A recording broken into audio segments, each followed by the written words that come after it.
Morning. Okay, there we go. Great. How's everybody this morning? 27 of you in here. Of course, I have you in here.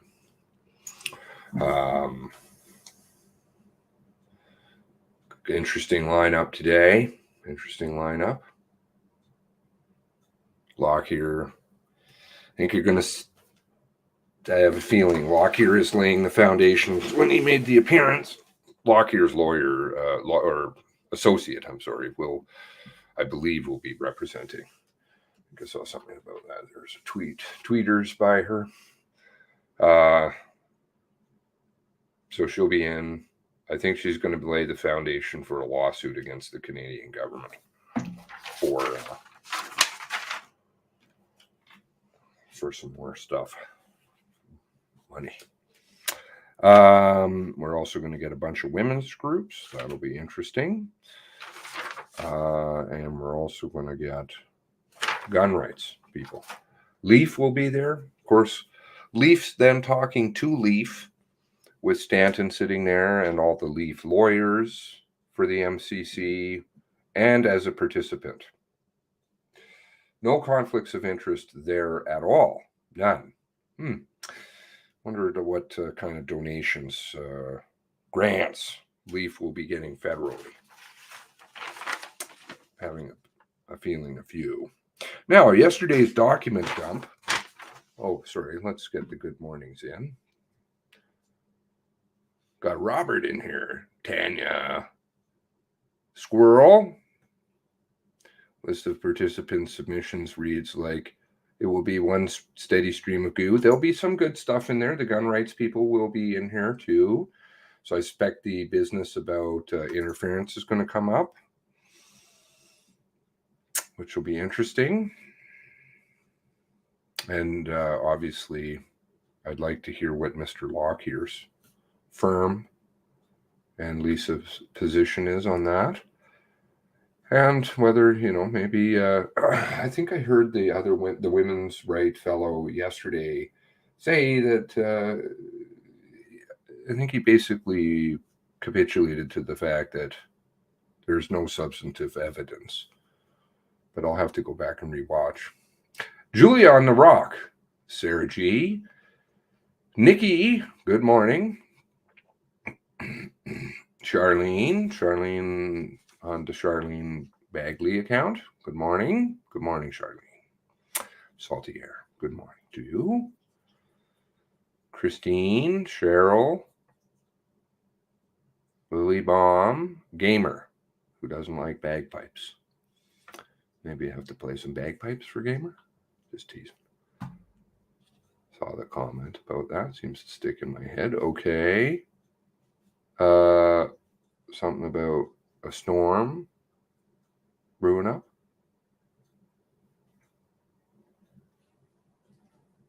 Over there. Okay. Oh, hopefully that will work its way somewhere else so it doesn't affect anybody. Let's see here. Jeannie in here. Okay.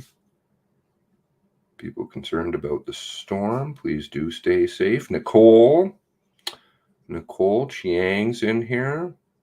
Chris Lee's in here. Linda M. Good morning. Peter Biker. Powerman Taggart. Hello. Likes the Leafs. Okay. Caper's in here. CK.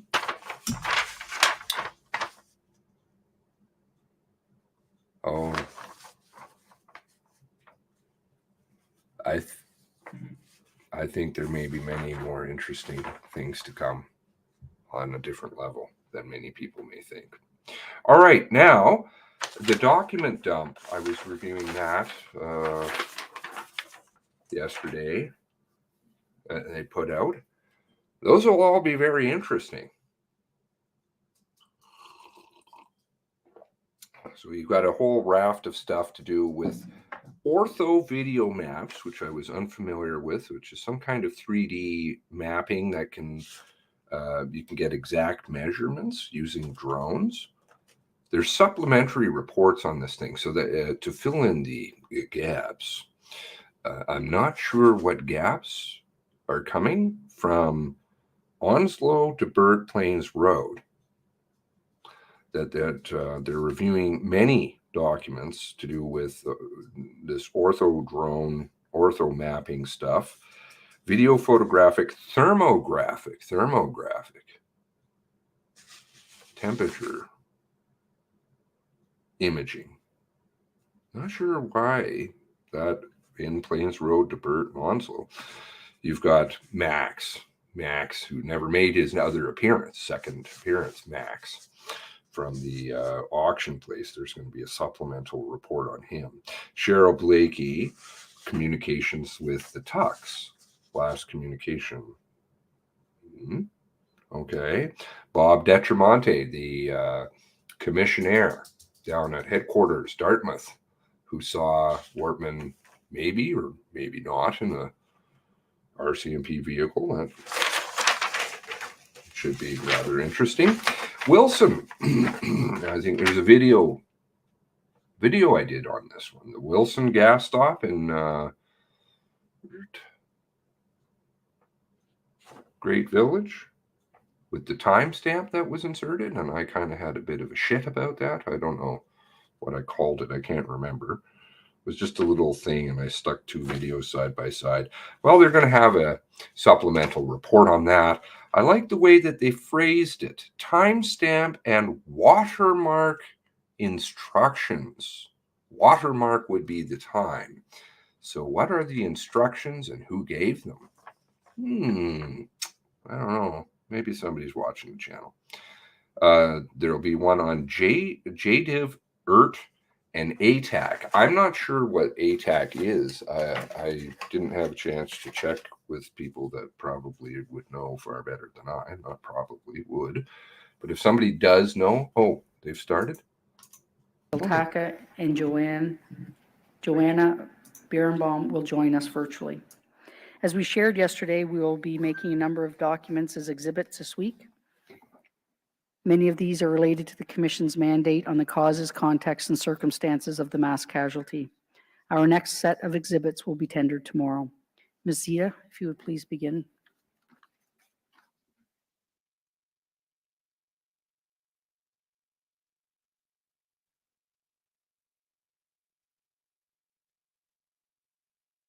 Good morning. I'm Jessica Zita, and I'm counsel for Lisa Banfield. Ms. Banfield has asked that I begin today by expressing gratitude on her behalf, firstly to her family and friends, especially her sisters, Maureen and Janice, without whom she would not have survived. She has also been overwhelmed by the support of complete strangers who have sent messages of kindness throughout the last 2 years. Their compassion and encouragement have helped to strengthen her resolve. Ms. Banfield very much appreciates as well how the Commission has dealt with her. This has been a humanizing process for her, and Commission counsel has always been very respectful, helpful, and kind. She has especially valued the interview team's trauma-informed approach. It has helped her to process this situation. This situation has been an intense and isolating experience for Ms. Banfield. I need not repeat the horror with which she has dealt over the last 2 decades, culminating the night of the homicides. And so many of us are fortunate enough to only fathom such an experience. But as she said in her evidence before you, she does not want to dwell on what happened to her because she does not believe that what happened to her is in any way comparable to what happened to those killed and injured that night. As she said to you in July, in comparison to what others have lost, she does not want to complain about what she doesn't have. And I will take her lead on that. My oral submissions are going to primarily address how the Commission can make recommendations for how the authorities should approach and deal with domestic violence cases in the future to avoid something even remotely similar from happening ever again. And while my oral submissions will touch on this, these issues will be explored more thoroughly in our written submissions. The police failed to protect the people of Nova Scotia from the perpetrator by failing to follow up on opportunities to identify him as a risk on a number of occasions, dating back several years. The police should have been better focused on the perpetrator's alarming history and accumulated risk factors. One of the ways that can be improved on is to have protocols in place so that officers have the training to recognize high-risk circumstances, which should include a review of the individual's history, as well as reaching out to collateral sources of information. It may also be timely for police to review and update this high-risk protocol in cases where there is no criminal offense, but there is concerning intimate partner behavior nonetheless. Most importantly, there must be a mandate towards training officers to respect and empower victims of domestic violence, including those that are reluctant and ambivalent. Fear is often the currency of these victims. They just don't know it.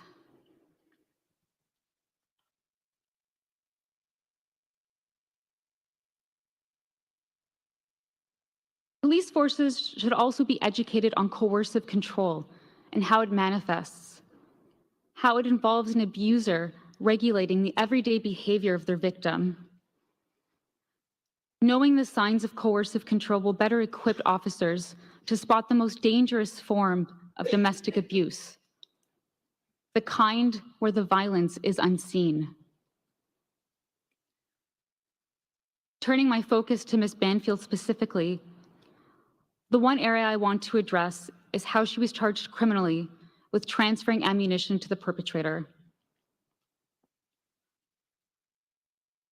Bear in mind that the police neither alleged nor thought that she had any idea what he was going to do.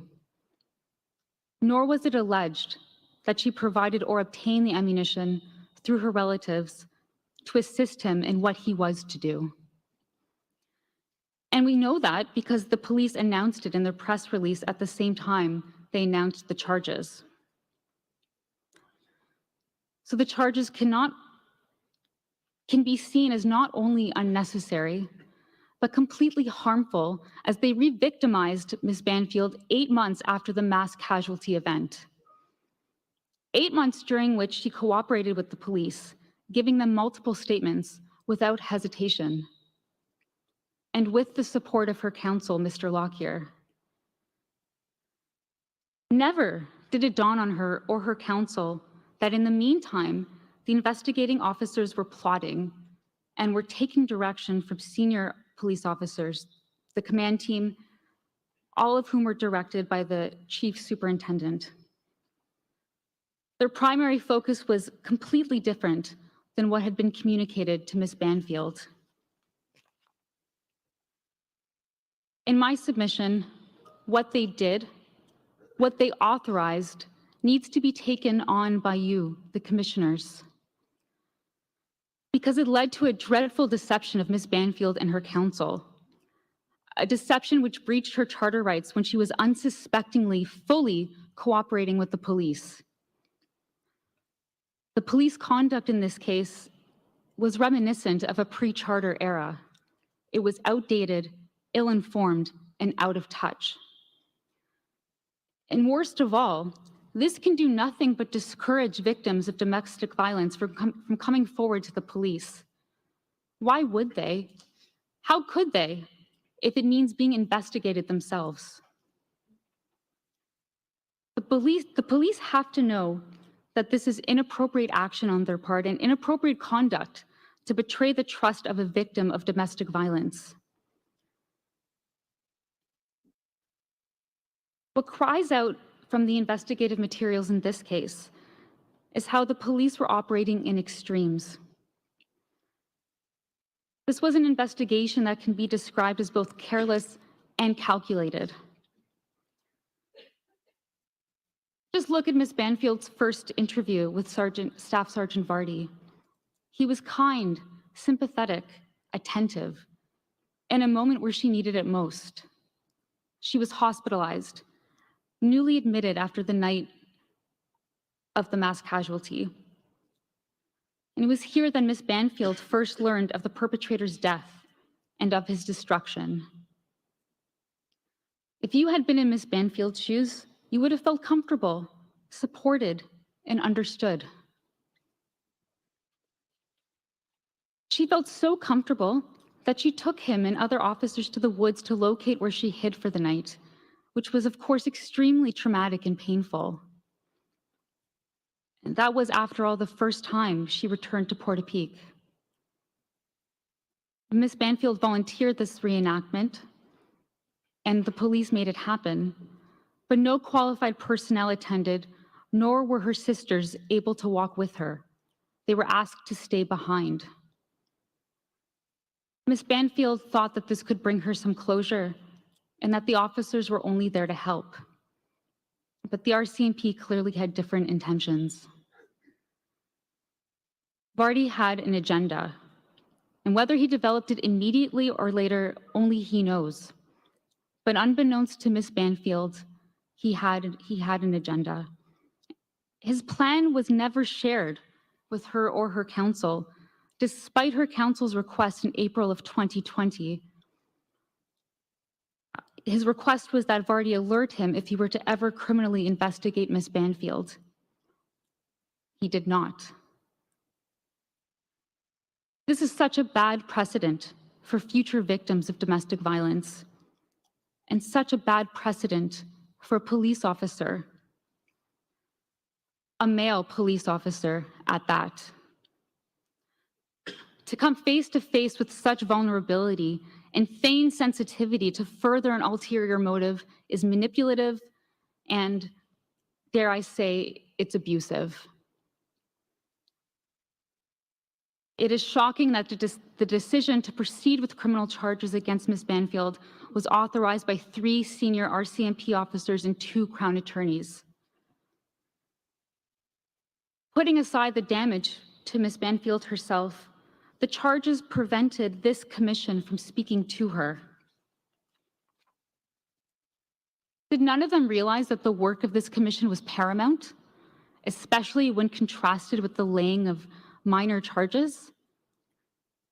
It is important to note that within 1 hour of the Crown publicly announcing that they would withdraw the criminal charges, Ms. Banfield went to speak to Commission counsel in their offices. She gave 4 interviews, and these were grueling, during which she had to relive again her experiences with the perpetrator. But Ms. Banfield understood the importance of this exercise, and she had participated willingly. Mr. Lockyer observed from afar, and not once did he intervene in questioning. I would ask you, commissioners, to accept the testimony Ms. Banfield gave before you without hesitation or exception. She did her very best for you, and she has always wanted to do her best to help this commission. Though Ms. Banfield bears no responsibility for the actions of the perpetrator, she's haunted nonetheless and carries with her the enormity of the devastation caused. She shouldn't, but she always will. The commission has before you Dr. Jaffe's report. And besides addressing Ms. Banfield's situation, his report tells us an awful lot about domestic violence. I actually spoke to Dr. Jaffe as recently as yesterday because he has a vested and deep interest in this commission's work. He feels passionately about educating the public and the state about the insidious nature of domestic violence. Dr. Jaffe is viewed as one of the leading authorities on domestic violence in Canada. This report, his report, can be very helpful to you in explaining domestic violence and the impact and signs of coercive control on a victim.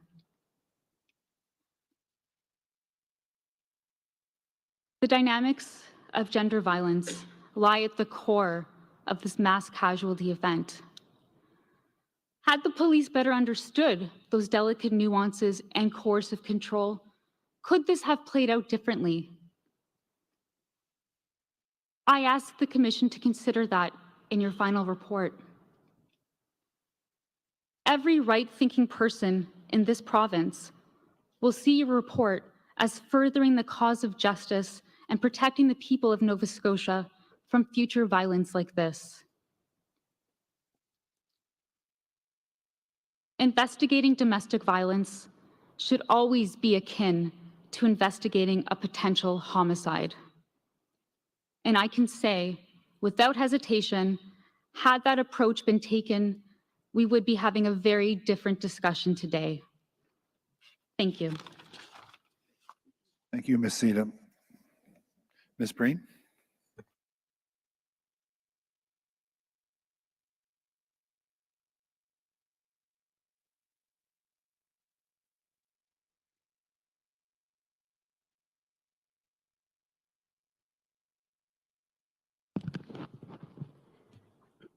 Good morning, Commissioners and fellow participants. I'm Erin Breen, and I represent the Avalon Sexual Assault Centre, LEAF, and Wellness Within. In July, we addressed the police response to the perpetrator prior to April 18th, 2020, and how it compromised public safety. We maintain this position despite the written submissions of the federal government in response. Since July, we have received further evidence. Our coalition representative, Christina Fifield, directly contributed to roundtables. And last week, Christina presented a report to the Commission to amplify the voices of African Nova Scotian women directly impacted by the perpetrator. We will be filing a detailed written submission to the Commission outlining our specific suggestions for practical recommendations to make communities safer. Today, we wish to provide the Commission with our views on the key issues that have arisen in the record and how those issues should lead to recommendations going forward. We believe the recommendations must create a pathway for new, non-carceral responses to gender-based violence. Further, we are urging recommendations to level the playing field, both between individuals and the state and amongst individuals, with enhanced transparency, screening, and accountability processes. For we submit it is the power imbalances and the abuse of power that is at the root of gender-based violence. Though it may appear to have spontaneously occurred on April 18th, 2020, the mass casualty event formed over the lifetime of the perpetrator. And though we do not speak his name, it is necessary to discuss him, his life, and his continuum of violence, particularly with respect to gender-based violence, which is set out in the foundational documents that are before the Commission. The perpetrator was at one time a child. This child was subjected to violence and cruelty and witnessed the abuse of his mother. Violence in the perpetrator's family went back generations and was normalized. It is of note that as adults, both the perpetrator and his uncle seriously assaulted their own fathers. As a teenager, the perpetrator asked his uncle to witness a sex act between him and a female. His uncle laughed as he recounted how the perpetrator refused the woman a ride home after the sex act. As an adult, the perpetrator went to university, There he met his long-term closest friend, Tom Evans, who was convicted of sexual assault. Ms. Banfield stated that Tom Evans was one of the friends that later sat by and watched the perpetrator assault her. The perpetrator married once and was violent with his wife. He also had a firearm at that time. After working for a period of time as a mortician in a funeral home, the perpetrator became a denturist. He met Lisa Banfield. He convinced her to give up her job and work for him. He controlled her finances, and he assaulted her repeatedly over 19 years. He threatened her and her family.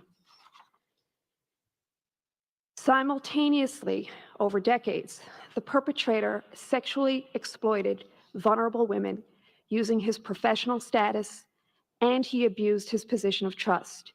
He sexually assaulted women. The perpetrator smuggled illegal firearms across the border. The perpetrator was a white, university-educated, wealthy male of professional status, a multi-real property and vehicle owner. These intersecting privileges gave him a significant advantage in his interactions. His relationship with Constable Wiley is a concrete example of this. Constable Wiley was impressed with the perpetrator's manners, way of speaking, and he admired his impressive cottage and building skills. The perpetrator was not viewed as dangerous, despite the specific intelligence on him to the contrary. Rather, he was viewed as pro-police. In the time leading up to the mass casualty, it is clear that the perpetrator's mental health deteriorated. His denturist practice closed. He became obsessed with the pandemic. Ms. Banfield stated that his prior extreme interests in pornography and alcohol bottomed out, and he spoke in veiled terms of suicide. Ms. Banfield and the perpetrator had a heated argument before the mass casualty event began. The argument escalated to the perpetrator violently assaulting Ms. Banfield, burning down his treasured properties, and then Ms. Banfield escaping. Ms. Banfield wonders to this day whether the perpetrator's killings in Portapic were as a result of him going house to house searching for her.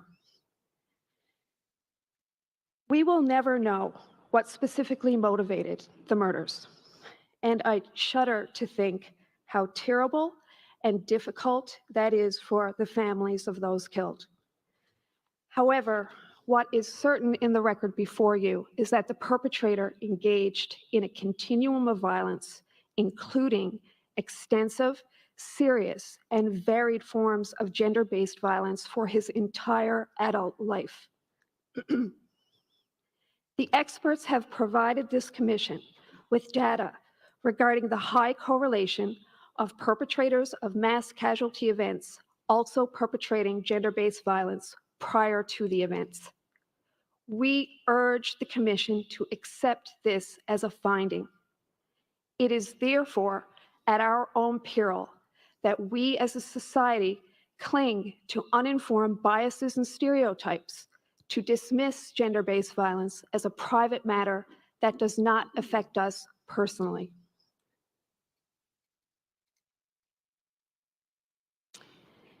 How did this continuum of violence go both unrecognized and uninterrupted for so many years?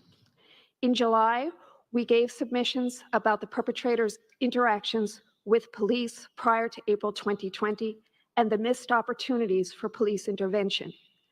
They are obvious, but we can also look to his other documented interactions with government authorities and documented contacts in the community for examples of where systems and screenings failures occurred.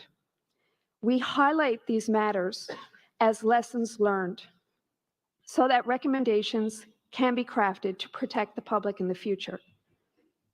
One issue that has recently come to light through further questions of the AG Canada relates to the perpetrator's smuggling of illegal firearms across the border.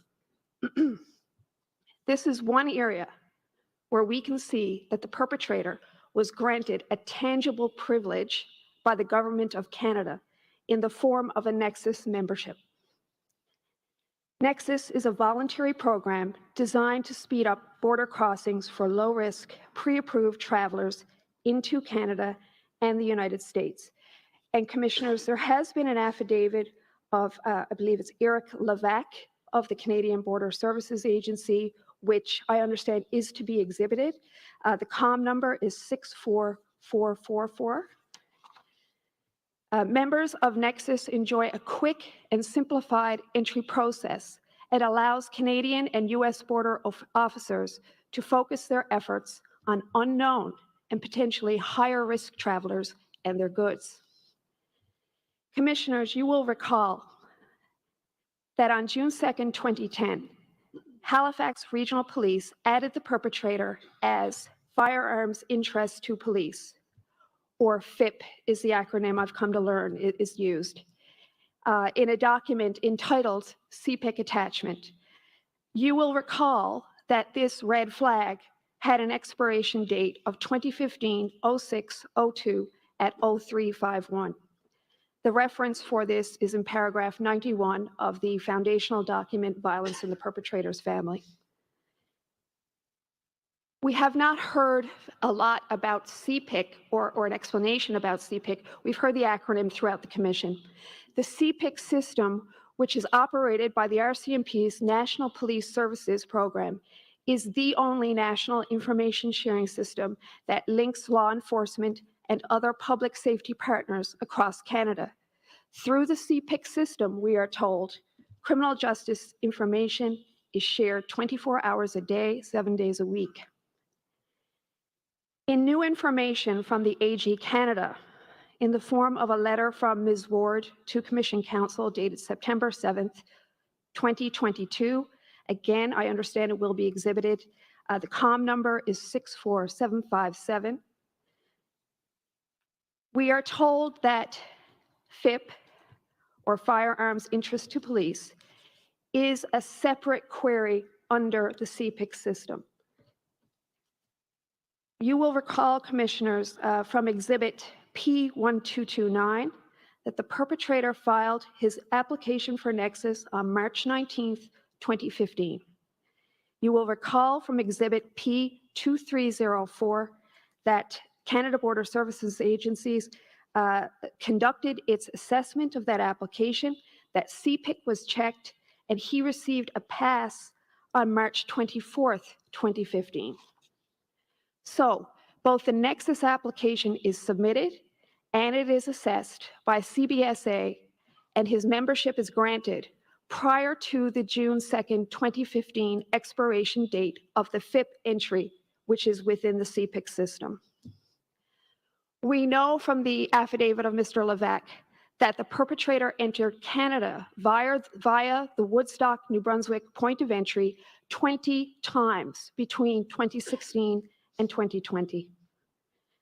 In Ms. Ward's letter to Commission Council dated September 7th, 2022, to be exhibited, we are informed that the CBSA did not and currently does not have access to FIP for the purpose of processing Nexus applications.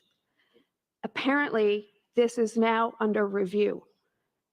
Additionally, when the perpetrator was crossing the border between June 2nd, 2010 and June 2nd, 2015, border agents did not have access to FIP. I understand that that part has now been remedied, according to Ms. Ward's letter.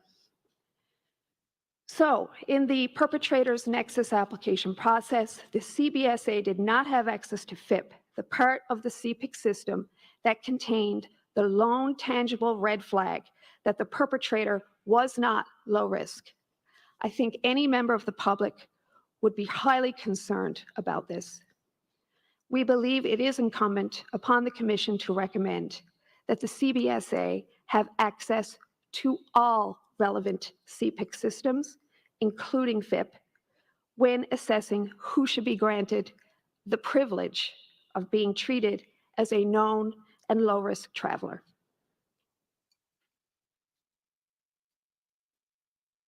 I'll move on now to other documented encounters. We know that the perpetrator was criminally charged in 2001 for assault on a teenage boy. The charge was resolved by way of a conditional discharge, which allowed the perpetrator to not report the incident to the Denturist Licensing Board of Nova Scotia. This was due to the wording of the question on their annual licensing renewal application. The application did not ask, have you ever been found guilty, or have you ever been charged with a criminal offense, but rather, have you ever been convicted of a criminal offense? To which the perpetrator could honestly answer no. As a result, he continued on unscathed in his professional capacity in the community. And meanwhile, we have since learned that he was perpetrating further violence in his Halifax Denturist office against racialized and other vulnerable women, some of whom were on income and disability support. The government of Nova Scotia paid the perpetrator for these Denturist expenses. This despite a series of professional complaints against him by Denturist patients that did result in a 6-month suspension of his license in 2007. We are urging the Commission to recommend enhanced screening of government-funded professionals who are providing services to vulnerable people. And that is expanded upon in the Avalon report. Yet another documented encounter with a professional occurred in 2010, the day after the incident where the perpetrator shot off a firearm in his house and threatened to kill his parents. He did go to see his family doctor, and according to the doctor's notes, he did discuss his extreme rage directed at his parents. The doctor's notes indicated that he prescribed the perpetrator blood pressure pills. The perpetrator had previously discussed emotional disturbances with the physician, a breakup with Ms. Banfield, and stopping the use of alcohol. But there is no evidence in the records of the physician that the perpetrator was referred for psychological, psychiatric, or any other program of support or treatment at that time. We are urging the Commission to recommend gender-based violence education for all justice and healthcare professionals, including education on existing services for men.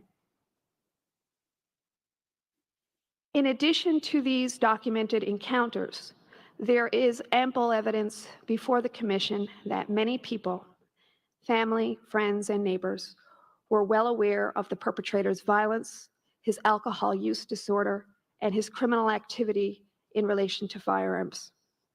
We are strongly urging the Commission to recommend mandatory curriculum in relation to gender-based violence and bystander intervention beginning in kindergarten. Finally, we have the evidence gathered from the Avalon report that the perpetrator was a household name in the African Nova Scotian communities for many years and well known to sexually exploit vulnerable women. Just as we examined the intersecting privileges and how they advantage the perpetrator, we have to recognize the multiple and intersecting forms of oppression and how they affect the prevalence of gender-based violence. Those forms of oppression may include race, gender identity, sexual orientation, disability, economic marginalization, criminalization, and rural location. For members of marginalized communities, including African Nova Scotian and Indigenous communities, there are many reasons why it may be unsafe to come forward and engage with formal institutions and services. These reasons are fully explored in the Avalon paper and have also been addressed by numerous experts at this inquiry. It is clear that the most at risk have disengaged from formal institutions and systems for valid reasons. Morally, we cannot continue to support a default police response to gender-based violence with a pro-arrest, pro-charge, pro-prosecution policy. Emerging from Avalon's work with survivors are 21 specific recommendations that we are asking the Commission to support. Those recommendations cover a wide range of issues, from core funding for perpetrator programming, prohibition on non-disclosure agreements for sexual assault and harassment, and mandated transparency for codes of conduct and complaints procedures for professionals. We wish to highlight just one of those specific recommendations at this time. In the Avalon paper, you will see the recommendation that we are asking the province to provide core funding to community-based organizations for designated African, Nova Scotian, and Indigenous gender-based violence navigator and legal advocate positions to work out of community-based centers and services. We are asking that core funding be provided to the province's women's shelters and sexual assault centers for these permanent community navigator positions. The navigator would be available to assist survivors in making informed decisions for themselves regarding whether to engage in formal systems, navigating those systems if chosen, safety planning, and connecting with other required resources and services. The Avalon Project itself is a concrete example of how we are to reimagine our response. Survivors that would likely have never connected with a formal system like the Commission were able to have their voices heard. That was only possible due to the work of a highly trusted community navigator who created safe space and community where the survivor's safety and autonomy were prioritized. Avalon's invaluable community navigator is Cheyenne Gordon, and we note her position is funded federally in a pilot project which will end next year.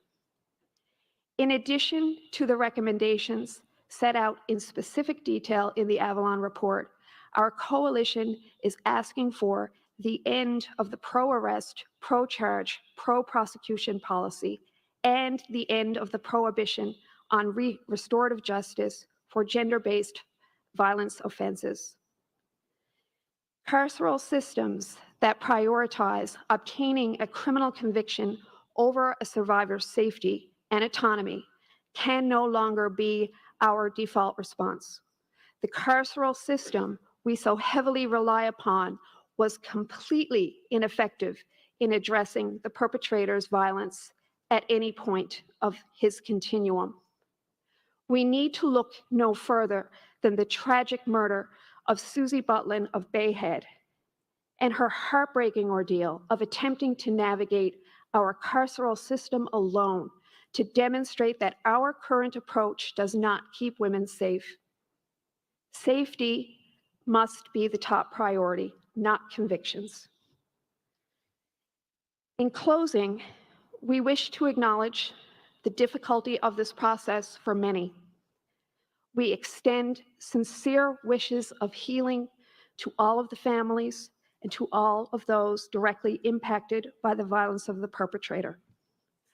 We thank the Commission, in particular Emily, Jillian, and Jenna Lee, and all of the staff who have been very patient with our ongoing quests for information. Finally, we thank you, Commissioners, for giving our coalition the opportunity to create a new pathway for the voices of lived experience to be heard and amplified. Thank you very much. Thank you, Ms. Breen. Next, we have Ms. Rose.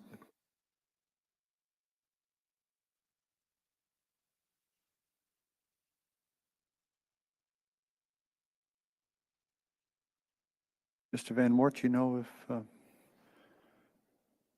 Ms. Rose is here? We'll go with Ms. Sarson and Ms. McDonald. I see you're here. We may as well proceed. Thank you.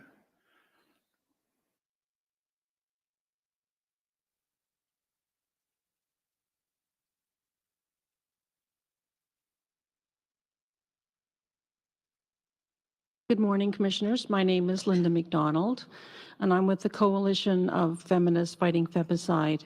and Persons Against Non-State Torture. And I appreciate this opportunity to share my voice one last time during this Nova Scotia Mass Casualty Commission.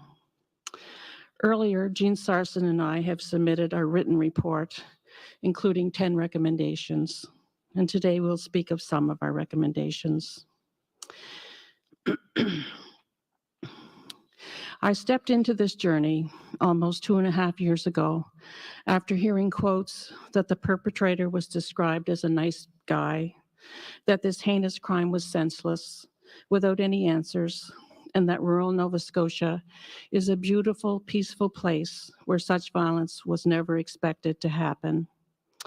I didn't believe any of these statements and reached out to Jean and other feminists in Nova Scotia to start developing a feminist lens on this mass casualty. Feminists across Canada and indeed globally contacted us with the same concerns. As feminists, we are gravely saddened by the brutal reality of the perpetrator that has unfolded, but we are not surprised. The feminist research is very clear that the majority of mass shooters are extremely violent men, often with a history of violence in their past, and that an act of male violence against women, a woman, gender-based violence, intimate partner violence, or femicide can spill over into the street, becoming a mass shooting or a mass casualty. There's enough research now to show that we indeed have made some sense and found some answers for these crimes, and that femicide, or the murder of women and girls because they are female persons, can be prevented. There's no safe place for women and girls, and despite the beauty of the Nova Scotia landscape, male violence against women or gender-based violence exists here just like every other place in the world. Jean and I value that you have included feminist lens conversation about gender-based violence in this inquiry, showing a transformational model for future discussions about mass casualties. We ask that you have the courage to include conversation in your final written report about patriarchy as a global system where male domination over women is maintained, and about misogyny, the hatred of women and girls, or your report will fail to be holistic. We maintain that male violence against women is a core issue in this mass casualty crime, not a side issue. Such violence against women starts with misogyny, moves to abuse, sexual assault, strangulation, torture, and finally femicide. Jean and my expertise is based on the torture, non-state torture to be exact, of women and girls. And we're not the only ones in Canada now voicing such a historically silenced reality. Documentation about the torture of women in Canada has been included in 2 recent Canadian reports, the 2022 Department of Justice Review on Prostitution and the 2021 report, Roadmap, the National Action Plan on Violence Against Women and Gender-Based Violence. Without discussion of the root cause of patriarchy, misogyny, and all forms of gender-based violence, including strangulation, torture, and femicide, there will be gaps in the framework for recommendations. We ask that you listen to the women. Listen to Brenda Forbes, who contacted Jean and I, telling about calling the Bible ill Rcmp in 2013, describing that the perpetrator had strangled his partner, Lisa Banfield, in front of other men.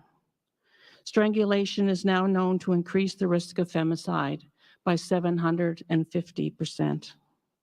Listen to Lisa Banfield, who confirmed that the perpetrator did indeed strangle her and put a gun to her head.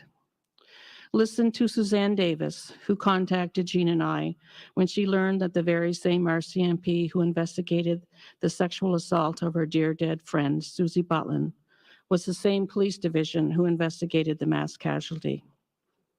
Jean and I pushed to have the femicide of Susie Butlin discussed during this inquiry.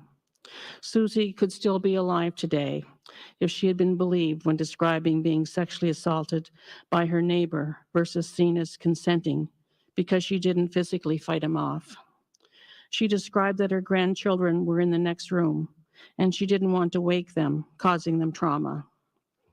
In fighting valiantly for her life, Susie was reported to have been called a public nuisance by the Rcmp because she kept coming back and back to the Rcmp, begging for their help. Disgraceful. Listen to Kathy Mansley, a retired Nova Scotia Rcmp, who talks about the sexualized violence she endured at the hands of the Rcmp she worked with, and the many forms of misogyny she observed when working with the Rcmp in this province. And listen to the countless brave women who came forward to give evidence in the Bacharach Report, Broken Dreams, Broken Lives, and the Thafia Report, The Toxic Culture of Misogyny, Racism, and Violence in the Rcmp. Showing that you are indeed listening to these women, we ask commissioners that you recommend changes in the Criminal Code of Canada by including femicide as a separate and distinct crime. Jean and I are not alone in this recommendation. The Canadian Femicide Observatory for Justice and Accountability, the Renfrew County Inquiry, and the London Ontario Police Services boards are making the same recommendation. Recommend that strangulation also be included in our criminal code, so such a grave form of violence against women will receive the investigation it deserves to contribute to preventing femicide in Canada. And recommend that the Rcmp be held accountable to transform their misogynistic culture to one that affirms that women and girls receive an equality-based investigation for the many forms of violence they bring forward to the Rcmp. Almost 150 years ago, the Rcmp started as a paramilitary group with the main goal of controlling the Indigenous people in this country. There have been numerous reports and many, many women's stories brought forward detailing the rampant misogyny towards women Rcmp, the spouses of the Rcmp, and women who came searching for justice for the crimes they have endured. Yet this misogynistic Rcmp culture remains with no real signs of transformation. Excuse me. Obviously, education and training are not enough. Saying we'll do better is not enough. Feminism is about naming power and abuse of power. The Rcmp are given power by the state to investigate crime. The state can take away that power. And if they're not doing their job, it should be. John Sewell, in his 2021 book, Crisis in Canada's Policing, describes how police culture just chews up training, and then in order to change policing, the culture itself must be the target. Accountability is the answer, with such actions as changing disciplinary procedures to include legally binding mechanisms related to sexism and racism, loss of pay and promotions, suspensions without pay, and appointing knowledgeable people from the community to police boards, to name a few. Jean and I ask that to ensure your recommendations just don't end up sitting on a bookshelf somewhere, that you build in accountability measures for all of the recommendations in your written report next March. In closing, as a grassroots feminist, I want to speak about the importance of truth for our children, girls and boys, in this province and in this country of Canada. I am thinking of my 3 little grandgirls growing up in this province of Nova Scotia and all children living here and across this nation. Research has shown that in order for children to grow up with resilience, they need truth, and they deserve the truth. The truth about violence against women and girls can be painful, very painful to hear, but not near as painful as silence. Silence and misogyny kills. I ask that you have respect for children by ensuring you promote deep, honest talking about male violence against women and girls. So this mass casualty will take part in bringing more caring, justice, and equality to children's lives as they develop into adulthood. Thank you. Thank you, Ms. McDonald. We'll take a, sorry, Mr. Van Wart.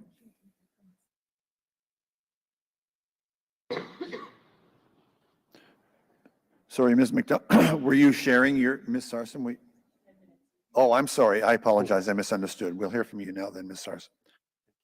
I'll just maybe interrupt just to advise commissioners that Elizabeth Fry Society will not be making oral submissions, but be making written submissions. Mr. Carter is prepared to proceed when we're finished with these submissions. Thank you so much. Ms. Sarson.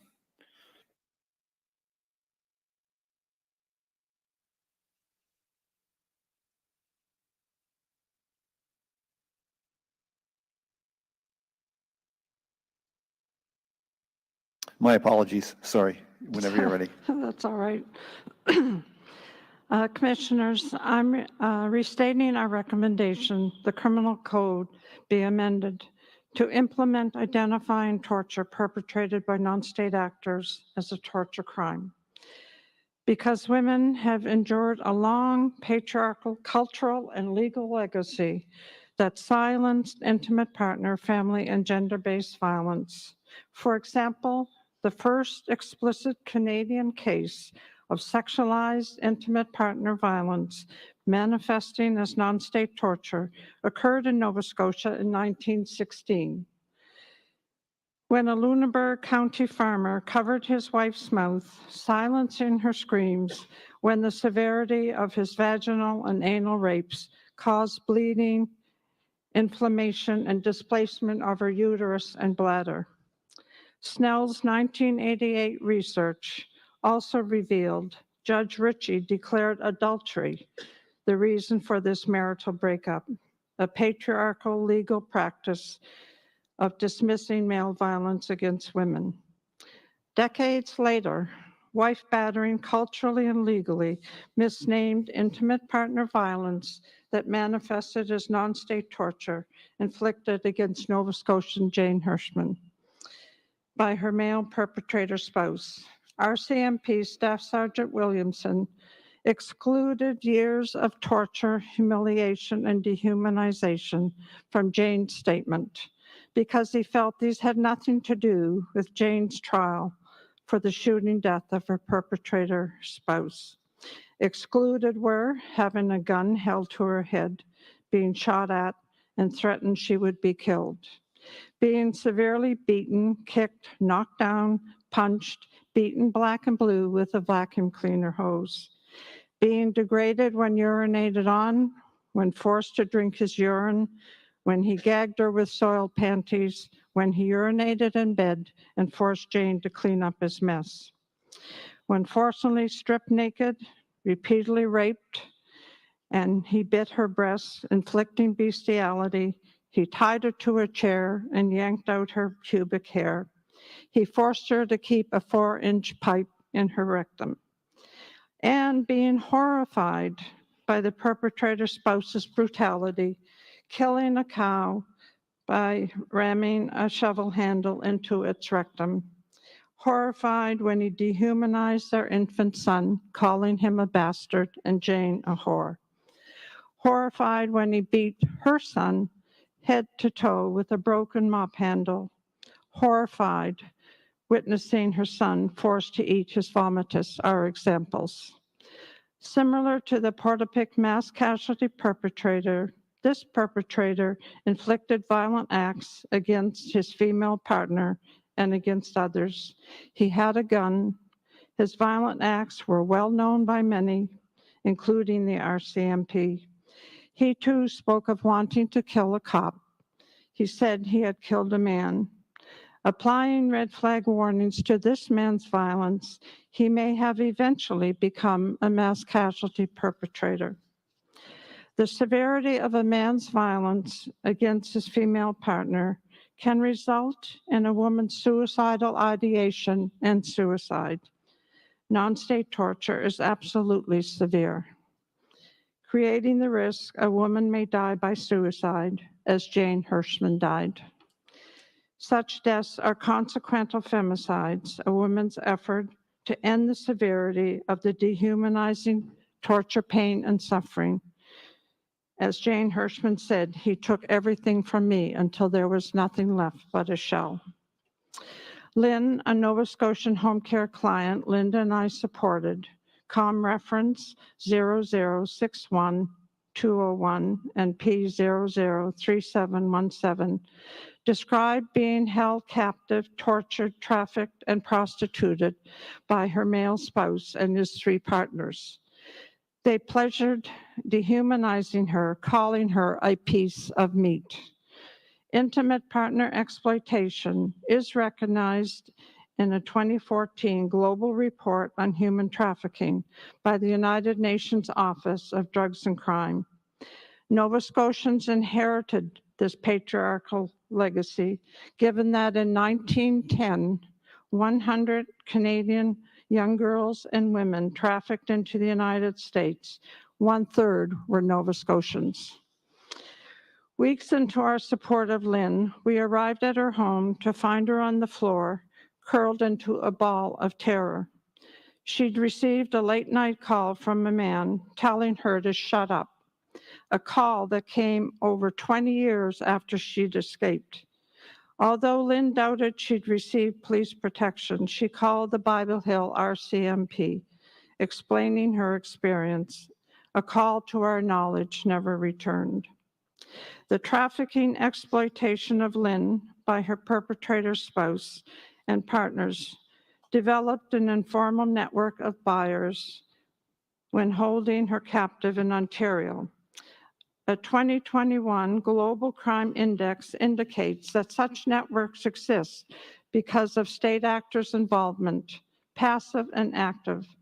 This was a patriarchal reality in 1910 in Nova Scotia and existed when Lynn described 10 Ontario policemen from different police forces became state buyers versus rescuers, dehumanizing her and inflicting sexualized torture while protecting the spouse and his informal criminal network. Criminal Code Section 269.1 on torture is state-centric, and these policemen were on duty when torturing Lynn. Our experience suggests they would not have been criminally charged with torture because of Canada's patriarchal, discriminatory, and legal legacy of dismissing violence against women, including torture, as private matters. Implementing a criminal code amendment so non-state torture is a torture crime will be transformative by promoting education aimed at eliminating cultural patriarchal misogyny dating back in Nova Scotia to 1910 and 1916, and creating new knowledge to eliminate systemic, legal, and policing discriminatory practices that presently deny intimate partner, family, and gender-based violence can manifest as non-state torture crimes. Advancing knowledge on crimes of human depravity, of human evil, COM reference 0061203 and P003715 is another recommendation. The atrocities committed by the Portapique mass casualty perpetrator have been described as actions of human evil. Research explains atrocities as mass casualty violence, which commonly involves intimate, family, and gender-based violence, can be prevented. Prevention occurs when such relational violence is a culturally public matter, so citizens develop skills to respond to red flag warnings to end all forms of relational violence. Likewise, torturing another human being, an infant, a child, or an adult, is human depravity and preventable by implementing a law to challenge non-state torture's impunity by visibilizing their modus operandi. To eliminate systemic discrimination and marginalization women and girls confront when not believed, and to uphold the imperative of their human and legal right not to be subjected to torture perpetrated by non-state actors. COM reference 0061202 and P003716. Our recommendation to implement amending criminal code on whistleblowing respects Brenda Forbes, who testified warning community members the mass casualty perpetrator was a dangerous man, and reported his assaults on Lisa Banfield to the Bible Hill Rcmp, who, she says, failed to respond to her complaint. Mass Casualty Commission reference, the 12th of July, 2022. When a woman is victimized or others who support a woman victimized decides to report relational violence, as Brenda Forbes did, they risk perpetrators inflicting malicious complaints or slaps against them. Whistleblowing protection is necessary to transform Nova Scotian and Canadian culture by adopting social practices aimed at ending all forms of gender-based violence, family and intimate partner violence that contribute to mass casualty violence. Whistleblowing protection is being advanced in December by the United Nations Office of Drugs and Crime as an intervention for advancing criminal justice. Commissioners, these are recommendations discussed in Linda and my final feminist analysis written submission, which also recommends the implementation of educational practices to explain no one escapes inherited patriarchy, which culturally positions male domination over female subordination, of male power and control over female oppression, normalizing violence, including the exploitative commodification of women and girls as practiced by the mass casualty perpetrator. All forms of gender-based, family, and intimate partner violence are never private. They spill over onto children, onto other family members, become intergenerational, violate innocent people, and are culturally disturbing and painful realities, as the Portapique mass casualty tragic has been. Thank you. Thank you, Ms. Sarson.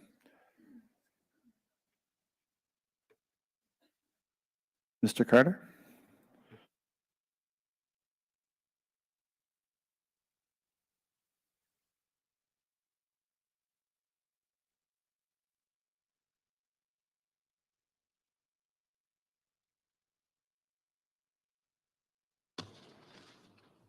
Good morning. My name is Brian Carter. I'm representing the Rcmp Veterans Association, the Nova Scotia Division.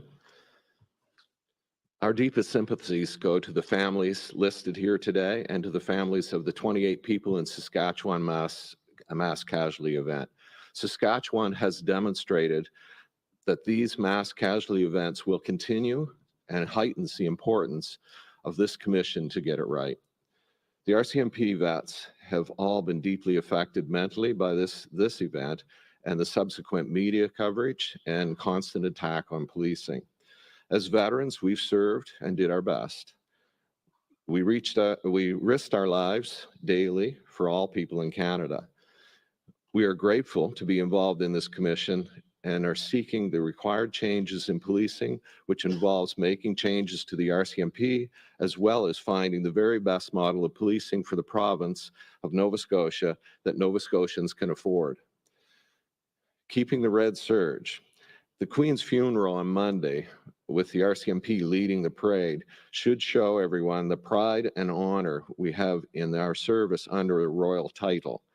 Those who have never served under a royal title do not understand what that means. So please try to. Do not remove the red surge from us in retirement. Taking this uniform from us is cruel and completely unnecessary and damaging to our mental health and to our way of life. One insane man should not be able to have the power to destroy the pride and service of so many. That is not how our system of government or legal system we inherited from the royals is supposed to work. Now, policing in Nova Scotia is broken, and it's very evident from this information collected here in this commission.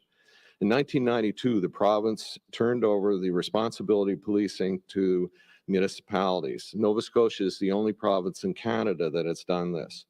Dr. Judith Anderson and I both spoke to the commission about the lack of measuring and analyzing training and practice, and in this case, measuring the outcome of the changes made by the province in policing.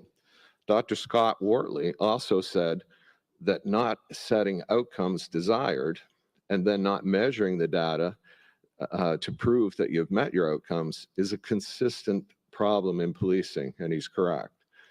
The province also has done the same thing by not doing any of those things after moving policing to municipalities.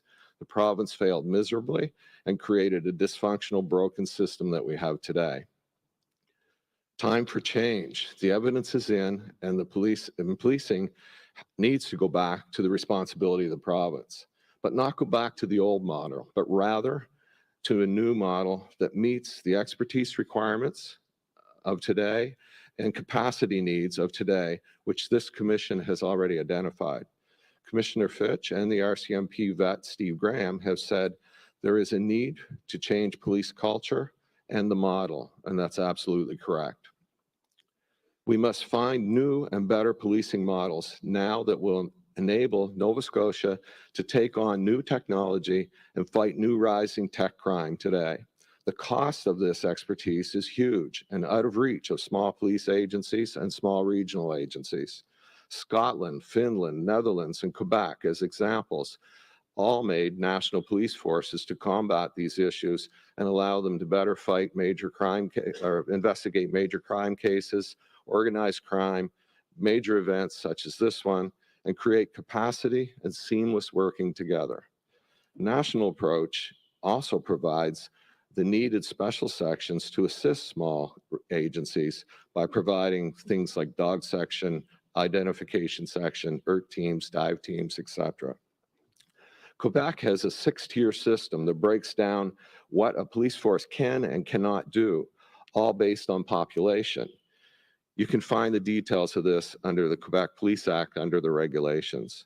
One example, though, is level 4 in their act is 500,000 to 1 million people.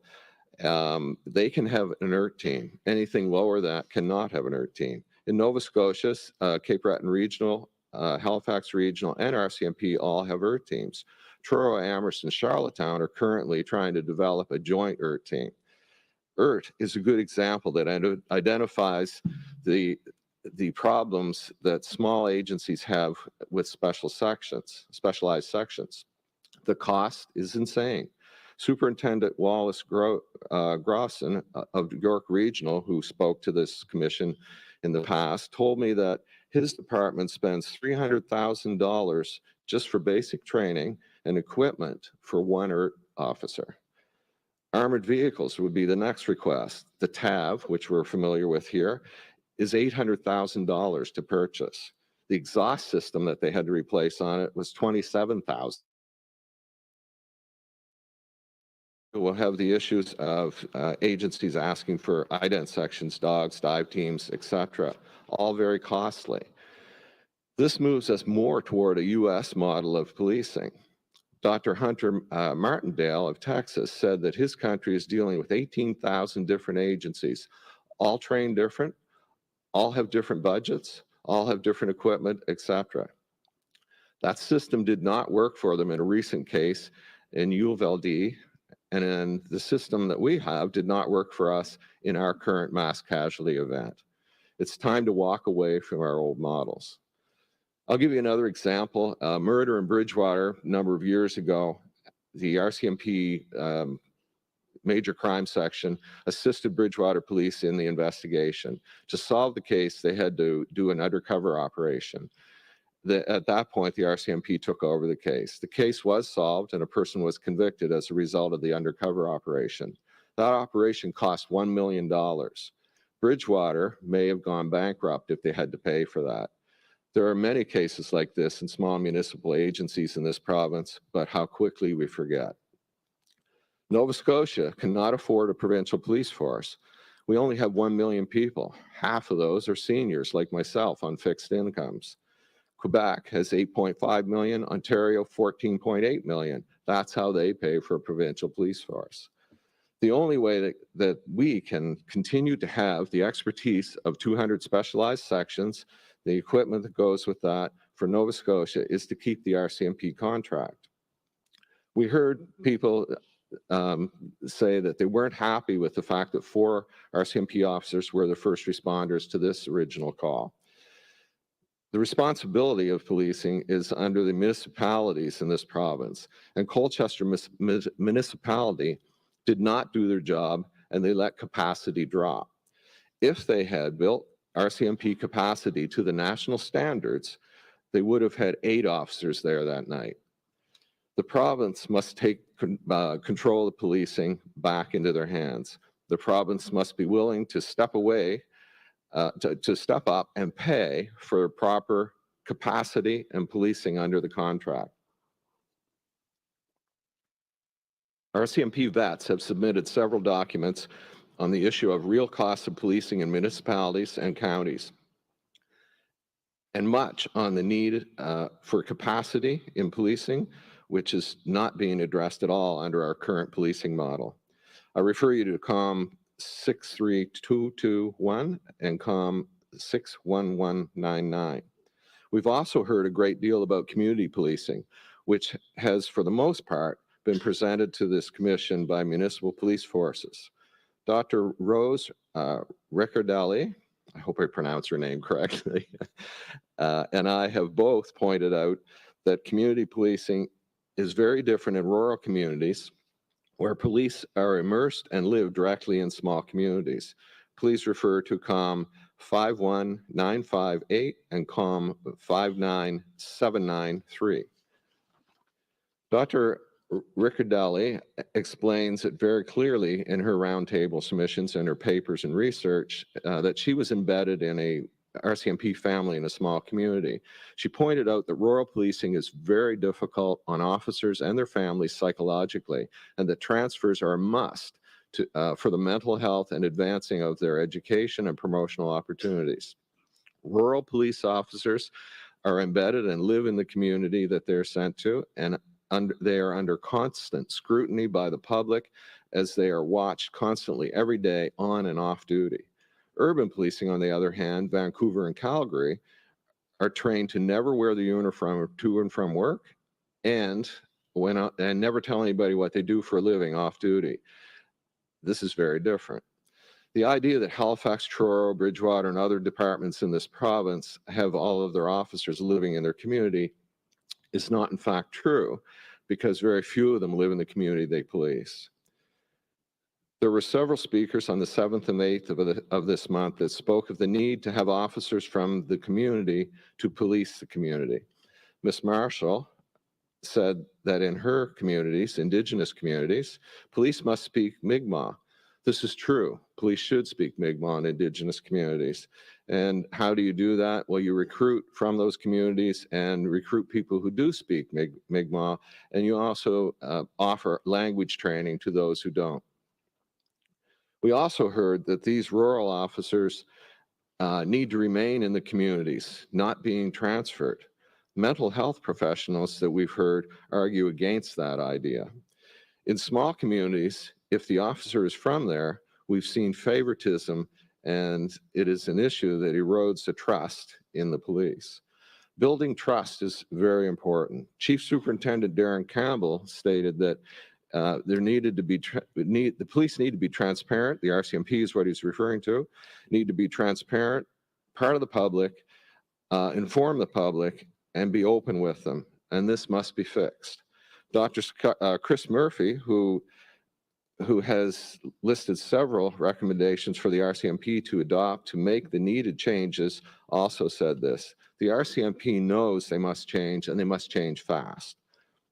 The current policing model is municipality driven, and it flies in the face of the identified issues of lack of ability to work together and pushing the American policing model. Dr. Scott Wortley spoke about this stating, it is not in the best interest of the public to create multiple agencies, all duplicating everything and all at a huge cost to taxpayers. It does not build the required expertise needed in policing today. We also heard much about working relationship between police agencies in Nova Scotia. The working together talked about by the Nova Scotia Chiefs Association appears only to apply to municipal agencies, and they are not referring to working with the RCMP. They've gone so far as this summer to remove the RCMP as a voting member of the association. That is a move that is completely against their own mandate. And I'll quote from their mandate. It's their aims and objectives, and it is number one, to encourage and develop cooperation between police forces in Nova Scotia in the pursuit and attainment of common objectives and in the development of efficient and effective law enforcement. What does this objective mean? What is effective enforcement and how is it measured? Policing standards. Inspector Sean Alt pointed out that the current standards in Nova Scotia are not standards at all, which is true. They're written to meet the abilities of the very smallest departments. Chief Kinsella said he sees a need for standards to be the same across the country. National standards, of which would be great and make sense. This is what Quebec currently does, and we need. Our current direction, based on the current policing model in Nova Scotia, is that of the US, which is also a failed and broken model. We have heard from the Nova Scotia Police Association talk about more regional police agencies to solve the problem. At the same time, we've heard from Dr. Kenmo Hinberg on the national police model in Finland and how it has improved all of their issues and delivers seamless policing service there. The US model is not going to solve our problems, nor will more regional police agencies. We must put the system that we now have on a shelf, start looking at real change, change that will be measurable, analyzed, changed accordingly as we progress. This must be an academic approach, and it must be now and continue. Changing our thinking about policing models. Dr. Himberg's research and information is before us, as well as many other experts who spoke to the commission. We also have a document submitted by the Rcmp vets on the Quebec model of policing. The Quebec model should be seriously looked at in Nova Scotia for so many reasons. Here's a few. National policing standards come from it. Advanced training, a 3-year program. 6-tiered policing delivery model based on population size of the community. This system provides access to all police agencies in Quebec to specialized sections and equipment through the Sûreté de Québec, which is their national police, so that everyone has the same. Choosing a system like this will prevent reinventing the wheel and replacing a broken system and with a proven system capable of meeting the policing needs of today as well as into the future. Is it perfect? Not at all. But it is measurable and it moves us forward with the needed changes that we have to go forward with. Roadblocks. Yeah, there's roadblocks in this. There's lots of roadblocks. Municipal governments are a roadblock. Provincial governments are a roadblock. Municipal police agencies are a roadblock. And the Rcmp are a roadblock requiring to make a lot of changes. The public is not informed or educated on policing. I was at a meeting on the 15th of this month in Spring Hill on a policing issue. And all they wanted to see was a police car and visibility. Policing is much more complex than that today, and it is not like the old days where villages and small towns had their own police departments. The number of calls is higher today. Investigations are much more complex and take longer because the courts demand better evidence. An impaired driver used to take a half hour to process, now it takes 4 hours. More science in investigations, DNA, computers, blood splatter, all kinds of things. Need for more experts in policing and specialized equipment. The public has no idea about the need for many specialized sections and equipment, and that small towns cannot afford and can never justify having. Lack of public knowledge on policing is a serious roadblock. The Rcmp need to make a lot of changes. There's many lists, and we've supplied you with a list of some that we saw. But here's a few examples. Ottawa needs to give more power to the division commanding officer and less requirement of seeking permission from Ottawa.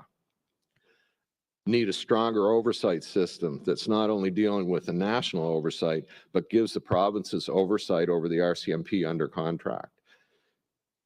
a need for a 3-year or a similar education program to what Quebec has, a need to change promotional system to ensure that those promoted are properly prepared and suited for the role they're supposed to take, a need for the need to force the RCMP to be more engaged with all forms of media and to be more transparent. No one is able to make a case for the policing structure that Nova Scotia currently has. No one can make a case for the fragmented police model the US has, because they're both broken systems. A case can be made for national policing models as proven worldwide and in Quebec. The RCMP has changed over its 150 years, many times and constantly. Recent examples would be the implementation of all but one of the recommendations from the McNeil report and the Moncton issue. The Frank Carrier inquiry, Frank was a friend of mine, and the Frank Carrier inquiry changed how the dive team operates, made it safer. The talk of removing the RCMP is completely a political issue which must stay out of this process. The LAPD Rodney King case, 163 people died in the riots that ensued from that. The Ottawa Freedom Convoy took 3 weeks to remove a handful of vehicles.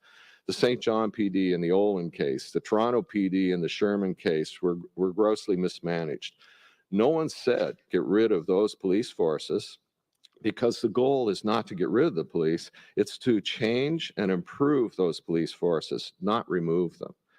The same should be true here today with the RCMP, yet there's a huge push publicly to remove the RCMP from this province. Why?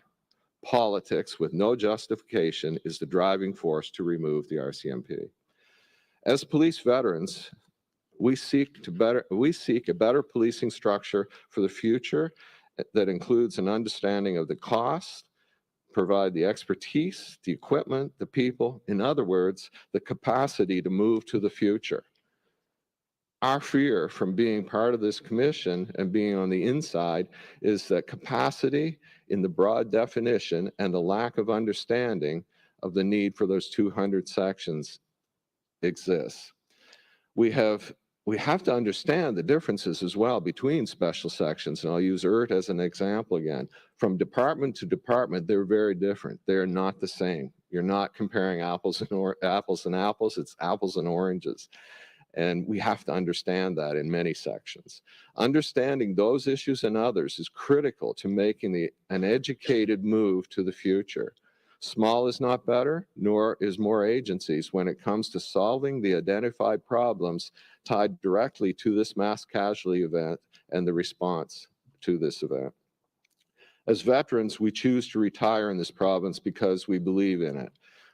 We are worried right now that Nova Scotians will get less from policing after this commission due to the high volume of conflicting information that the commission has to sift through. We remain hopeful, though, that this is not the case.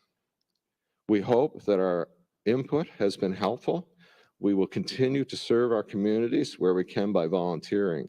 We will bring up statistical facts as well as researched information on other options for policing in Nova Scotia to keep Nova Scotians safe in the future. Thank you for including us in this process, and thank you, commissioners, for your commitment and your hard work in this process. Thank you, Mr. Carter. We are a little bit ahead of time, but Mr. Thompson, we thought it would be a good use of our time to hear from you now, and then rather than take what would be a mid-morning break, we can then break until 1 p.m. When we have some virtual presentation scheduled. Mr. Thompson.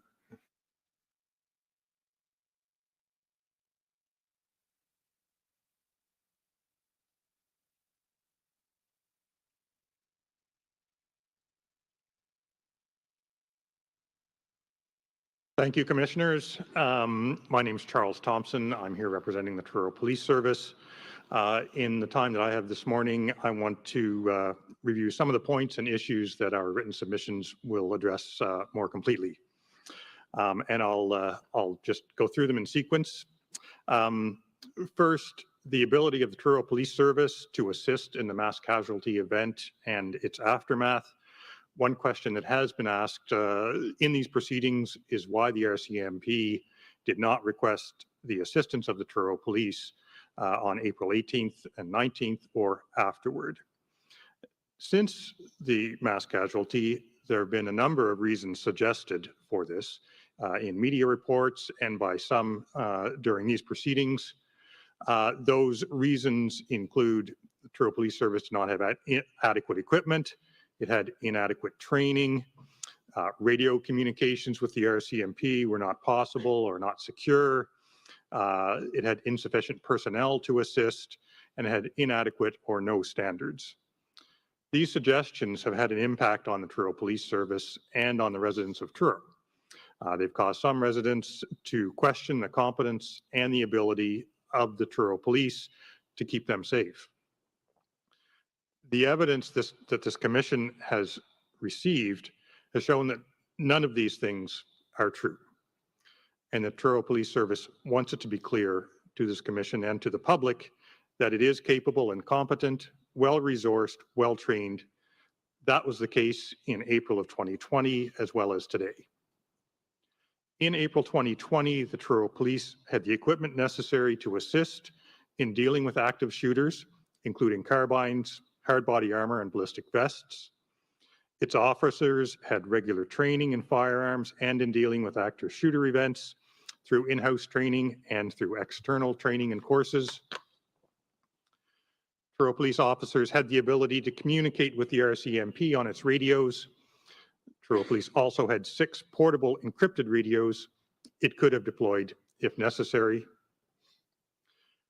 While Truro Police did not have a lot of officers on duty during the night of April 18th and 19th, it could easily have called in several more who could have been on the scene quickly. Evidence before this commission is 12 to 15 officers would have been able to be called in on short notice. Truro Police Service has followed the existing Nova Scotia Department of Justice policing standards and also has its own policies in place that governs its operations. If the Truro Police had been called upon, it was capable and ready to assist during the mass casualty event and afterwards. And in the view of the Truro Police, not involving the Truro Police Service during the mass casualty was a missed opportunity to make use of all available police resources to stop the perpetrator as quickly as possible. Next, I want to address policing standards. It's been stated by a number of people before this commission that there are no existing provincial policing standards in Nova Scotia. This is not true. There are provincial standards. It is safe to say that policing agencies in the province and the Provincial Department of Justice have recognized that these standards are dated and need to be updated. All parties, including the Truro Police Service, are working together to update the provincial standards, and that process is ongoing. With respect to the Truro Police Service specifically, as stated earlier, Truro Police has developed its own policies that it uses for its operations. Like the Rcmp has its standards, Truro Police Service has policies that it follows. While standards are important, to some extent, provincial policing standards are a distraction from the more serious issues facing this commission in its work. Provincial standards were not the problem during the mass casualty. The Rcmp has stated on several occasions that although it found the provincial standards inadequate, the Rcmp itself has its own rigorous standards that it follows. So provincial standards, whether inadequate or not, did not play a part in the way that the Rcmp handled events on April 18th and 19th. Provincial standards are also not the reason the Rcmp did not call in the Truro Police Service to assist. While there has been some suggestion after the fact that inadequate provincial standards affect the ability of Truro police officers and other municipal officers and Rcmp officers to work together, there's no evidence that this was a consideration during or immediately after the mass casualty. On the other hand, there is evidence that there were many incidents in the years before the mass casualty where Truro Police did assist the RCMP, including in other critical incidents in Colchester County.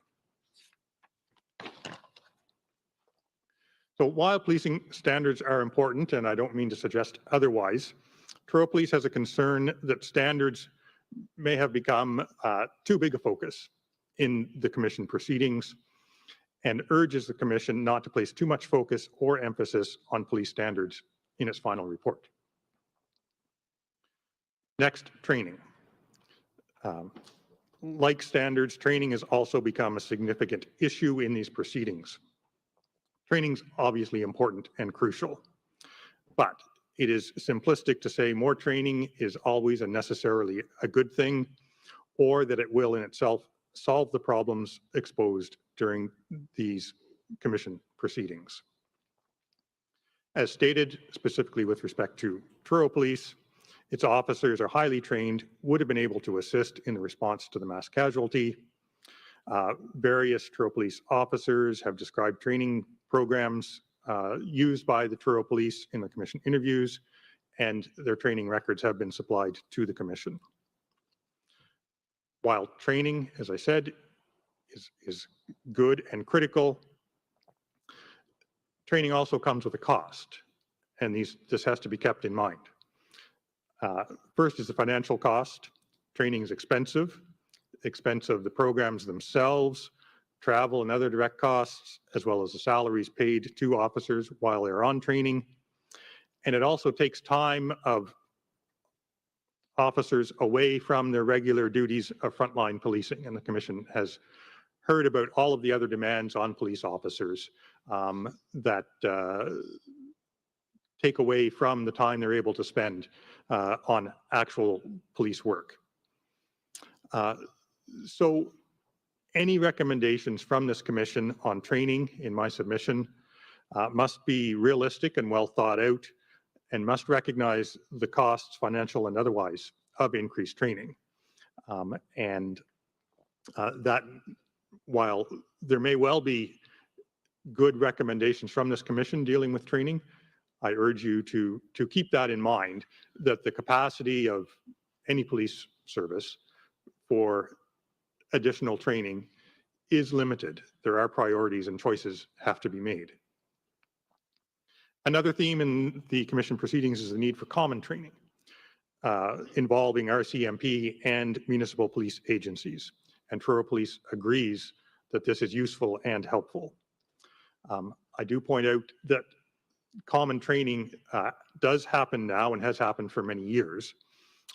Truro Police and other municipal forces do share training with each other and with the Rcmp. As an example, it's common for one agency to arrange a training program and open up seats for that training to officers from other agencies, and this happens on a regular basis.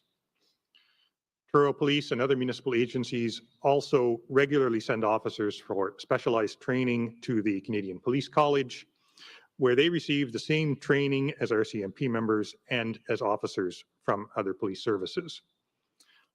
And finally, Truro Police recruits from the Atlantic Police Academy in Prince Edward Island, sends officers there as well for ongoing training.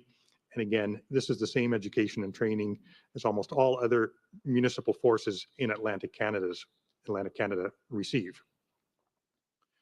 That said, although there is common training now, Truro Police certainly agrees that it would be beneficial to have more joint training with the Rcmp and other municipal forces. Next, I want to address the relationship with the Rcmp. The Commission has heard from Chief McNeil during his evidence that the relationship between the Rcmp and Truro Police Service was good for many years, and is still good on the ground, in the sense that Truro Police officers can and do assist the Rcmp and vice versa, and the two forces cooperate with and support each other in many ways. However, it is clear that the relationship has deteriorated. There are a number of reasons for this, and I just want to discuss a few of them quickly. Individual personalities have played a big role. Not long before the mass casualty, there's an influx of new senior management at the RCMP into the province. A number of senior managers came in almost at the same time. The relationship between municipal leaders, municipal chiefs, and the RCMP during that period of time deteriorated and have not been good. The RCMP has made the decision, and some individual officers made the decision, that senior leadership team will no longer be in Nova Scotia. There is, of course, a new leadership team in place. So that in itself, the Truro Police Service believes will be of assistance in improving the relationship. Other reasons for the deteriorated relationship, the mass casualty itself was a factor and did create some rifts. The fact that the RCMP did not ask for assistance, its communication during and after the mass casualty from the RCMP to the Truro Police was lacking in Truro Police's view. Other RCMP actions after the mass casualty increased friction. As an example, the way that the RCMP handled the 2011 CIS-NS bulletin. And I won't get into the details of that, but you did hear about the concerns of the Truro Police Service and other municipal agencies about some of the discussions that the RCMP had with them regarding that bulletin. There are also differences between the RCMP and Truro Police and other municipal forces on the use of Alert Ready and messaging to levels of government and public regarding its use and whether it should be used. You've also heard about the special services such as forensics and other special services that the RCMP provides to municipal forces. The RCMP's rollout of a form in early 2021 to municipal forces to request RCMP assistance without adequately explaining the purpose or the background for that form was a cause of concern, as well as the suggestion, at least, that municipal forces may have to pay for special services and or may not receive them. Obviously, this is a significant concern to Truro Police and other municipal agencies. There's also an issue that the Commission has heard quite a bit about, and that is the decision by the Nova Scotia Chiefs Association to move the RCMP to associate member status. I just want to speak to a couple of points on that. First of all, that decision was not a sudden or reactive decision. There were legitimate differences between the RCMP and municipal chiefs on a number of policy areas that led to the decision. There were discussions between the association executive and the RCMP prior to that decision. It was not out of the blue. The RCMP were not expelled as members of the Nova Scotia Chiefs. They can still and are encouraged to attend all professional development meetings, conferences, and participate in all committees. Essentially, from the perspective of the Truro Police, in some areas, the interests and positions of the RCMP diverge from municipal chiefs, and municipal chiefs felt that they need to be able to speak with one voice. In terms of recommendations on improving the relationship between municipal forces, including Truro Police and the RCMP, first, as I stated, the new and incoming RCMP relationship in the province needs to make a conscious and concerted effort to improve communication and relationships with municipal forces. The new RCMP leadership provides an opportunity for a reset to the relationship, and Truro Police is optimistic in that regard and certainly prepared to work with the new leadership to move things forward. Also, all parties have to work to resolve some of the irritants that are detrimental to the relationship, and there I'm thinking specifically of the issue of whether and how the RCMP should be paid for the special services that it provides to municipal agencies. This is not a simple issue. It involves a number of parties, including the RCMP, municipal forces, municipalities themselves, and the province. The historical aspect of it is that for many years, the RCMP provided these special services at no cost. Recently, the province and the RCMP have begun to take the position that the RCMP is not under any obligation to provide these services, while the RCMP provides special services to municipal agencies. Municipal agencies, including Truro Police, also provide services and assistance to the RCMP routinely at no charge, and this is something that needs to be taken into account. Truro Police Service asks that this commission recommend that all parties involved get together to clarify and resolve this issue in a way that does not negatively penalize or impact Truro Police and other municipal forces, ensures that special services are available to municipalities and to all residents across the province.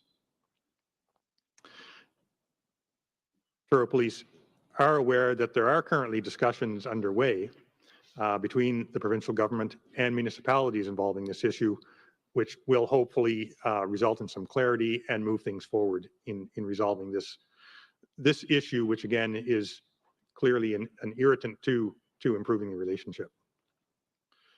Final point I want to speak to is the structure of policing in Nova Scotia in the bigger picture. And again, this is an extremely complex issue.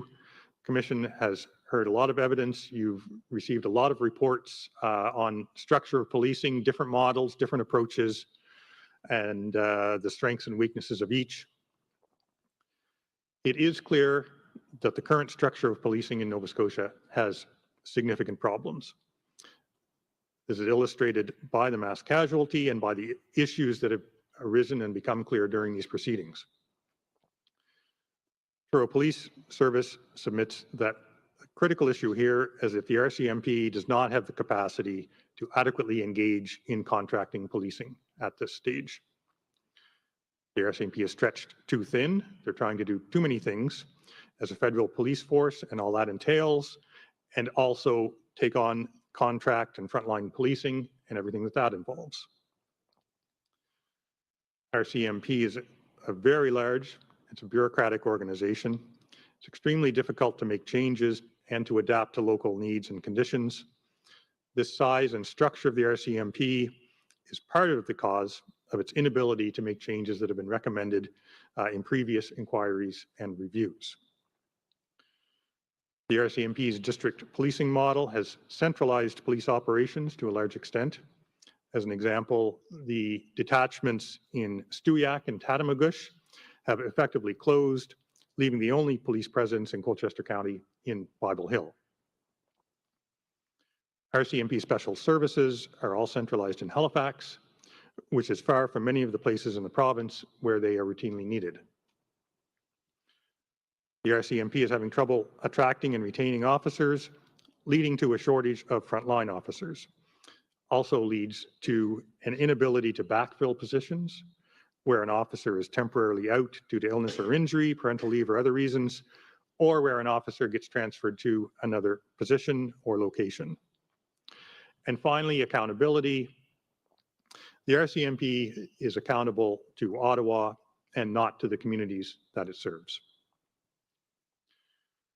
So to deal with these problems, Truro Police Service asks this commission to recommend that the Nova Scotia government, municipalities, and RCMP examine other possible structures, and specifically a regional policing model, which could involve the following.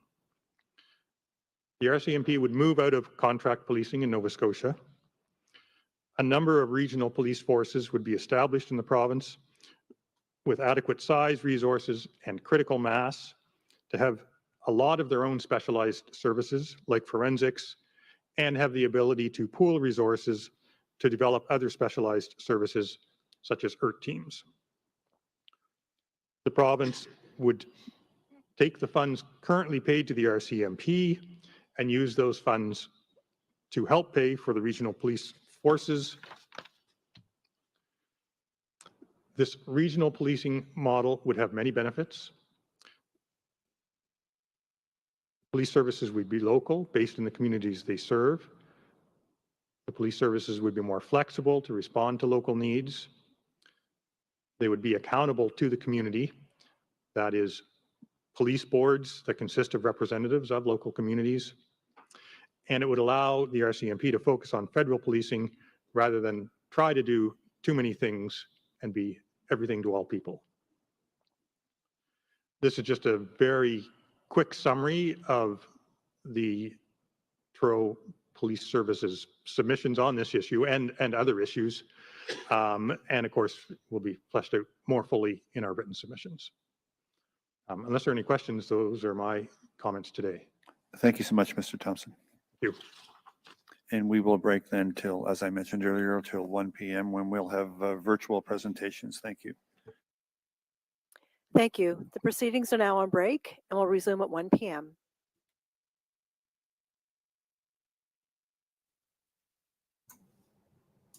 Oh, wow. Lots of good stuff, eh? Boom. Did you see McDonald's face? So unhappy. Oh, unhappy, unhappy. Not a happy clam, not a Digby clam. Digby clams. Digby clams.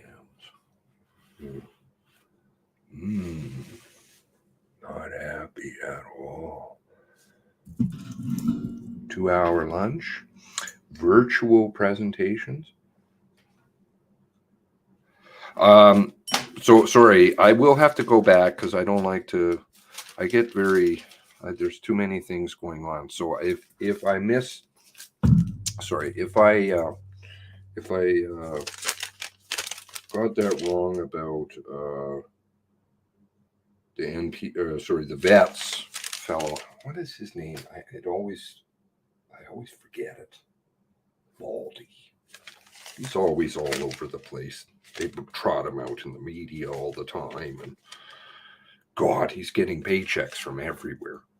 Not just NPF, he's getting them from the media, from the government, from his pension.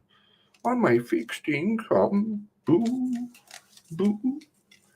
He has no job. He has no job then, you know, like all that money would go out the window. No consulting jobs anymore in terms of that. I don't know, maybe he can go and farm himself off it somewhere. But you see, if you've got a bad reputation, a lot of this is about saving. They know it's so complicated to unwind, but there's a consecutive order here. If you leave the force with a bad reputation, or people have a bad reputation and they know you, let's just say that the RCMP did fall apart, right? And then NPF, or sorry, the vets fellow,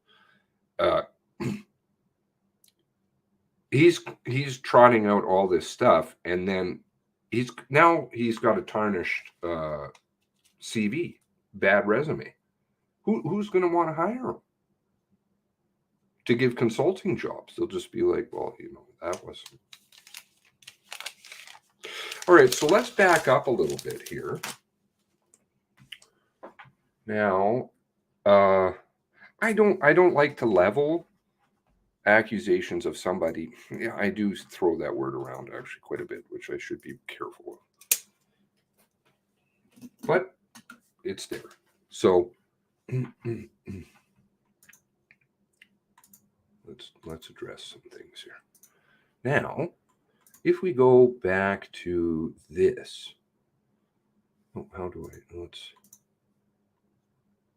let's do it this way, because then it's better audio, right? Okay, there we go. Brian Carter, thank you.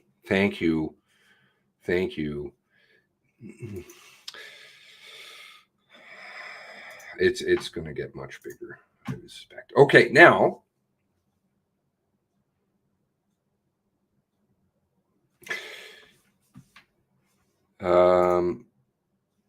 Let's go here. I gotta rewind a little bit. It's very hard to cue the video because it's still streaming, but I just, oh, wait. But you see now if I press play, it's gonna go right to the. They were asked to stay candid, nor were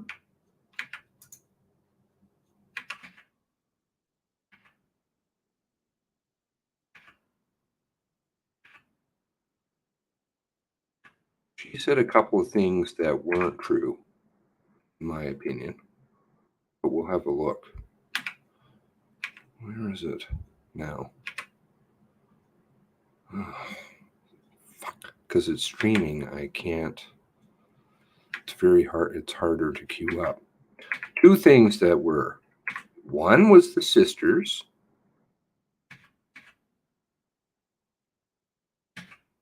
Porno cover. Okay.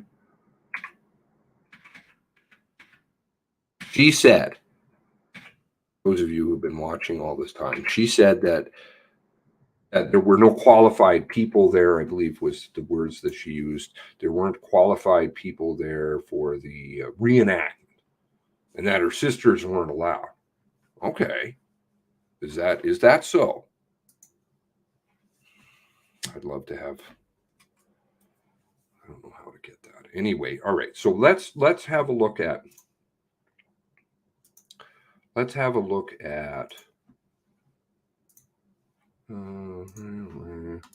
okay. Hopefully now the first recording is a bunch of bunk, like in terms of audio. But let's have a look at what Jerry says. Corporal Jerry Rescheduled, Northeast Over Major Crime Unit. Today is the 23rd day of October, 2020. By my phone here, it's currently 12:21 hours. We're at the fortified property of former deceased Gabriel Wortman. And we're here to do a reenactment with Lisa Banfield in relation to the events of April 18th and 19th, 2020. In relation to the ongoing fortified homicide investigation. We'll be pressing pause shortly there, and then we'll start the reenactment with Lisa Banfield momentarily.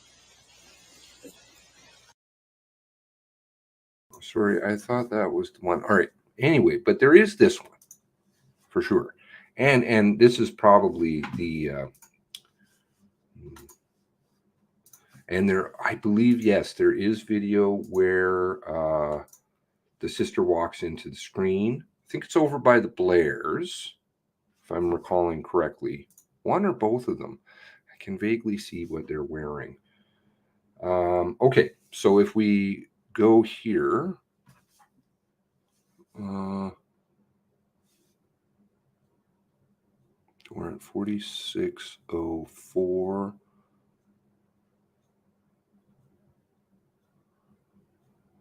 Let's just start here.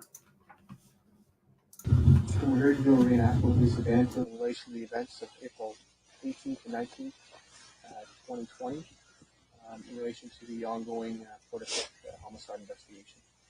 We'll be pressing pause shortly there, and then we'll start the reenactment with Lisa Banfield momentarily. Here we go. We're going to get it now. Okay, again, it's Corporal Jerry Rescheduled with the Rcmp Major Crime Unit. I'm here with Lisa Banfield. Lisa, could you state your name for the record? Lisa Banfield. Okay, and also with us are two FIS members who are recording the event, and also a polygraph member, and two members from Lisa's family, sisters, and as well as another member, and two members from Lisa's family, sisters, a polygraph member, and two members from Lisa's family, sisters, so a polygraph member, and two members from Lisa's family, sisters. Uh-oh. Not good to say things, especially in a prepared statement to the MCC, say something knowingly untrue. Lisa acknowledged that both her sisters there. I do believe, yes, there is video. There is video of the sisters momentarily over by the Blairs, which I can track now. But she says herself, they're there. So just so that it's perfectly clear. Polygraph member and 2 members from Lisa's family, sisters, and as well as another member from a major crime unit. I've always had problems with who's there. I believe it's Firth, maybe Vardy himself. The unidentified person there is interesting, and the crime scene people. Anyway, of course, that's what they want to do. They don't want to tell anybody who anybody's there, right? Because, I mean, he has no problem saying himself. But thank you for introducing her sisters. And thank you, Lisa, for acknowledging that. And it will make a very interesting clip, piecing that together. Sorry. Perhaps, dropping it on the tweeters to, what is her name again? My bad here. One moment. All this stuff is all going to be very interesting in the future. I want to make sure I've got her name.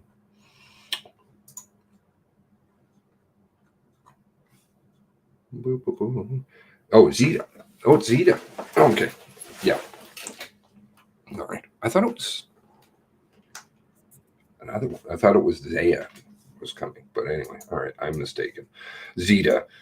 Zeta's been making court appearances. That's all really fuzzy stuff, man. Then you start getting into the less case.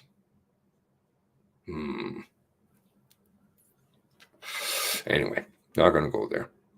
Not sure how everything is fitting in. Still working that out. All right, now, so that's going to be a big problem. And you had it prepared. You wrote it out. You did do your homework, right? Now, the second thing is that she says that there are, how many interviews did she say? I think 4 interviews. Is that correct? Now, there is an interview that was done October 23rd, same day as this hoo-ha. Okay? Families haven't seen that. I'm aware of it from reading. Sorry, I wish I could recall the quote or the column number. I don't. Might be in a SITREP report. Well, I did manage to stir this one up. Where is it here? But I know I've read it elsewhere. There was an actual interview. They'll talk briefly about it here. Column 52786. This is a SITREP report to Brennan. October 23rd, Dennis Daly, my apologies. October 23rd, 8 strong investigators will be conducting reenactment with Lisa Banfield in Portapique. I believe this may be irrelevant, maybe referring to the interview. Who did the interview? It was Vardy. This was, I believe, this is what the charges are based on, I would suspect. And I've inquired to different families whether they have ever seen October 23rd's interview. And they are not aware of it, but I know of it. So that's not true. I'll piece that one together and we'll fire that out on the tweeters. Maybe, hopefully. Or if you guys know, let me know.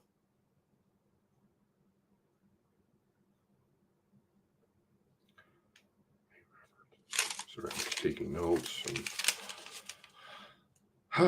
I'm not a very good note taker. No, I don't remember what that note is referring to. Okay, moving on to Linda McDonald and Sergeant Jean. She talks about how they've been crying out since the beginning about Susie Bootland. There's no record of that publicly anywhere. Remember who are Jean? The name. What's the nickname? Betty.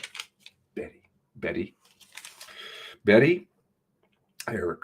Yes. Okay. Now, who are they? You've got, of course,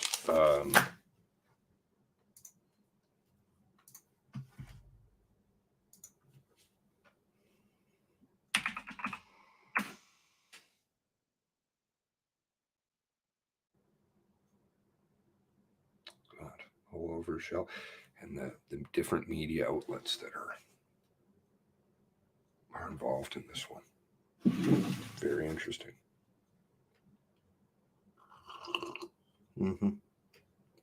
Eric. Yeah. Okay. Is it grandson? I think somewhere I have a picture of the grandson at some Rcmp convention. With lots of red surge, likes the photos with the red surges and put them up on Facebook. Now,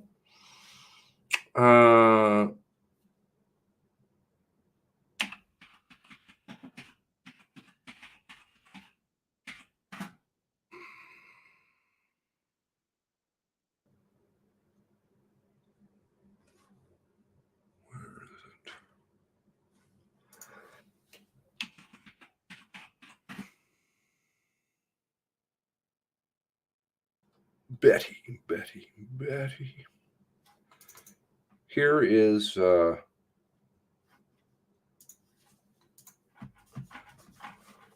husband, Betty, who's crying out for the women thing. Here's her husband, Sergeant Jerry. Like going around up the north, stationed up north, moving around, got married, got stationed together as she was doing her nursing, and Jerry was moving around up north, and I think it's in her Wikipedia, so you can put it all together. Yeah, she kind of bit of a conflict of interest thing going down there.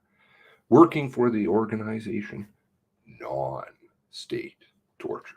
This is why Susie Bootland was never brought into the picture. That's why they never mentioned anything about it, to the best of my knowledge. I've never seen anything. And I have videos, and I'm like, well, I played one the other day. What was that? Susie, and I said in it specifically, where are you guys? What the fuck are you doing? And I've said it numerous times over the last 2+ years. That was September.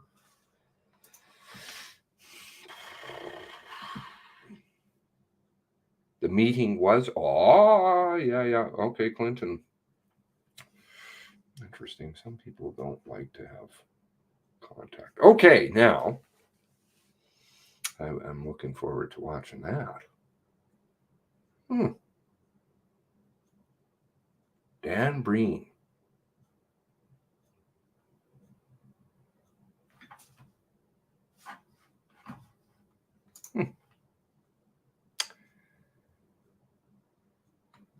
Yeah. Okay. Those tapes are going to hurt.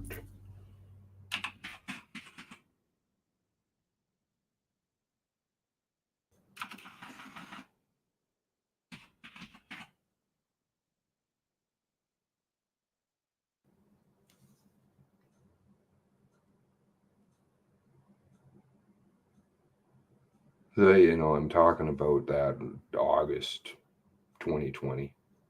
Like, where the fuck are you guys? You guys are making all kinds of media appearances. There's 2 videos at least. No, there's lots more than that, though. Rcmp Brenda Forbes, Susie Bootland War Room, August 8th, August 22nd. Anyways, and of course, they never wanted to mention it. They would rather talk about, I don't know, they're on Sheldon McLeod and, where is it? Talking about subsequently, of course, their book deal that they picked up.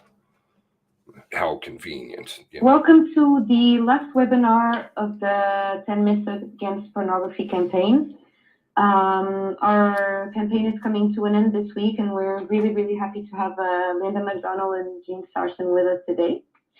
The book deal came about, it could just be a miraculous coincidence. The timing of it, very interesting.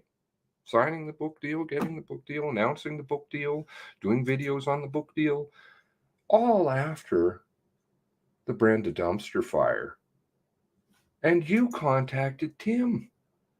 Tim.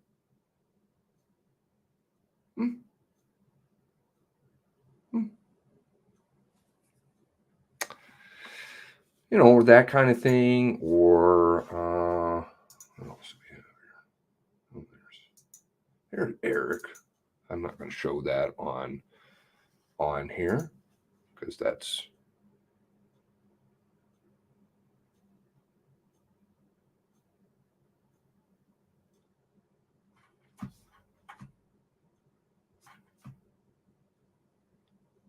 this 8. Okay.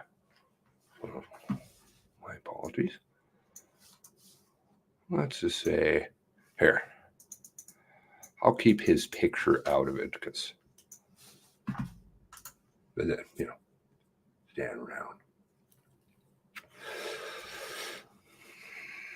with the young fellers. Quite liked a trip to Nova Scotia.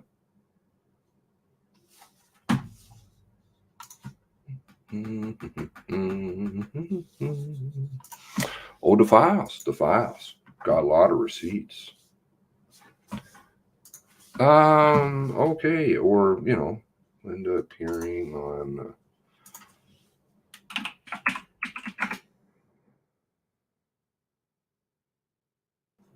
Linda being friends with certain people. That was all very odd. He had white privilege. He had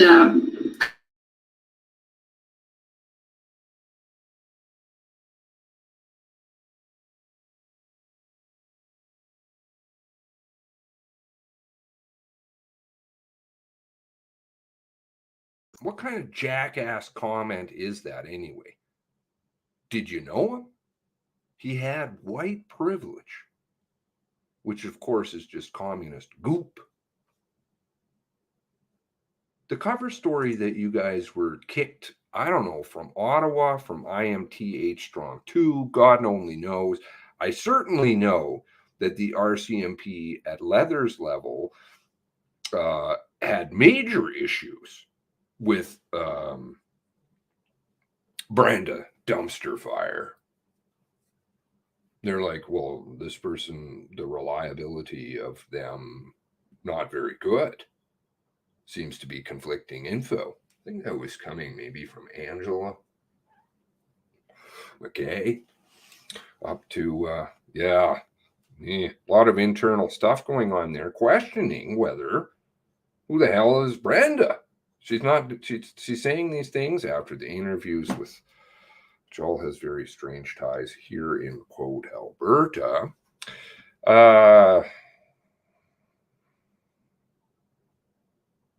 Maybe it's just coincidental. I don't know.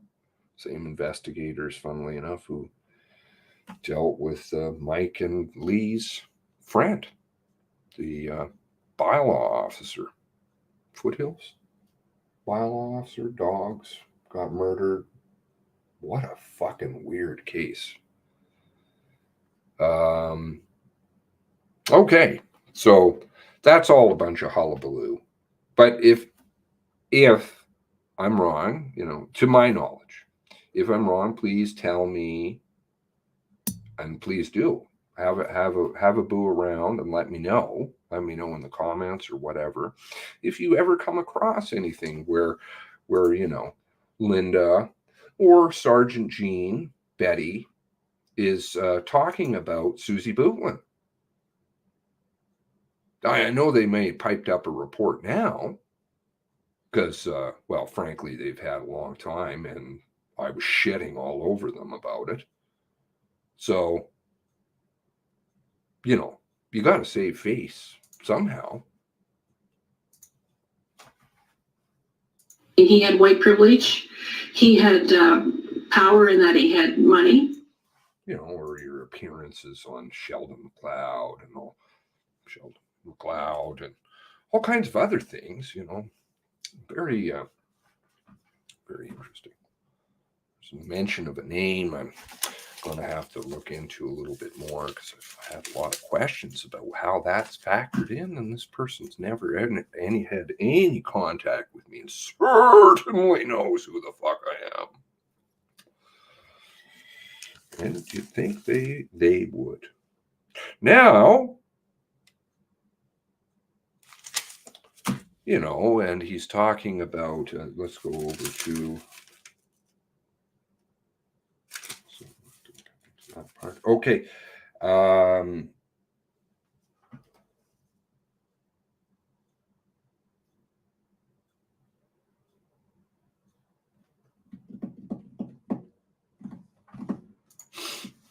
Excuse me.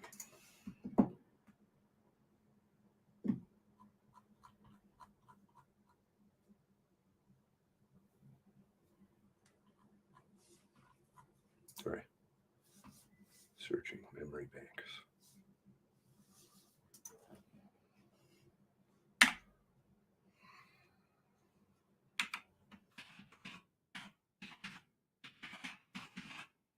May have it open on a tab.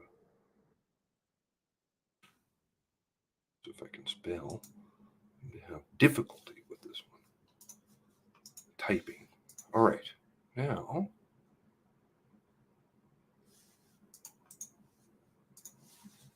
this is a dated, as in, when are we talking about here? June 27th, 2021. Organizational chart of the Rcmp. Not that there's, any bloat there at all. Let's see, actually, I've got this open. Hold on. I could see, though, that it was definitely dated because of where people are when I was working through this. Well, I shouldn't claim just myself. That's incorrect. We collectively were going through this, and Alfredo was in the wrong place. He's not in the right place. All of that, but this is the garbage. And I'll tell you, and I'm being quite literal, the upper echelons of Ottawa and white shirt hang-arounds and people who spit polish boots and give themselves titles for something and do nothing is abhorrent. It would be binders, literally binders of people. If you remember Brenda talking, Brenda Lucky, maybe less lucky, I don't know. She just kept saying there'll be people. In fact, even at the mass casualty, she's writing notes or whatever. She refers to that there are people she's got with her in the audience taking notes for her.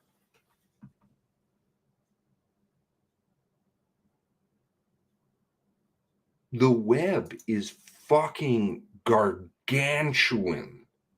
It is huge. It is so top heavy. And a lot of these people don't even know what they're doing, probably aren't doing a lot, have gotten through by ticking the boxes, licking the boots, doing the proper things, not pointing out errors. You know, you want to talk about, just like they were speaking there about the systemic, or, you know, they were bringing in racism and that kind of thing. There are lots of interviews in there by the Mass Casualty Commission of Aboriginal, Native, Indian, whichever. I don't know. Anyways, Aboriginal officers, right? And they're clearly going through racism.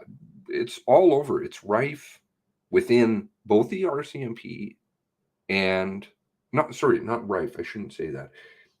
There is a culture that will, not to use their word, but a culture that will tolerate that. There are a few bullshit members who are running around doing it.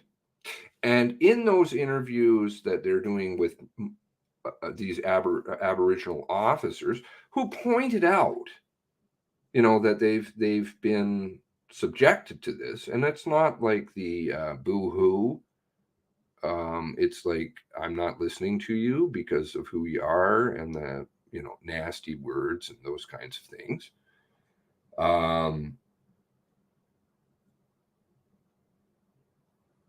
The Mass Casualty Commission does nothing to follow up on that, of course.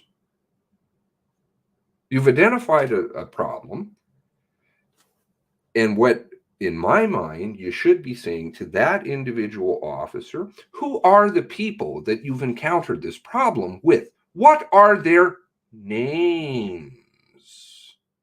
I want to know. First of all, I want to know more about what you've endured. Let's get a clear picture of if they want to go and see, this is the thing. Sorry, I'll before I start going off into that area. They've opened the door to all of this. If you want to throw it all on the table and you want to go off into you want to do all this stuff, the racism and the homophobia, Landry, right? Okay, and all of this stuff, you want to go into every which way from 1819, women's abuse, whatever it is, right? You want to go all over the place, try to, you know, just confuse people, get them off 1819. Okay, so you legally, like that would be called, you've opened the door. All right, fair enough. So now you're entitled to be criticized and attacked on that level, especially when you bring the documents in yourself.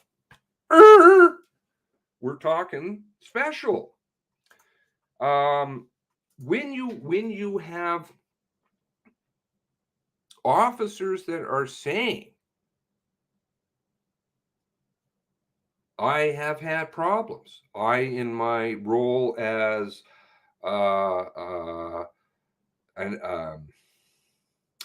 when I have subordinates that aren't following orders because of the color of my skin, and they're totally legitimate. Why not delve into that? I thought that's what you were doing, right? That you open the door into that area. Instead, you don't say to that officer, please tell me more about what your experiences are. Who are the people? And let's fire their asses. Let's first of all bring them in, put them in the hot seat, and say, what the fuck were you doing? Right?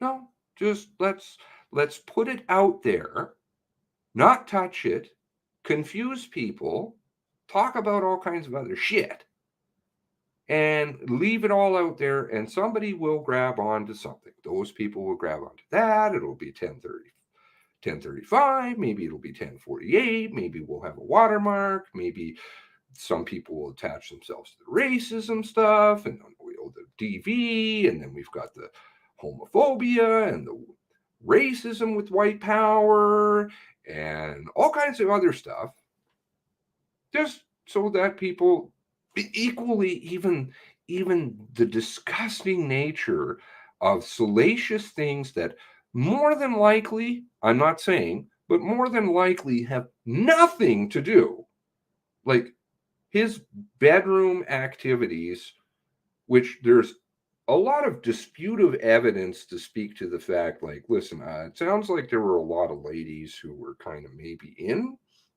on board, which is fair. People's bedroom stuff is people's bedroom stuff, but they weren't unhappy with that. You've got Jean up there and Linda talking about anal rapes and from 1910 and all kinds of other goop, which gets people, I don't know, again, I've never quite understood that. It seems to waylay the brain in a lot of people. They're like, ooh, sex sells, right? Bernays. It waylays the brain, and it's very interesting or whatever.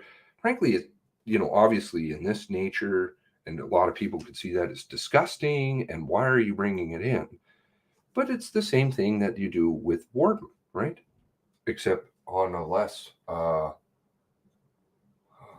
disgusting level. But kind of, and then people are like, oh, I don't see the fact that there was somebody sitting at the end of the road, or the video stamp on that is out. Their brain is now into, well, those things are, I don't know, dirty, and I've never experienced them, or, ooh, look at that. Do you follow? And that's why they like to throw it out. Lots of distraction techniques. Very stupid. These people who are dreaming them up over in IMT H Strong 2 and from the center in Ottawa. The center.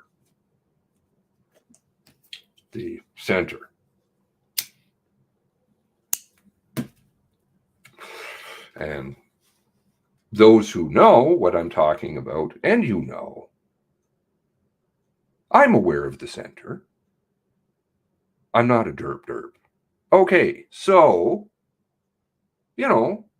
that's all coming from down in the center in Ottawa. The center. So, okay, your stupid plans, and I mean that in all sincerity, and I'm not using hyperbole. You really are quite intellectually stunted. Your plans backfire. You bring these distracting techniques in, and then they turn on you, right? What was that, Thursday, a couple of weeks ago? Totally backfired. Everybody started attacking you. You thought that, well, we can do this one. We can have all these groups, and they're going to be our friends, and we'll give them a voice. And you had, name is eluding me. What is her name? Heidi. Very good speaker. Just came up and blasted the fuck out of the RCMP. And of course, she wasn't invited back. She was supposed to appear the next day. But no. Yes, they are really stupid. I'm not a person who generally just throws out things like, I know a lot of people do, but that's just the way I communicate. When I'm saying that you're stupid, like I'm meaning quite literally, you're not very smart. It's not like, hey, you're stupid. No, like you're really not that smart. You need help. You need to go to school. You need education. You need help. Perhaps that's beyond you. I don't know. In some cases, that's true. Smarts exist in different areas. But I would say that the people that are working down in the center and Brandon's crew and H Strong too were IMT stuff, not operating highly intelligent here. You know, we'll put it all under one roof and nobody will know. We'll dream up all these war plans and tabletop this. Well, you're tabletopping the kind of table up your ass. You look just like a fool. And, you know, that's going to come back on your CV because I suspect this is all going to fall apart on you. To what level? I'm not exactly sure. If the RCMP once again, and the vets did it today, Brennan did it himself. Brennan. When they're discussing the fact that Heidi Marshall, thank you. I have a lot of respect for her. When I get down to Nova Scotia, I'd love to meet her and say, you know, you represented yourself very well. You brought your points to the table. You see, and I don't disagree that all of these things, they're all is an overstatement. I don't disagree that there are real issues that exist in our society. That's clear. That will always be. There's always going to be issues, and anybody who thinks that you're just going to get rid of stuff, you never will. Human nature is, well, we're fallible. We are fallible. We are humans. We make mistakes. That's why we're not God. Some of us are immoral. We have pieces. Even all of us have pieces that are not good. Myself, you know, like we make mistakes. We do things that we shouldn't be doing, whatever. But that's just nature. You have to accept some of that. And some of it you just got to quit crying about. But on the other hand, there are real legitimate ones. They like to build the victimhood. Whoever's really up there. Now, but there are real legitimate things like, you know, Susie Bootland, 100% is an absolute disaster zone, right? I suspect digging around a little bit more last night, Atera is going to turn into an absolute nightmare for them. But we'll see. I'm going to work on that some more. Been working on it for a while, accumulating things.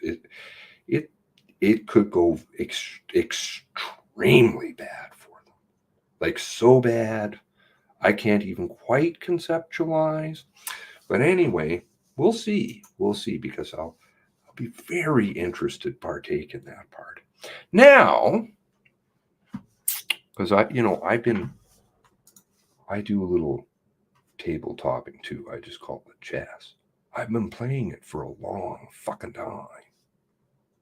We're going to have a good time together. Balin's in this list. You know, in this, you can hardly read. Let me put it at scale. That's what it appears like. And this is just a 2-pager. You're missing a lot of people. And then you got the DOJ somewhat in here too, okay? And mixed in with it. But of course, it's Brenda overseeing it all, right? I mean, this stuff is so small print that it actually becomes fuzzy to an extent. There you see, it takes a little bit to clear it up. Look at all these people. What the fuck are they doing? You've got director generals and then directors, and then officers responsible, and it's in French, and some of it.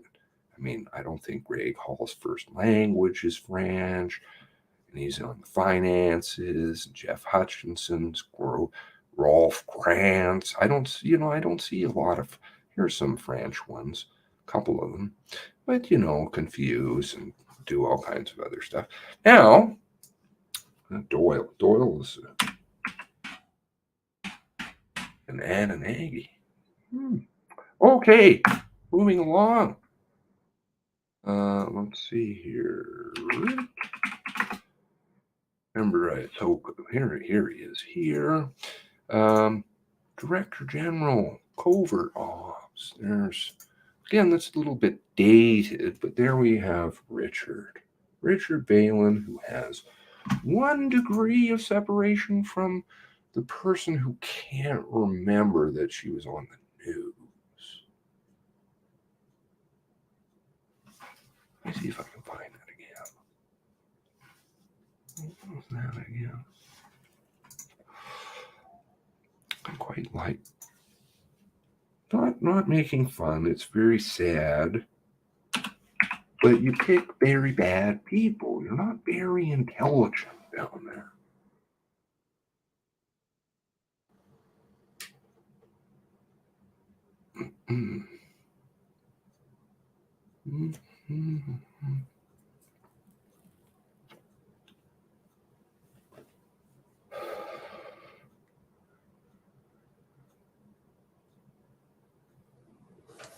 Oh, Wayne.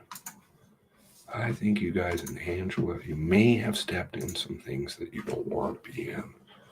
But anyway, we'll move along for now. Still tabletopping, still seeking advice.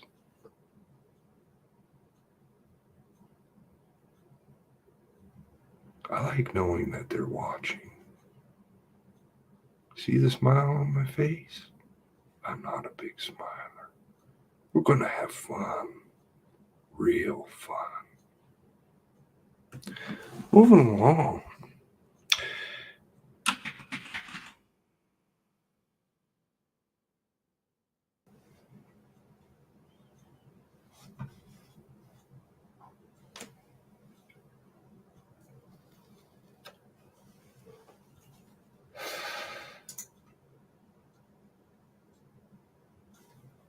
Oh,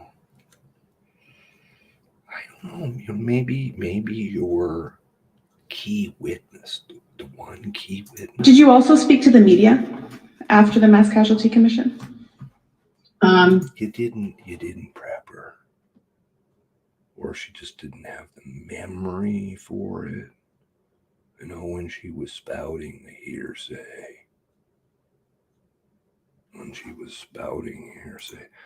She wasn't prepped, or her memory is so bad and damaged, possibly from substances, alcohol, etc.,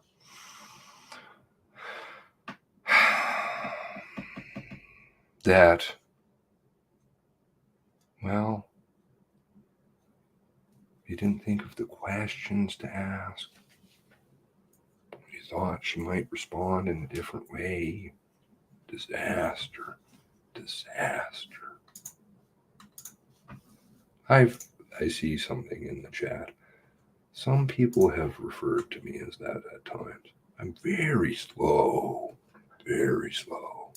but I like doing things.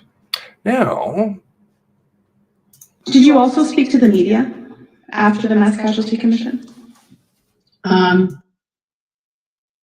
I don't know. It wasn't media. It was just the Mass Casualty Commission. I don't think I've spoken to anybody else because they came directly into my house, and downstairs we had it in the basement.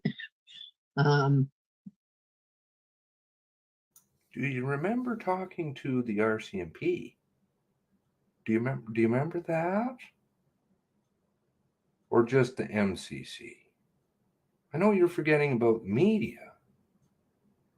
You also forget about talking to the Rcmp? What is it? Kuka? Kuka. You remember Kuka? And his partner. Forget his name. Do you remember that? Where's George? Why isn't he reminding you and helping you? No, I don't think so. No. Maybe not directly in your house, but have you talked to reporters? No. Okay. I think I've talked to reporters. House. Poor Emily Hill has to. It's just really going south there. And she's oh, fuck. Can we recover? Oh, I didn't have a conversation with her. Or she's forgotten what we talked about in the prep, which is fine. You can prep witnesses. That's okay.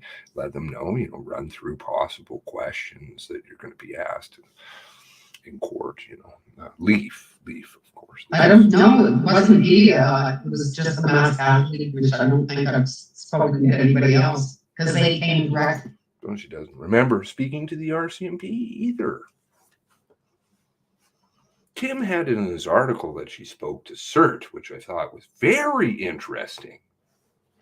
CERT! Never seen any reference to that. But Tim had it in his article. CERT, serious incidents response team. So we've got possibly CERT in there now. We've got Rcmp. We've got Mass Casualty Commission. We've got media. What does Brenda hearsay dumpster fire doesn't remember yesterday? What does she remember again?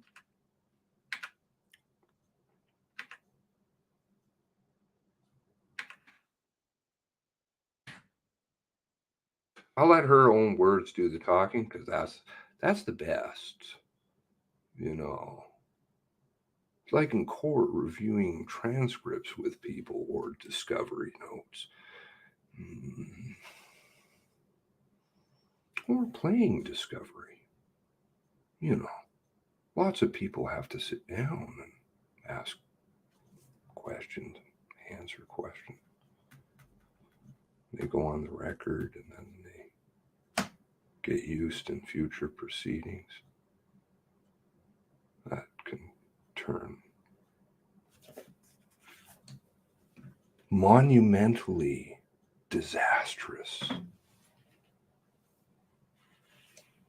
I'm speaking to certain people. Just remember, please. Okay.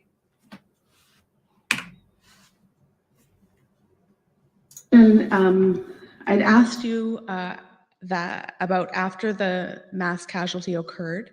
I'd asked you about speaking with the Rcmp and speaking with the commission, and you told me that you had done interviews with the Rcmp and with the commission. Did you also speak to the media after the mass casualty commission? I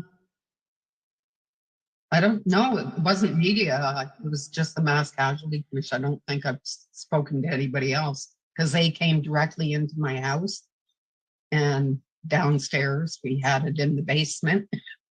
No, I don't think so. No. Maybe not directly in your house, but have you talked to reporters? No. Okay. I think I'm just asking you that because I've seen some media reports where you were interviewed by reporters. And do you have a recollection? I'm not talking about right after the mass casualty, but since the mass casualty, in the last couple of years, have you spoken to reporters about what happened? No. I don't know who I would be talking to. Okay. I'm thinking about reporters from, for example, CBC or Halifax newspapers that might have called you up and asked you questions. CBC got a hold of me and they wanted to talk to me, but I didn't. Okay. I went, okay. No, I want this. Okay, so forgetting the call that was, how was that? Was that instigated by Jean, Sergeant Jean and Linda with Tim? Okay, so we have her saying that she had one meeting one interview in the basement. How many meetings, how many interviews did she do again? Let's just have a quick look. I can't quite remember. My memory is not that great. I'll be totally honest.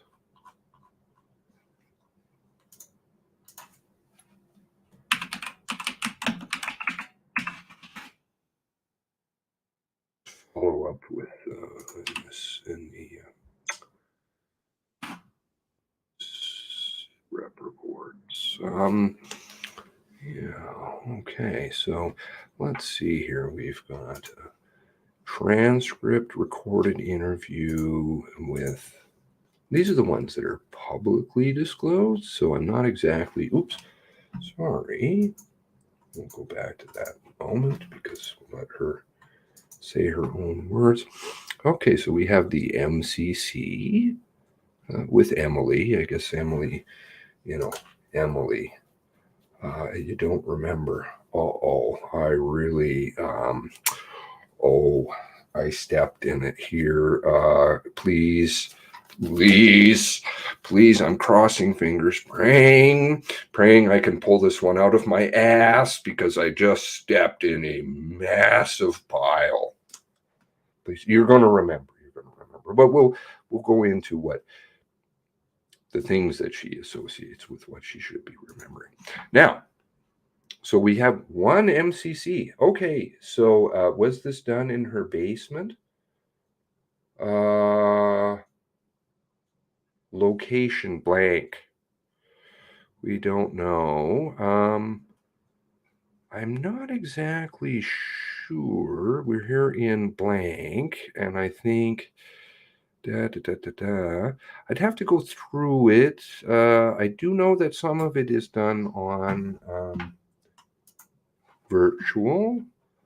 Okay, so not sure. Did in fact Emily Hill, Paul Thompson fly to, quote, Alberta, because I guess it was in Alberta, Camrose, right? Or could it be at George, who still lives in Nova Scotia? I don't know. We don't know. Okay, but that's one. Okay, then we've got we've got this one here. Okay, this is done April 22nd with Fraser. Okay, and this one I believe is done at, yes, okay. So this is done quote unquote virtually with Townsend and Firth. Okay, that's Rcmp. Just so I'm clear, she said she only remembers one interview in the basement with MCC, which we don't know was the first one we pulled up there. Okay, let's go to the next one. So she doesn't remember this one. She doesn't remember that it's virtual. All right, moving along. Now, there's all these.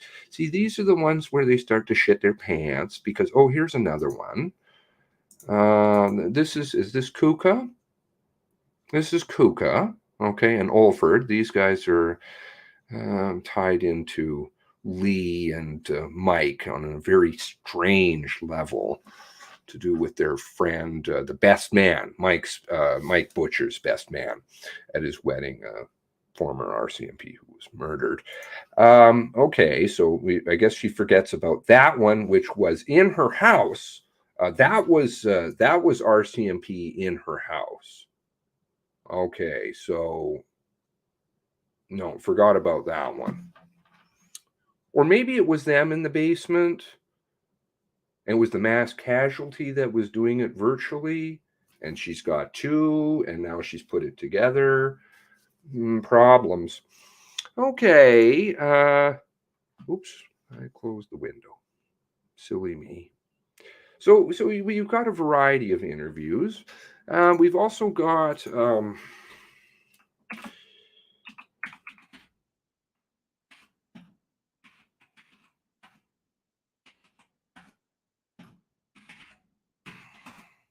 sure how he knows that. Did you revise the article? Maybe. We'll see. Loading. Okay. This is the first introduction. May 12th, which, you know, is very odd because her name is just Bo here. But the same day, you can actually find her in the media going by her real name. Oh.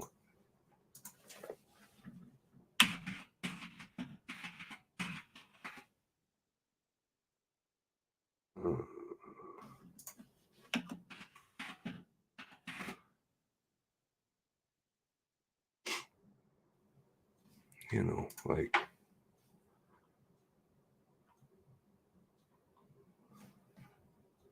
here.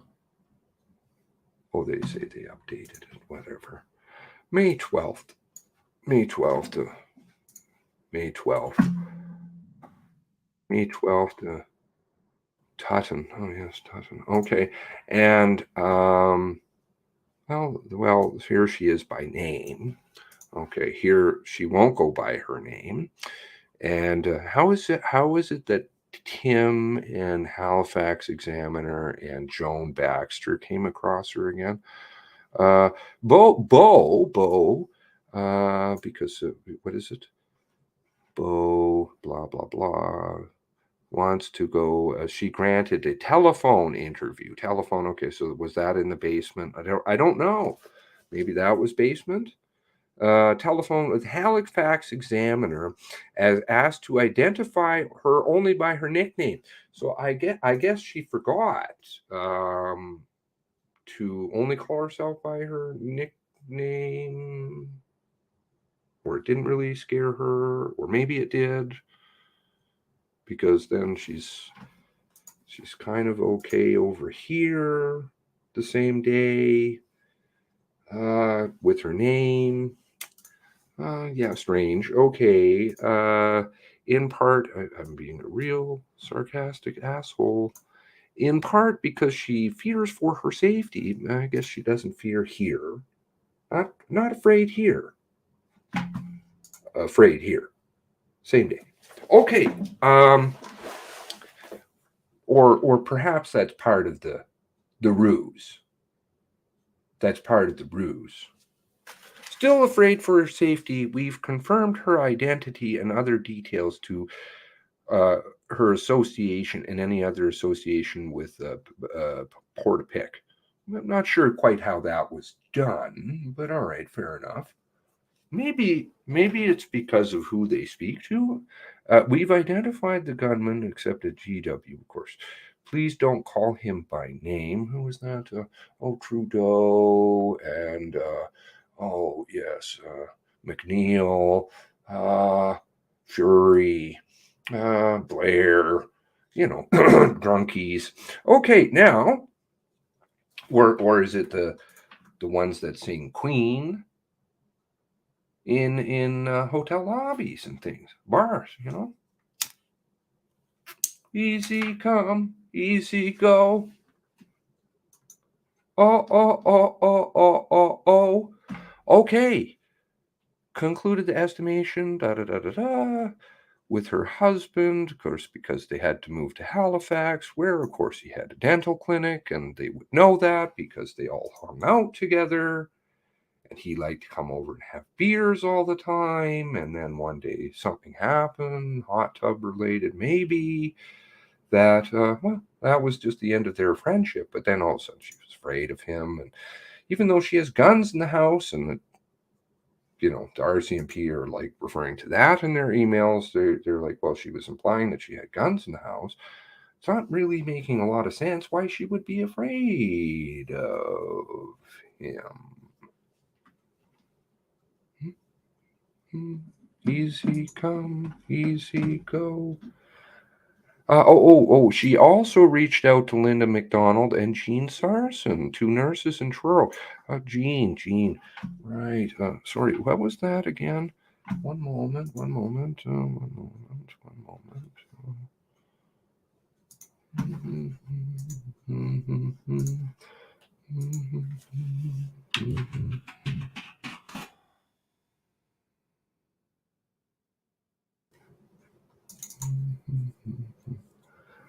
Easy come, easy go.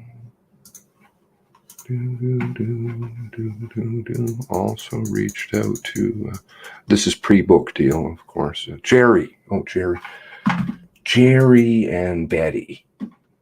Betty Sarson, right? Okay, so reached out to Rcmp. Okay, good. Rcmp affiliations, people. Good, good. So she called them up. I guess she would know them again. How would she know them again? Over here in Camrose, she just picked up their phone number. Oh, maybe they're friends. Oh. Is that how it was confirmed, Kim? Is that how it was confirmed? Through Linda? Jean, 2 nurses in Truro who self-funded campaign persons against, oh, what was that? What was that? What's that word there? Oh, non-state. Let me familiarize myself with the definition of non-state. Just clear, because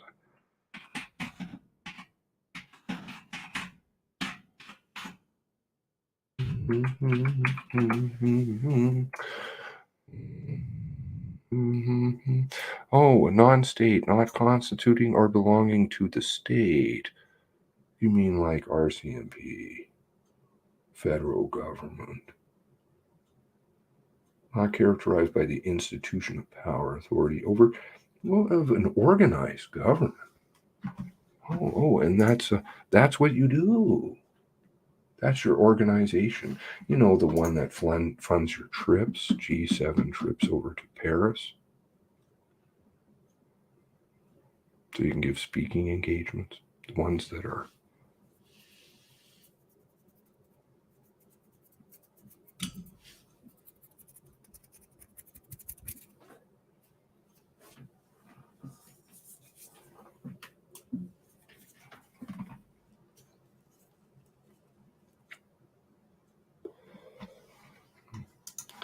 awful experience of GW has never left her. She has Bo, but Brenda, Bo here, not afraid, same day, afraid, same day, not sure she's maybe afraid, forgetting that she's afraid. She says that she was interviewed many times by Rcmp Serious Incidents Response Team. Oh, that's very different than Guka. Guka's not CERT. Why does she know CERT? Or was she interviewed by CERT? Did she forget about that one too? Sorry, what was it again? Many times. Did they fly to Alberta? Was it on the computer? In your basement? How many times was it again? I'm confused.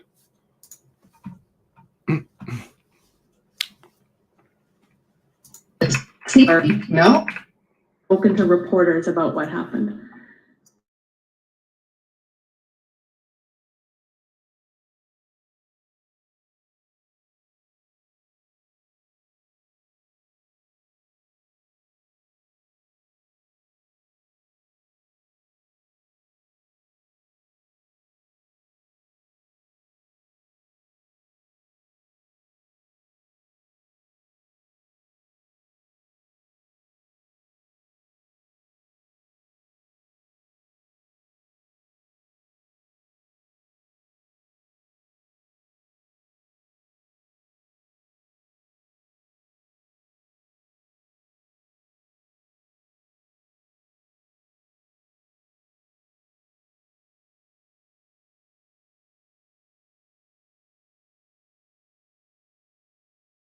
So Emily, Leaf Emily,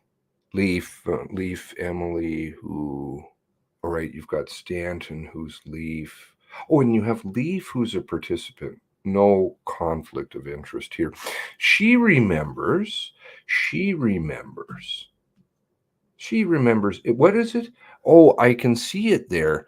Interviews with Rcmp. Oh, and the commission. What does Brenda respond again?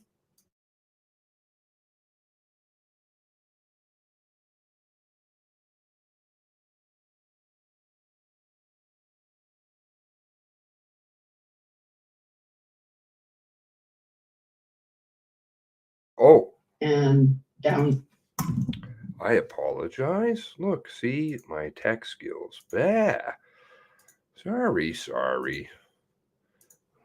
Please humor me.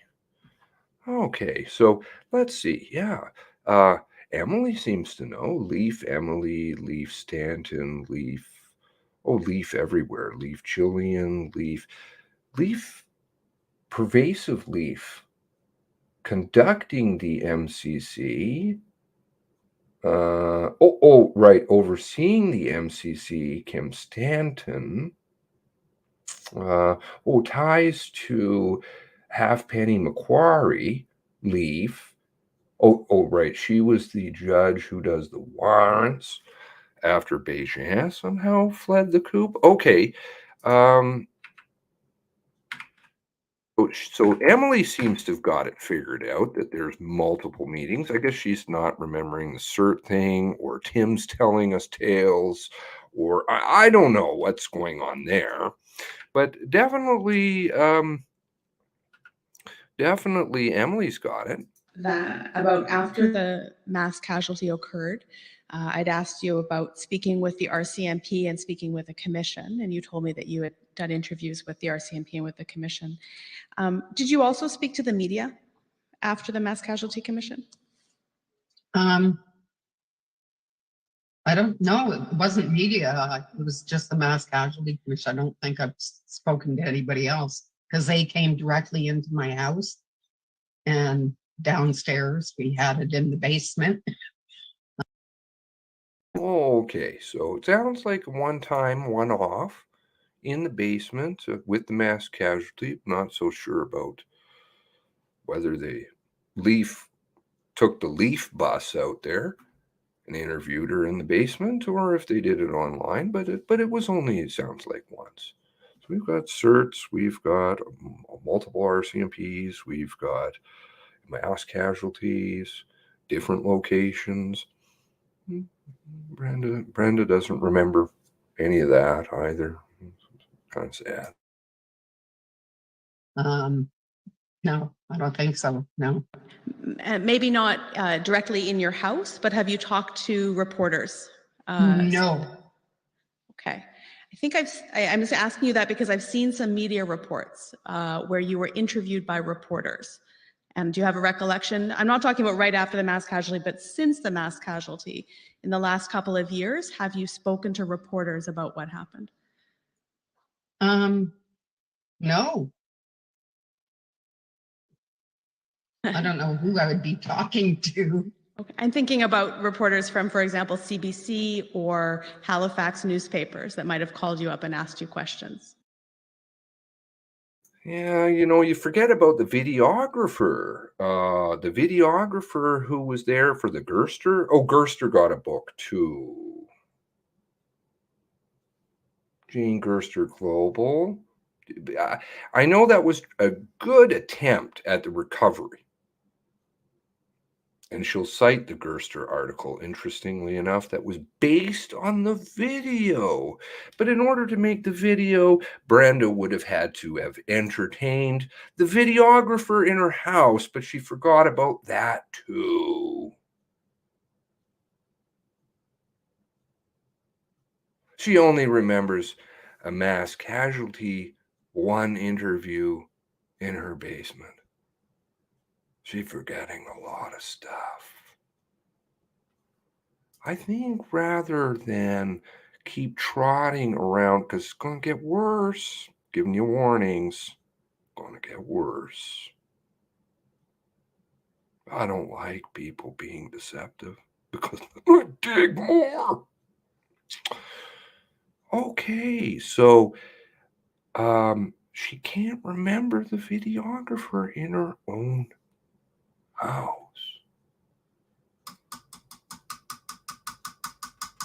I know Emily tried to recover just by making it sound like it was a telephone interview with newspaper people.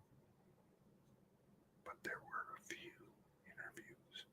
And then the cameramen, multiple, because there's different angles. The ones that didn't ask about the darkened iPad, you know. Where'd that again?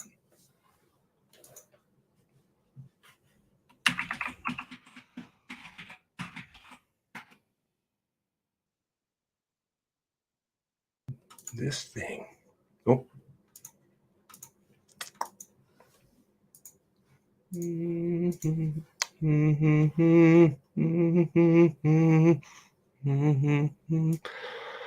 Do. Oh, 10 days later. Well, this is right around the warrant date, you know, the first release of the warrants.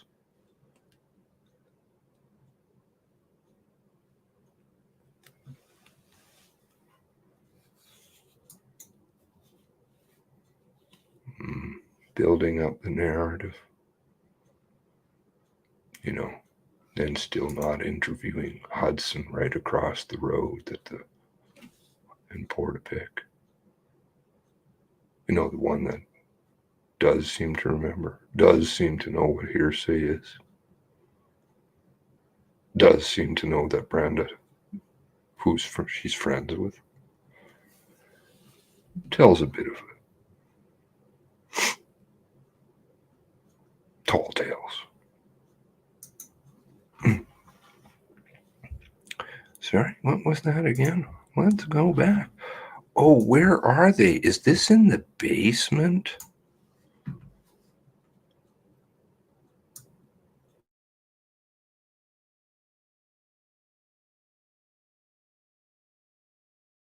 Brenda Forbes felt a different anguish than most.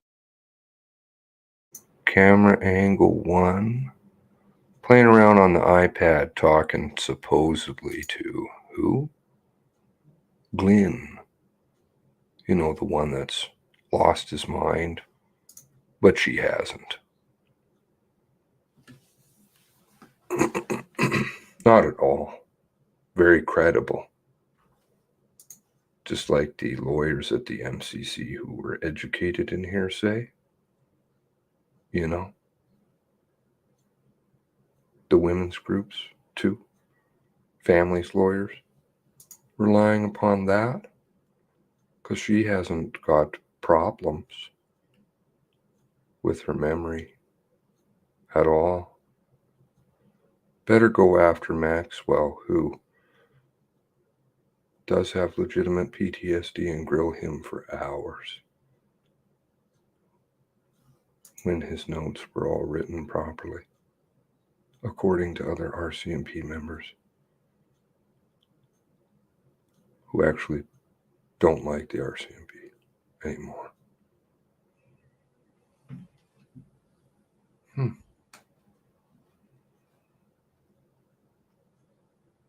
Strange.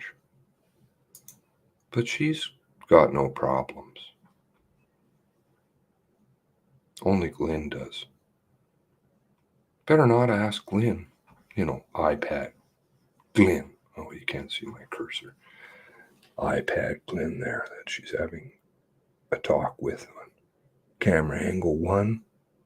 I don't know. This looks like upstairs, probably not in her basement, but she forgot about that too. Most. I thought to myself, nobody listened to me. Everybody protected him. Forbes says years earlier. How many cameramen there? This is the third camera angle I've seen. Maybe they're just staging. But see, this is the exact same pose, except if you think to the right of her couch, you just saw that a moment ago, and she was lifting up her iPad in the exact same way. Where was that again? There? Oh.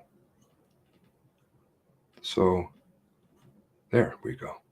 That's camera angle number 2. Cameraman number 2. She doesn't remember them in her house either.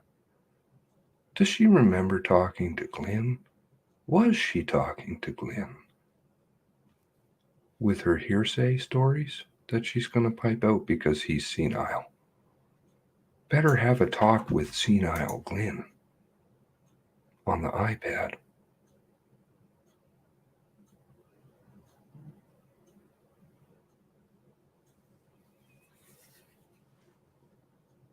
Get his, do you remember Glenn? Do you remember Glenn? Coming from, do you remember Brenda? No.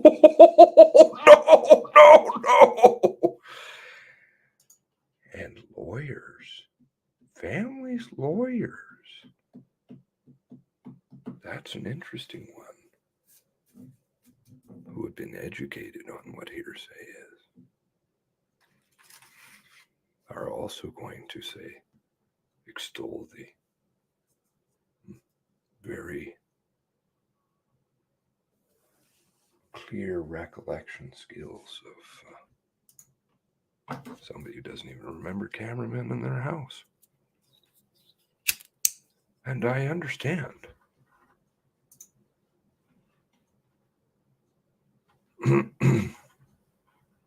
Emily, trying to recover with the newspaper articles.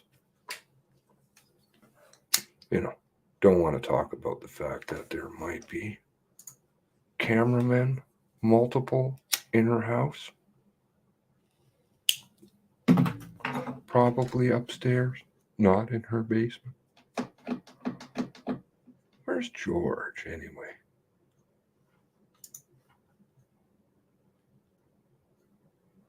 Was he down still in Nova Scotia? You know, like his Facebook says. I guess they're married. They're being interviewed together.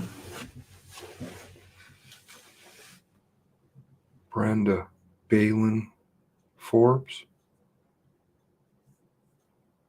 Andre Levesque. Oh, this is looking worse and worse.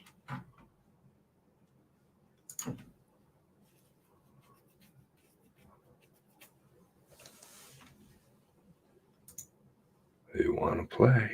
Let's go.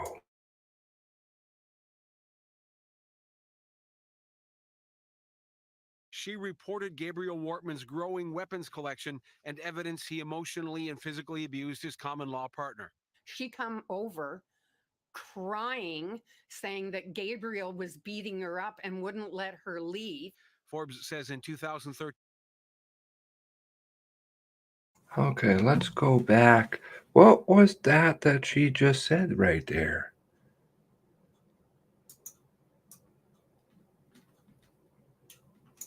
Partner. She come over crying, saying that Gabriel was beating her up and wouldn't let her leave.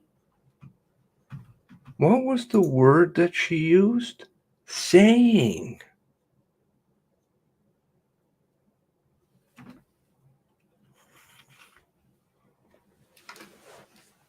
Law school.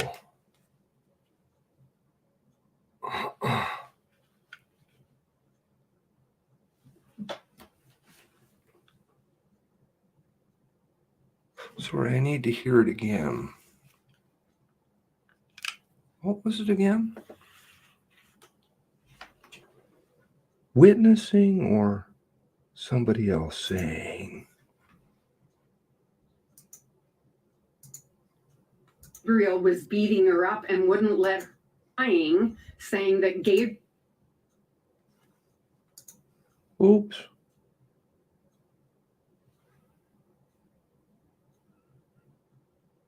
Sure, it was one of the videos that was deleted.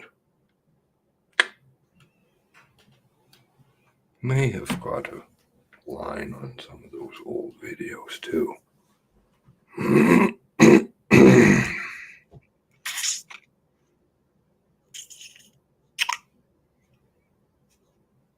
That I demolished it at the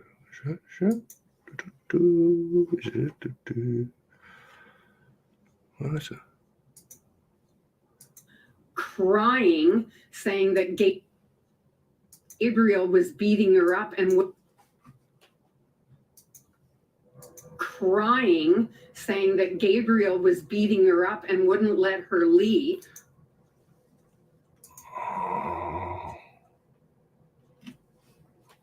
Uh-oh. Let's see.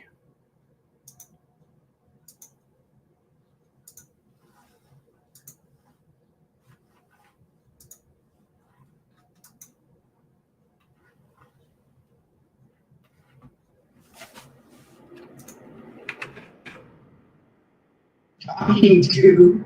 I'm thinking about reporters from, for example, CBC or Halifax newspapers that might have called you up and asked you questions. Good job trying to recover there, Emily. Don't bring in the videographers from Global. Just bring in the print, possibly over the phone. Oh.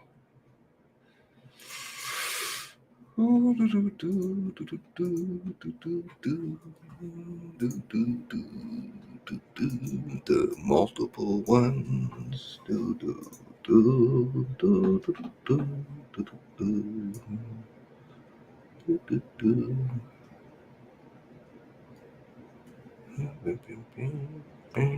One camera angle, two camera angle, two cameramen, iPad with Glenn, which of course Global wasn't interested in. Hey, Brenda, appears you know somebody who, what? What was that again?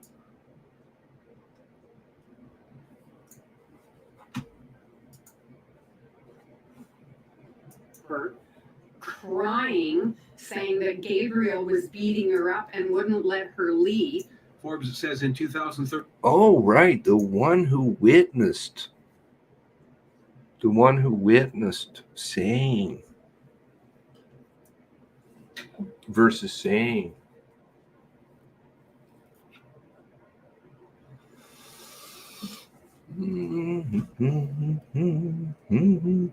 Oh, yes.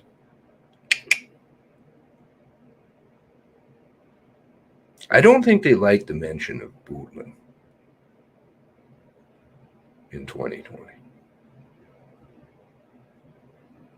and post.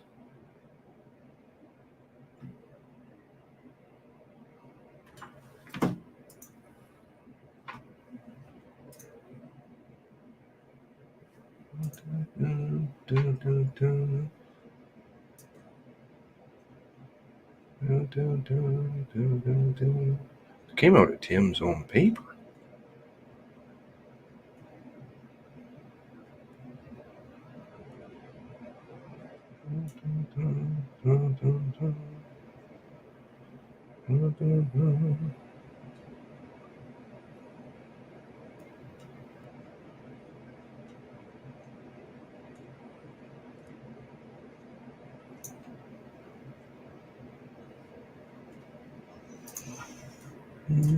Come easy go. Do do do do do do. Do do do do do. Do do do do do do. Do do do do do.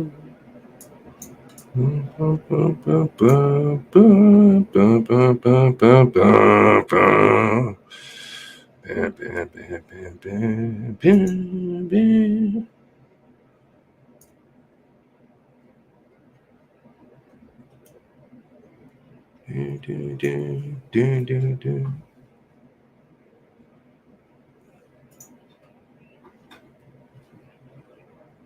Dun, dun, dun, dun, dun, dun. Oh, Sergeant Jean and the free trips.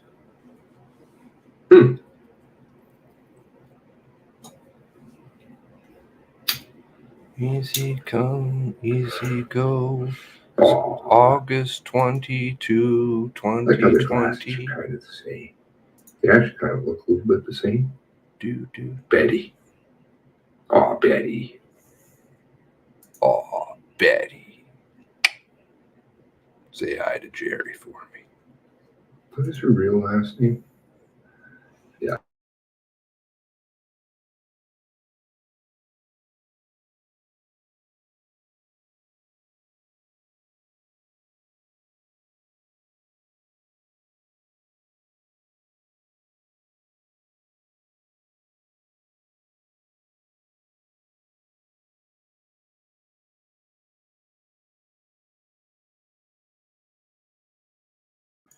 I'd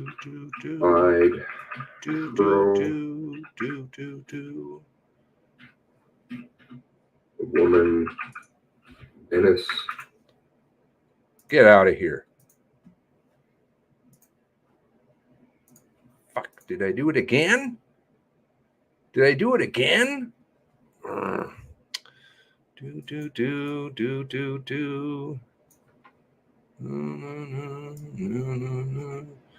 Free trips for the ladies. Book deals galore. Wasn't it?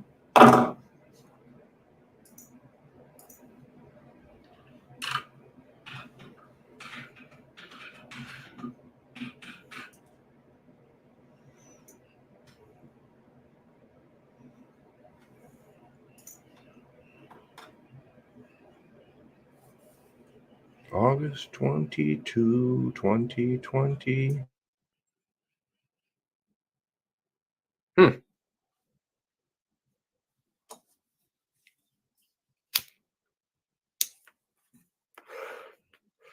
Aw.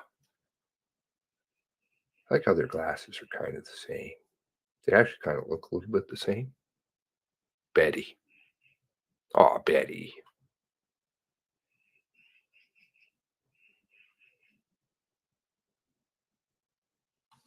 What is her real last name? Yeah, I better not dox her. That wouldn't be very good. I'm not trying to dox anybody. I'm just trying to say, please, if you're really interested in women's issues, I think, funnily enough, there's a lot. There is the case of the Rcmp lying up in Truro, where you live. What was her name again? Begins with B. Thanks, Tim. Rcmp lied. Truro. A woman menace to society.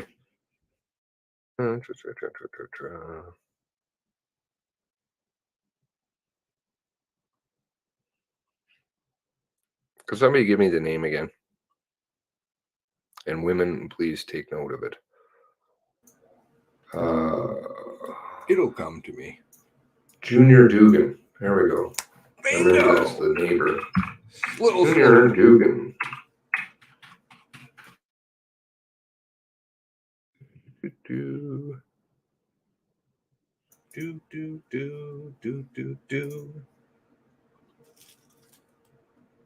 Susie Bootlin repeatedly pleaded with the Rcmp. Well, how about this? How about that? Where's Linda McDonald? Hell, they're from Truro.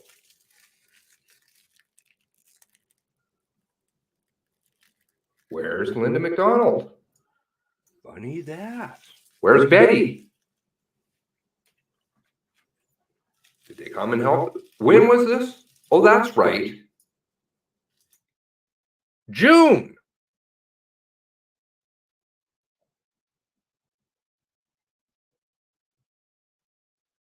friend, said the RCMP officer, told Bootland her allegations against Dugan, it made her, not him, a menace to society. And this was proven in court. And they were proven to be liars. Susan Bootland? Ah.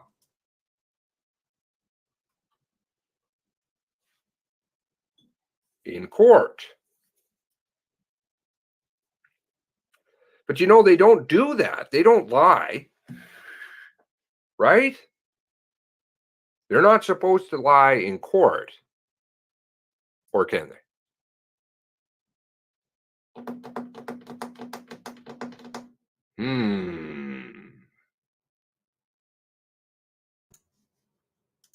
Not like they would lie in the mass casualty leaf government op, would they? Ho, ho, ho, ho, ho, ho.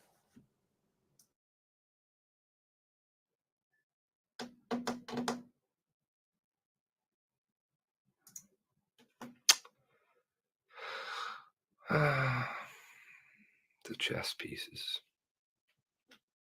They don't play chess very well. I'm not a particularly great chess player myself, literally, but it's a fun game. This kind of chess, though, I can play. Moves are transparent. More moves are coming. They'll get exciting. I told you about the lawsuit that was coming in a roundabout way. I said, watch.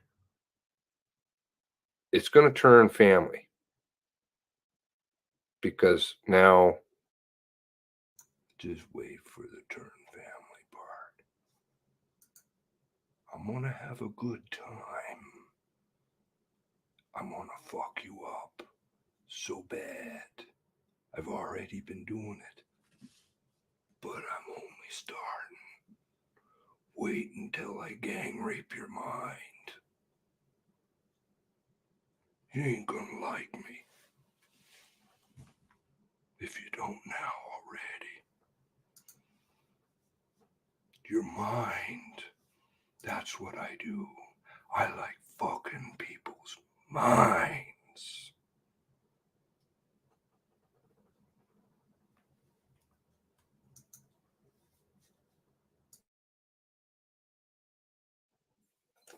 If you have questions, what has happened? We have LB. Yes. There's my man. I love you, brother. I really do.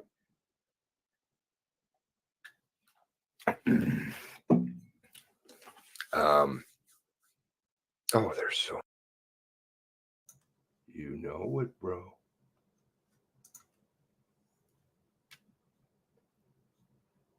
Certain media outlets, or maybe more, but there are certain people.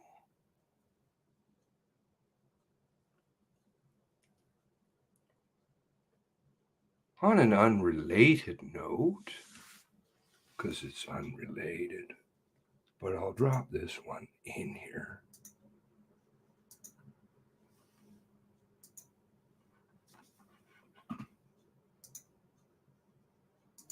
Oh, do, do, do, do, do, do. Do, do, do, do, do, do, do, do, do, do, do. No, no, no, no, no, no, no, no,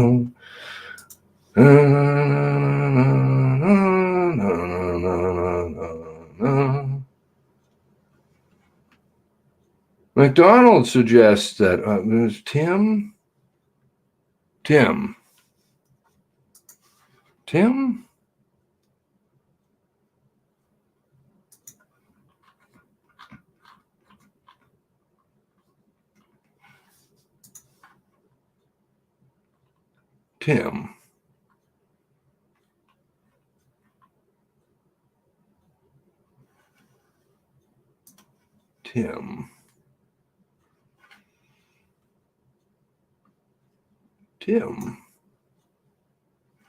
What the?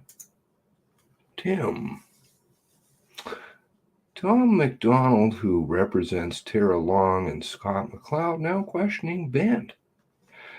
McDonald suggests that it was Tara Long's mother, not Tara herself, who arranged for the tuck house to be cleaned. Bent says he checked his notes yesterday and believes it was Tara. Tara's mother?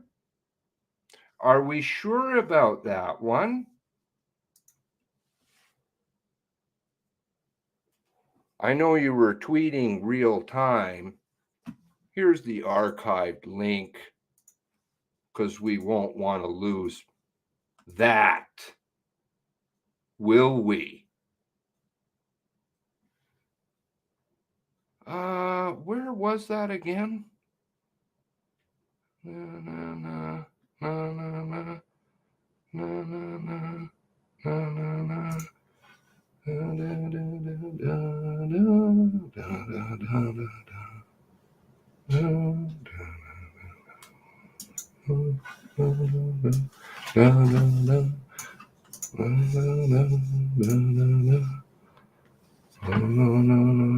Mother? Was it mother?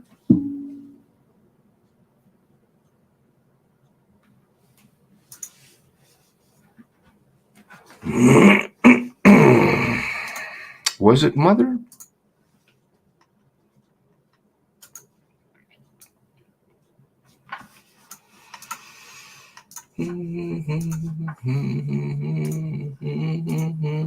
June 21st.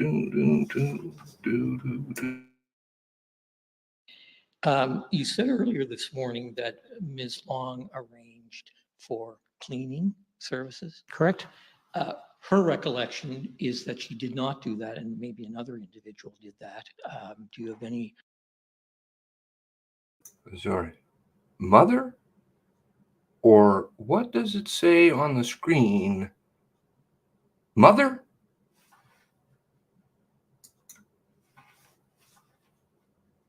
Did that. Do you have any basis to disagree that maybe another individual did that?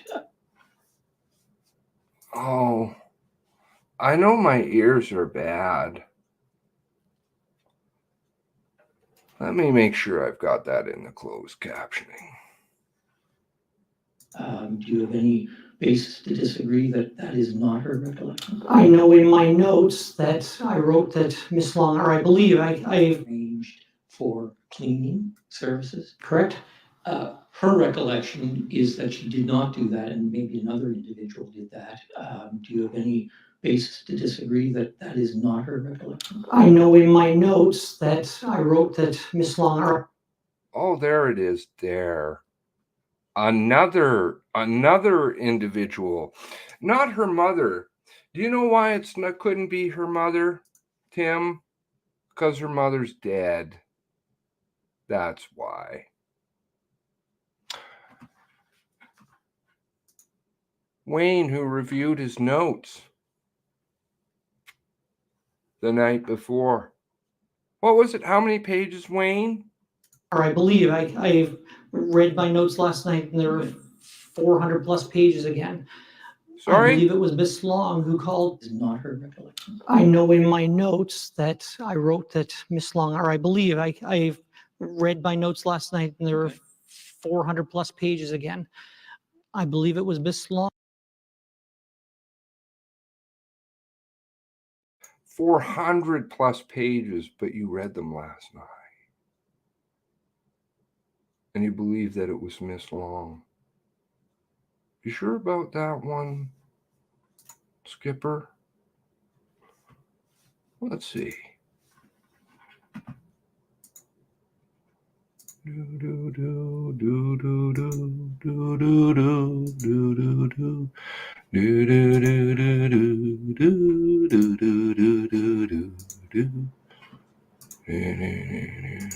Where is it?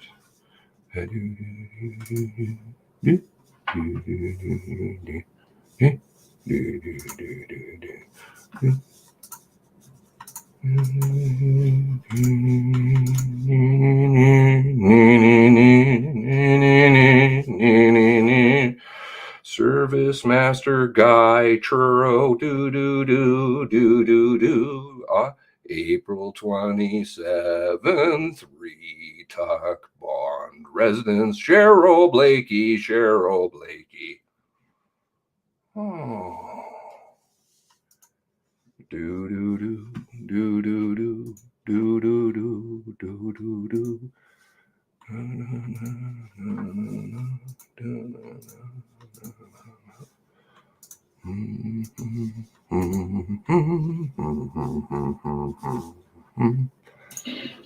You said earlier this morning that Ms. Long arranged for cleaning services. Correct? Her recollection is that she did not do that, and maybe another individual did that. Do you have any basis to disagree that that is not her recollection? I know in my notes that I wrote that Miss Long, or I believe I read my notes last night and there were 400 plus pages again. I believe it was Miss Long who called about that house in particular.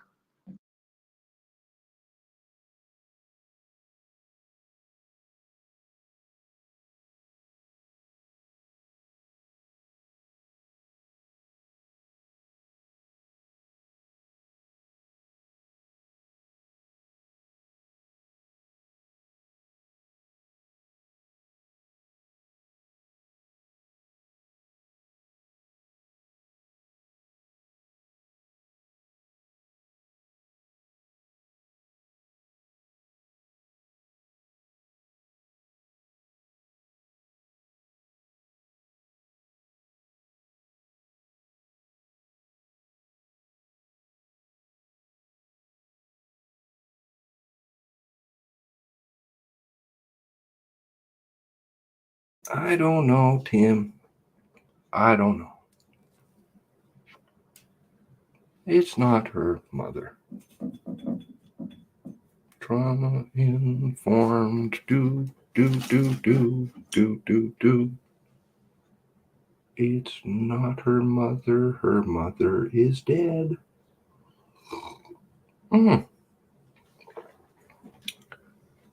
Checked his notes yesterday. I like the follow-up email. This one really pisses me off. Do you see what he's doing? He's tweeting real time.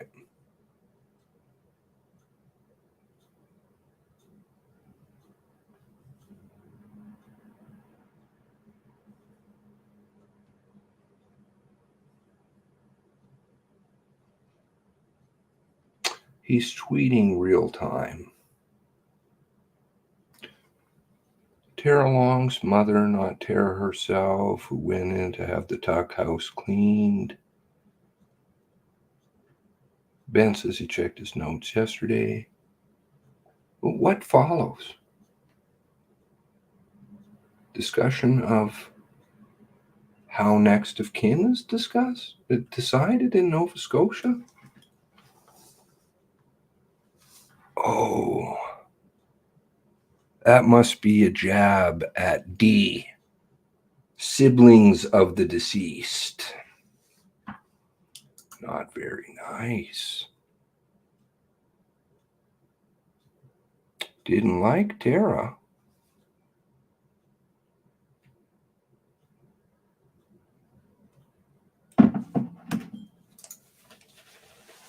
Why would one put that out? Was Wayne talking about that? Or was Tim?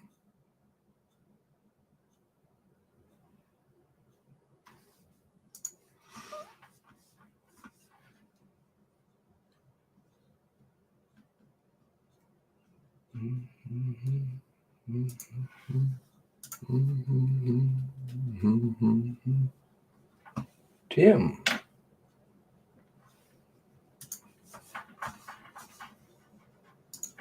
Tim.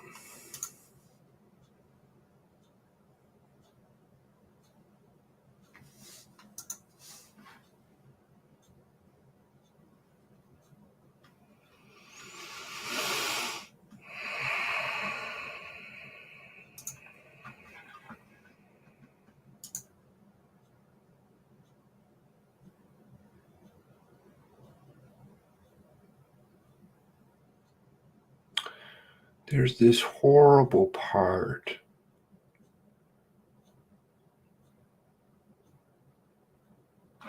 of what Tara said.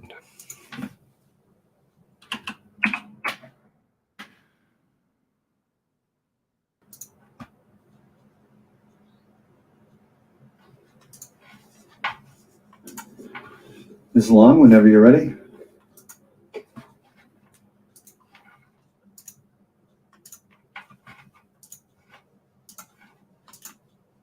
Listen closely.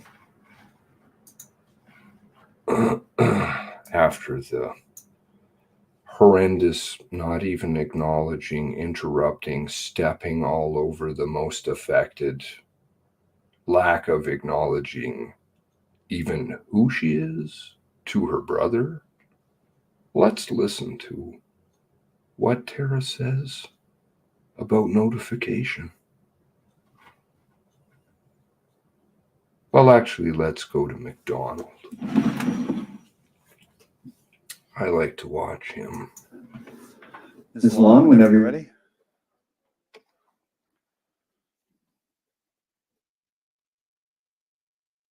And Linda Huffman.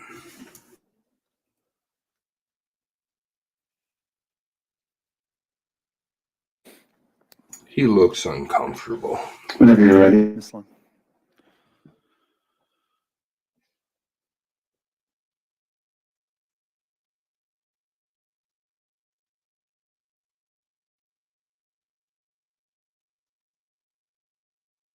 Hi. Good afternoon, Commissioners, Council, family members, and friends. My name is Tara Long, and I am Aaron Tuck's sister and closest living relative, blood or adopted. To my knowledge, I've tried to find Aaron's birth father, but I have been unsuccessful. I'm here because on April 18th, 2020, my brother Aaron, sister-in-law Jolene, and niece Emily were murdered. And after more than 2 years and millions of dollars spent on this inquiry, I have more questions than answers. Let me be clear, I don't want to be here. None of us want to be here. I'd rather be spending my time in Truro with my family, hearing about Emily's job as a welder. That's what she wanted to do. I want to be looking. Sorry.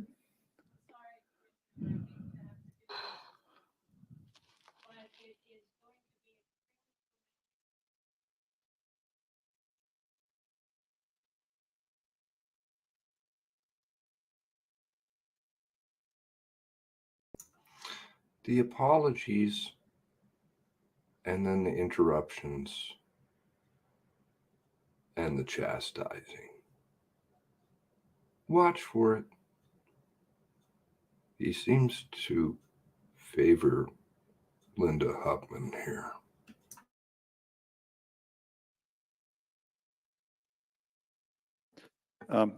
Thank you, Ms. Huffman, and I apologize you didn't.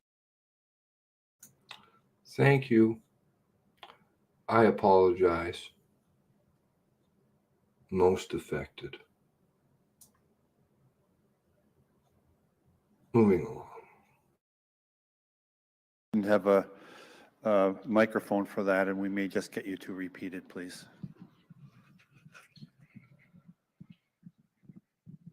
Commissioners, it's unfortunate that I have to interrupt this presentation, but in our to uphold our obligations to our client and our representation of them, I must object to any connection or any suggestion of a relationship between Jolene Oliver or Emily Tuck and Ms. Long.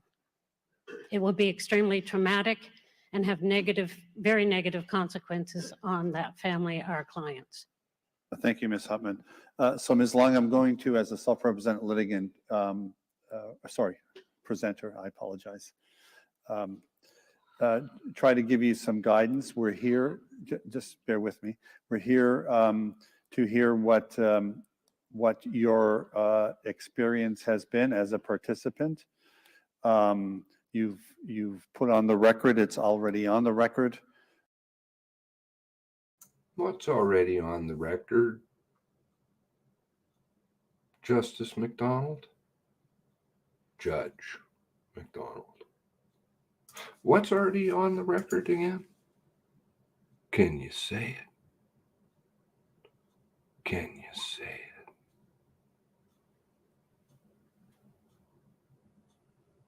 Oh, that's right. You can't. Don't breathe those words. Most affected. Sibling. Brother. Sister. Last blood relative. Don't say it.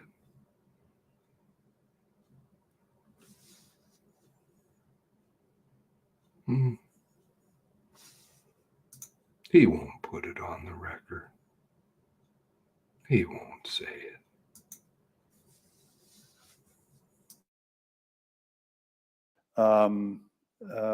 Why you are a participant. So I would ask you.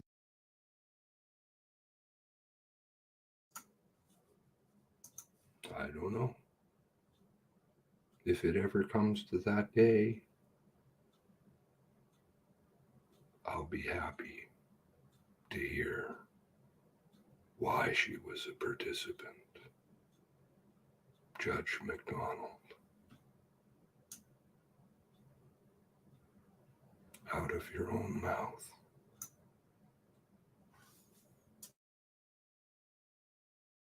Now to start telling us about your experience as a participant and dealing whether it's with the RCMP, whether or not, victim services or not. And of course, we're most interested in hearing any recommendations you have that would help us going forward to make communities safer in the future. Of course you are. Without the background as to who I am, I can't tell you about my experience. Well, we have your background, so now My experience is based on the fact that I was kicked out of my family when they died. And that Emily Tuck was my brother's daughter. That makes her my niece. Okay, you've put that on the record. So what was it that was on the record to the most affected? Participant, individual.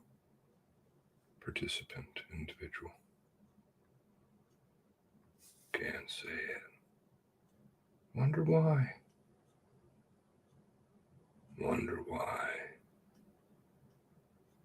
How many different ways have I tried? How many of you?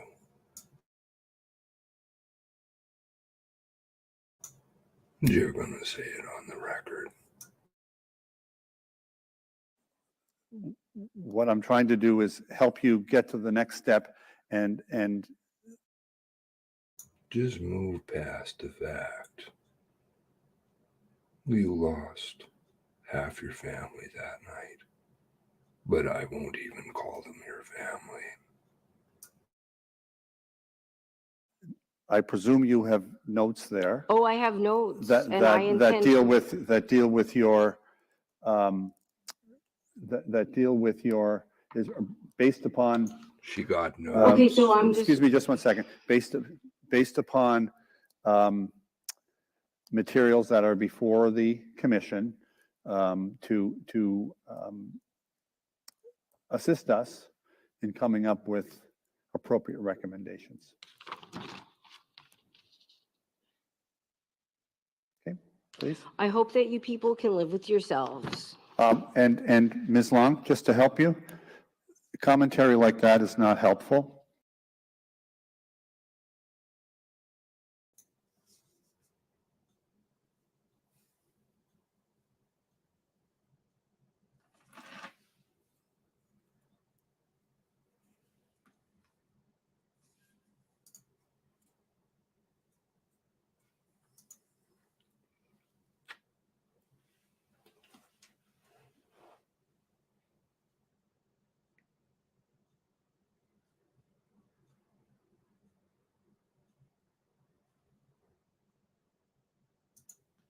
Sorry? I didn't quite catch that. Most affected again?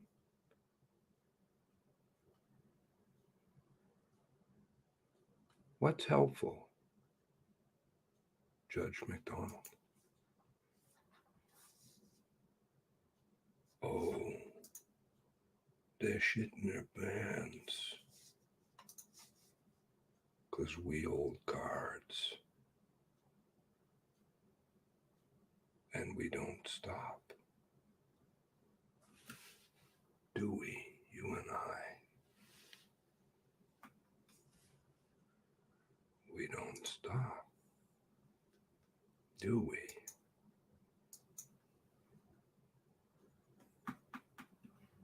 Do we?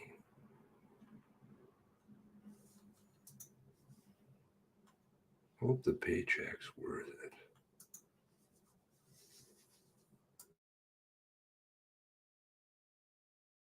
I can't tell you about my experience. Well, we have your background, so now My experience is based on the fact that I was kicked out of my family when they died. And that Emily Tuck was my brother's daughter. That makes her my niece. Okay, you've put that on the record. So what I'm trying to do is help you get to the next step, and I presume you have notes there Oh, I have notes. that and I intend that deal with your that deal with your is based upon. Okay, so I'm just. Excuse me, just one second. Based upon material. Do me 1 second. 1 second. Don't you say a word. Don't you say a word. That deal with your is based upon. Okay, so I'm just. Excuse me, just 1 second. Based upon. You're not excused. Not from this courtroom.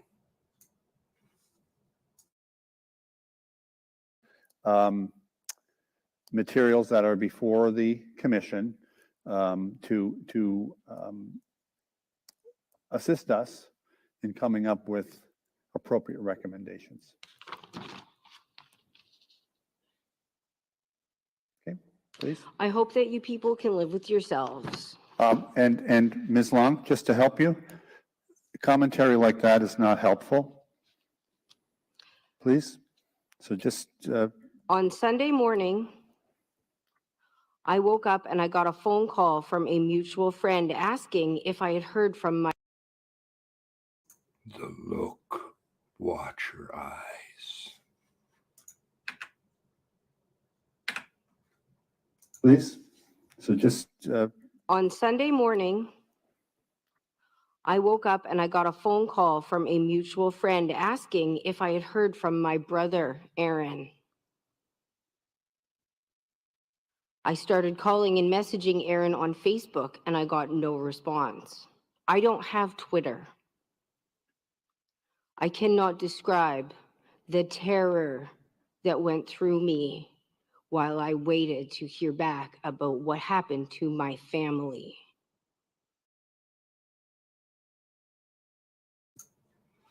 Put yourself in her shoes right now, if you can. The terror.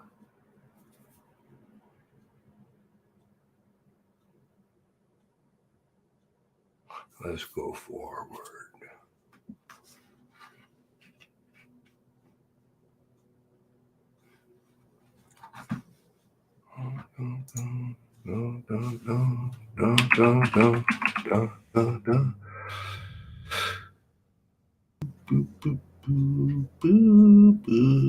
Sunday night, there was a confirmation of dead bodies at my brother's house. So I called the Rcmp and I was told that 3 bodies had been found, but they could not confirm who they were. Sunday night. Could not confirm who they were. Sunday night. Sunday night. called.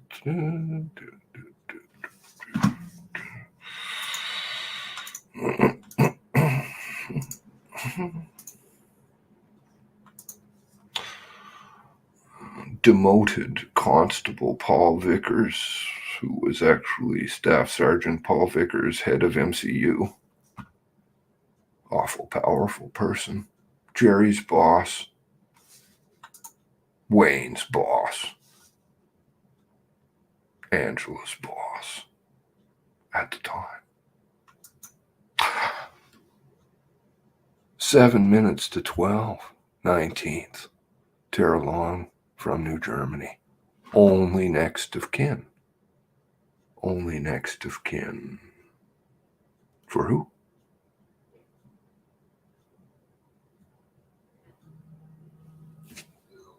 Who is the only next of kin? Called Tara Long, 12:10, midnight. Back. After speaking with Corporal Angela McKay, Command Triangle, explained that the residence at 41 Court is an address involved, and there are deceased persons inside the residence, and the scene has not been processed by the FIS team.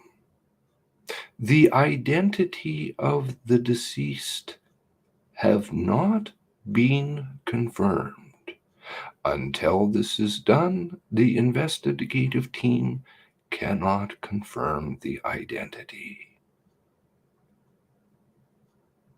As it has not yet been determined. Ms. Long continued to get upset. Mightn't be the wellness checks that she was putting in earlier, and the lady from Saskatchewan, Peterson, whole fiasco which opened up Cobequid from Corporal Jared McDonald. Oops.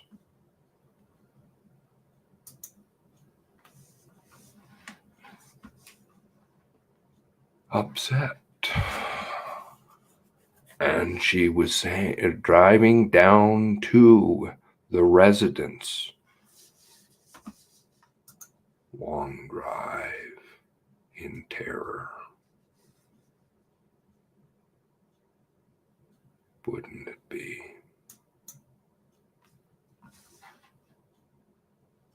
The scene remains, I explained, the scene remains a crime scene, and she will not be allowed entry. Mrs. Long expressed her frustration with the situation, criticized the police, and hung up the file. Jarrett and the file. Peterson and the file. Received a call from Saskatchewan from somebody who wanted to check on her brother from Cobequid. Relative from Cobequid. Sorry, not her brother. Check on their brother, her brother.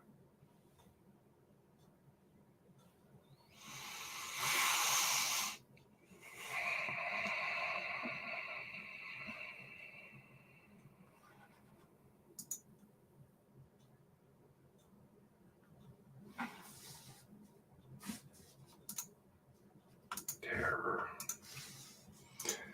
I'll tell you,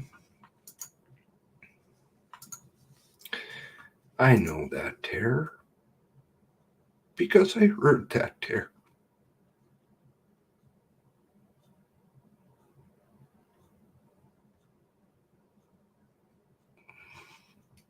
I will always hear that terror. That was a bad phone call.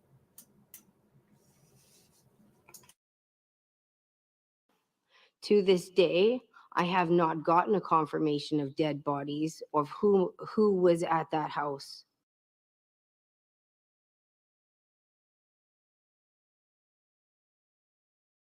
Not gotten a confirmation of dead bodies of. To this day, I have not gotten a confirmation of dead bodies of who was at that house.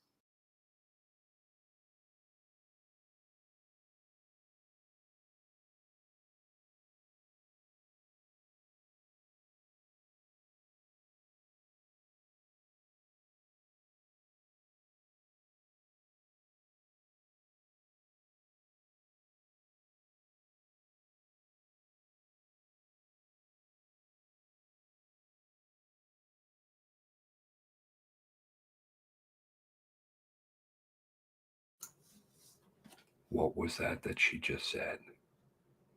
I want you to put yourself into her shoes. And listen again.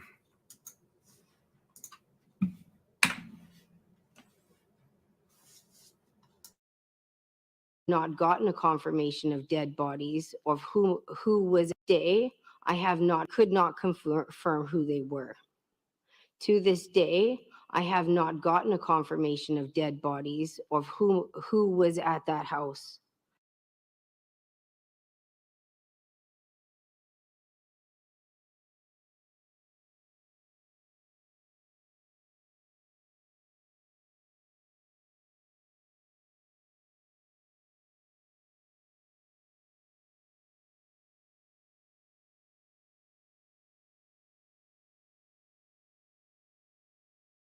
Gotten a confirmation of dead body.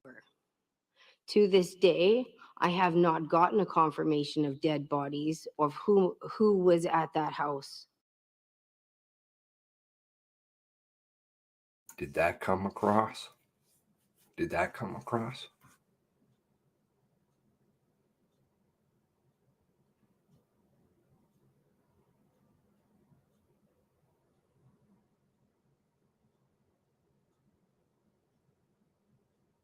Please type in the chat so I know you heard.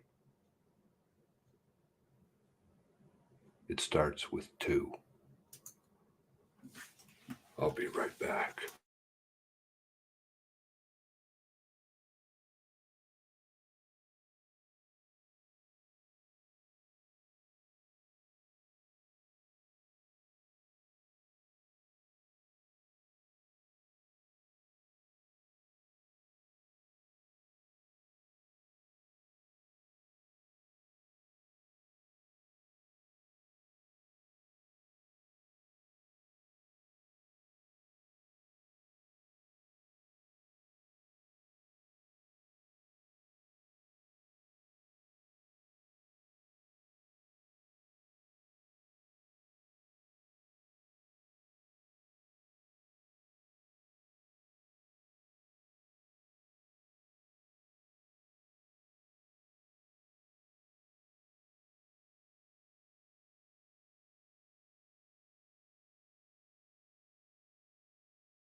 To this day, she hasn't got confirmation.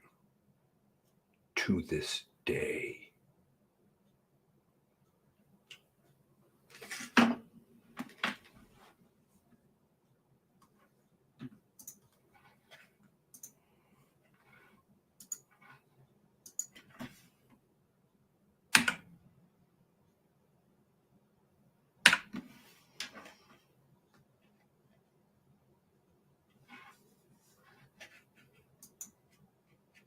They could not confirm who they were. To this day, I have not gotten a confirmation of dead bodies of who was at that house. Now, I know some families got really screwed, and they did.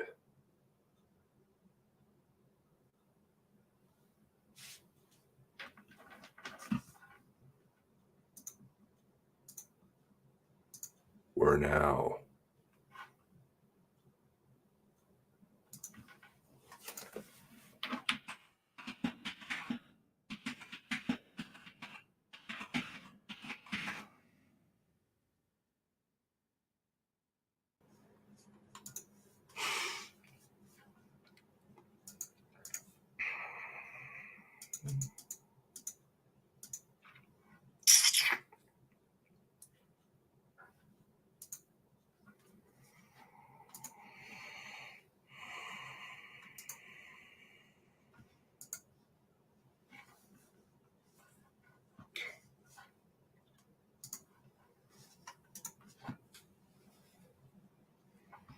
$887 days.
Confirmation of dead bodies, of who, to this day, I have not gotten a confirmation of dead bodies of who was at that house. After 887 days. That's a long time.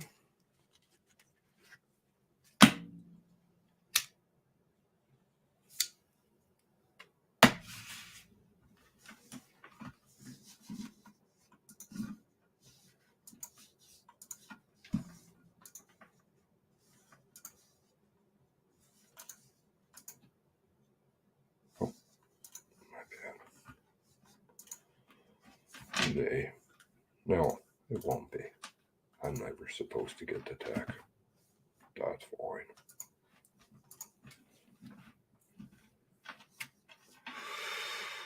$887 days. Let's have a look at some other stuff here.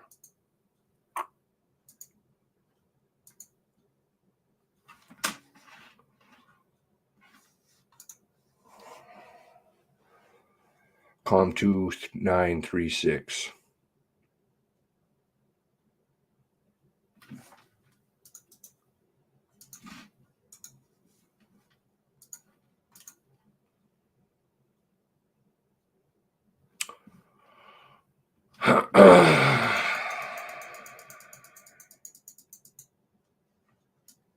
May 20th, 2020. Okay.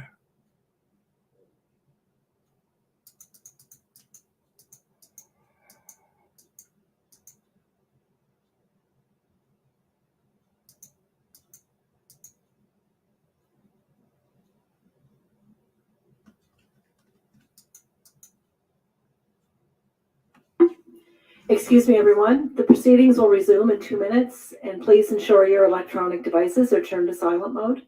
Frankly, if you don't mind, I'm going to continue.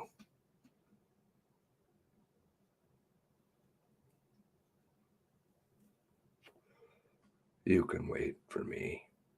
How's that? Tara's been waiting a long time. You all can shut the fuck up.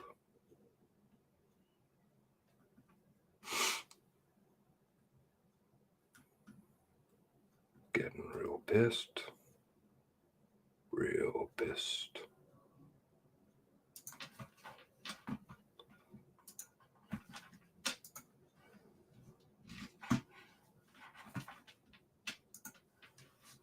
This seems more important for me.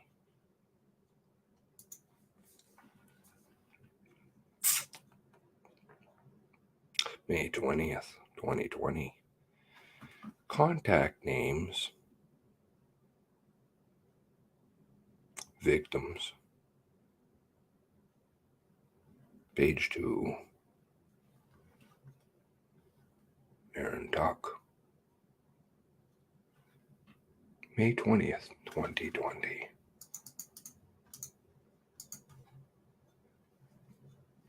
Aaron Tuck.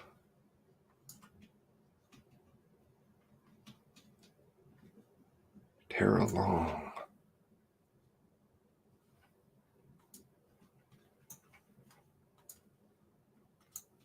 Sister. Question mark.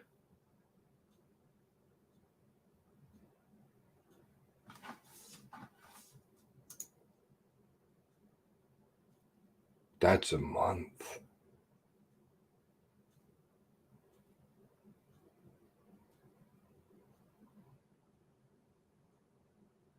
That's a month.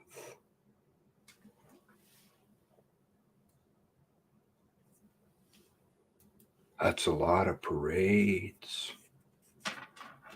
That's a lot of red surges and propaganda.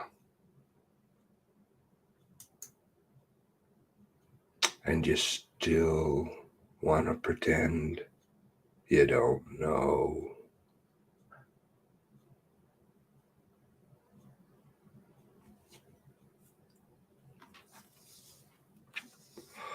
Really now? How would you feel?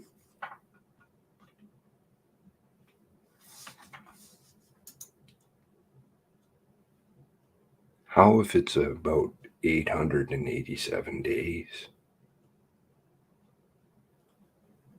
and nobody will consider you family?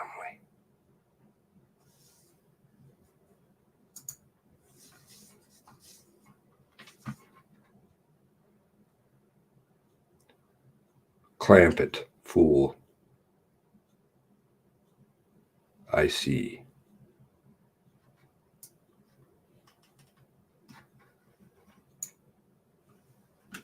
Confirmation by phone.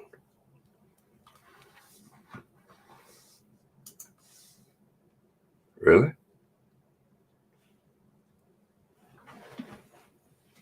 You confirmed? Or do your records show that?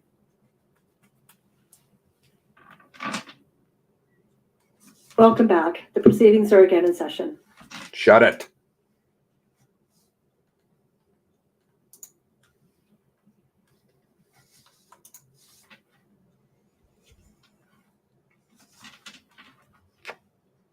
Yes, welcome back, everyone. Thank you. Shut it.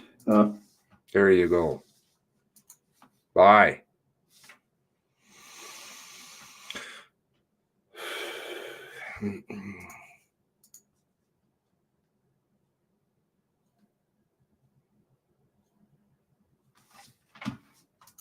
Wayne's interview. Mass casualty. That's why at one point I received a phone call from Tara Locke. Long lock. Long lock. Don't sound the same. The disrespect continues.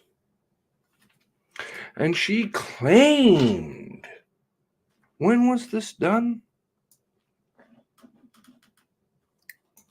January 31st, 2022.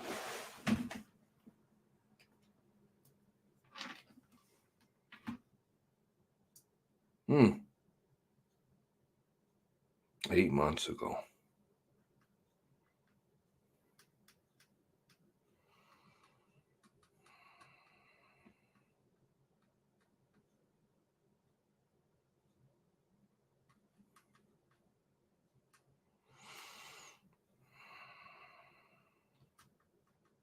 18, was it?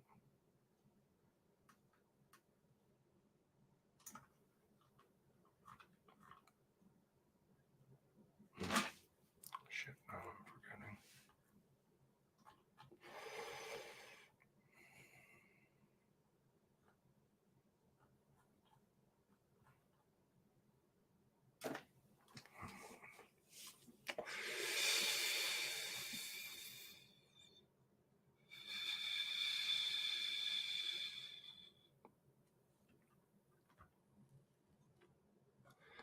Fuck. Now I've lost it.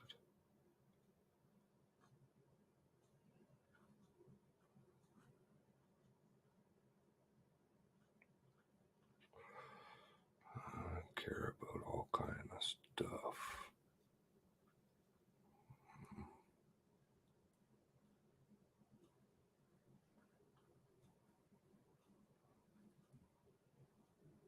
Oh, where the fuck was I?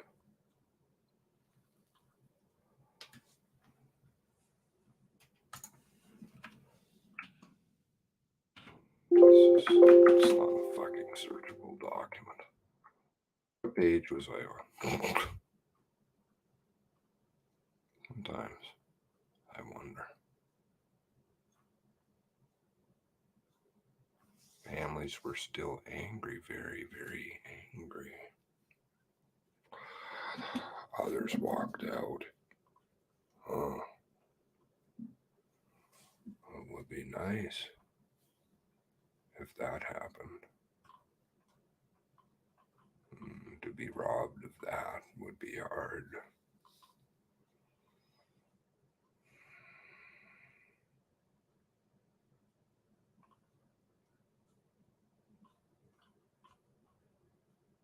Motherfucker.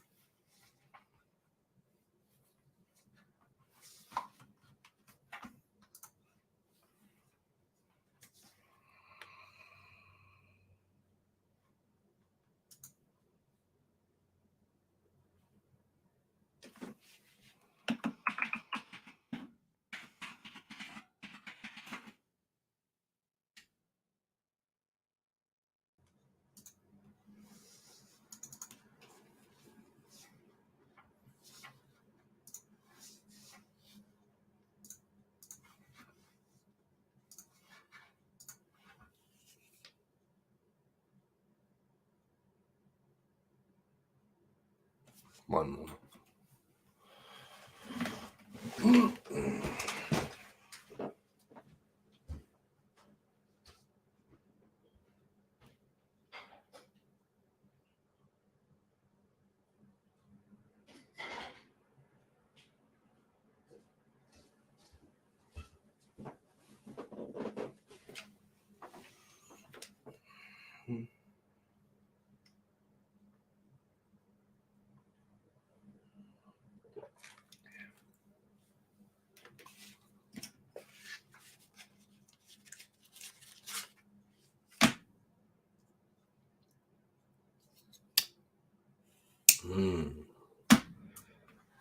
Task 703.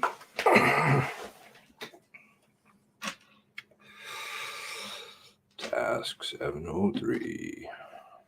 Very concerned about that. Not too concerned about telling her to this day, but pretending it is somebody they didn't even know. You either do know which was your job to begin with, which you noted with Alicia. You had to go through and figure out who was what. Right. You did. So don't pretend. Tara Locke. So there's a bit of sort of faith that you have getting information that you need from the families who need that information.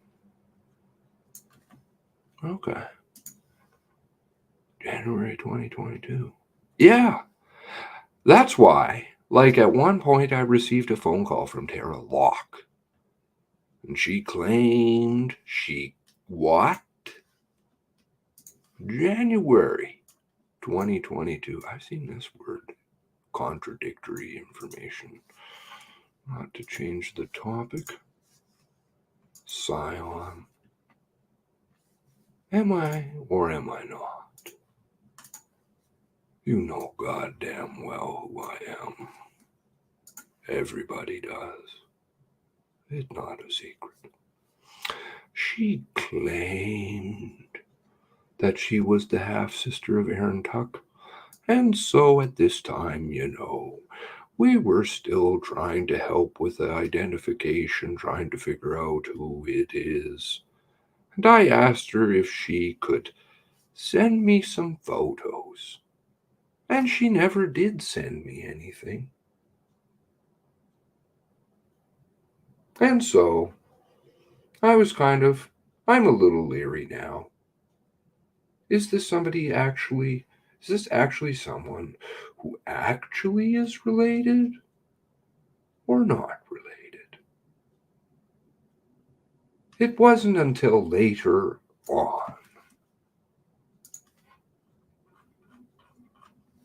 that I was actually able to confirm what? Confirm that, yes, okay, she is related to her, or somebody can say that she is related. So, Bart? I said, Bart? What? You tacitly just admitted. Yes. Related.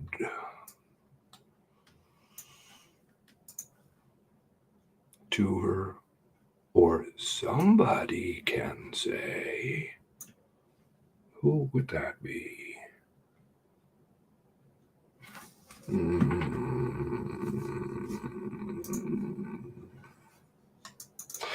So I never got the photos.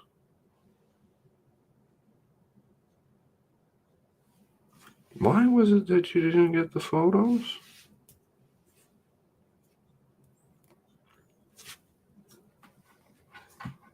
Why was it again you didn't get the photo?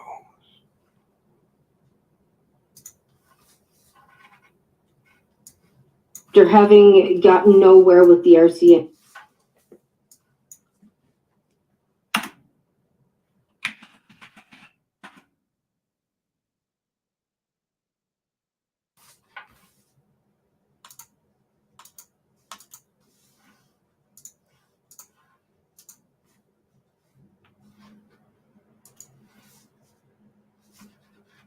Email address to find, to send it to. In my state of mind, I typed Monday.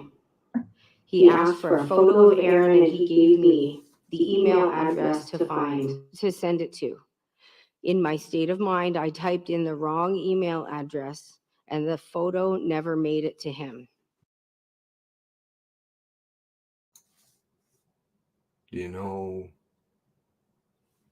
Again, putting yourself in this woman's shoes.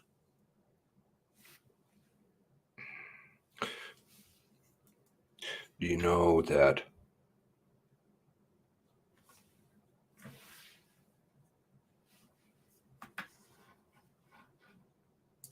it was one keystroke wrong? You find out that your family may have been murdered hours and hours later. Yeah, there's some bodies, but we don't know. You can't come down. We'll be in contact with you. Can you send us some photos? Says Wayne. Post 703, I believe.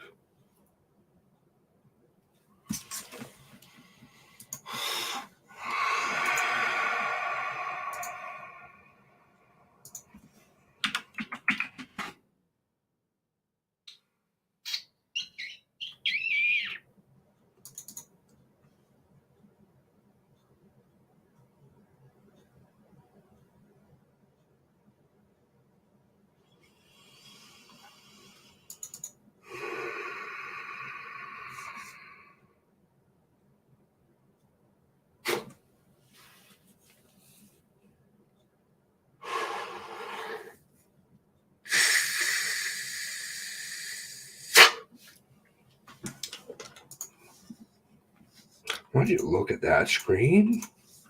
This is not what I was looking for.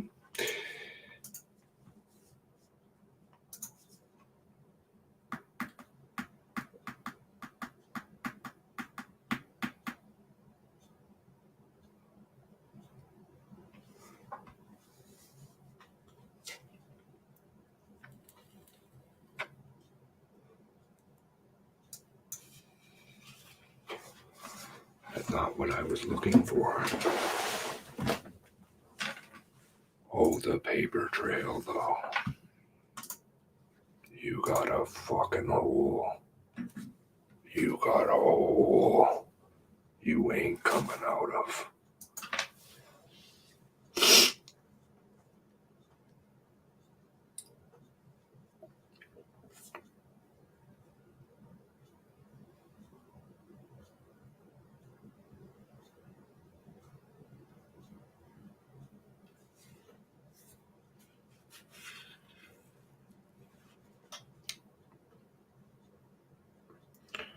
One keystroke. It was one keystroke, and I don't even think it was returned. So she didn't even know it went through. Didn't go through. I don't believe. So there she was, sitting, waiting. Did Wayne follow up? Did Wayne say, you know what? I know you're fucking really upset. I know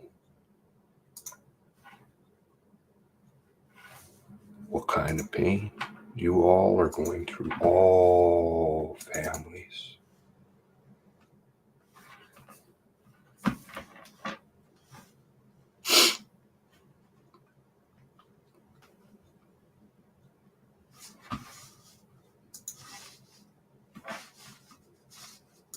I know.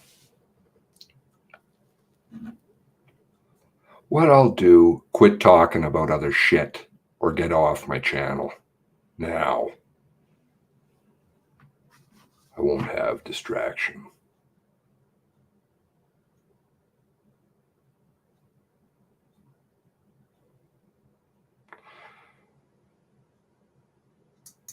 Waiting, just waiting.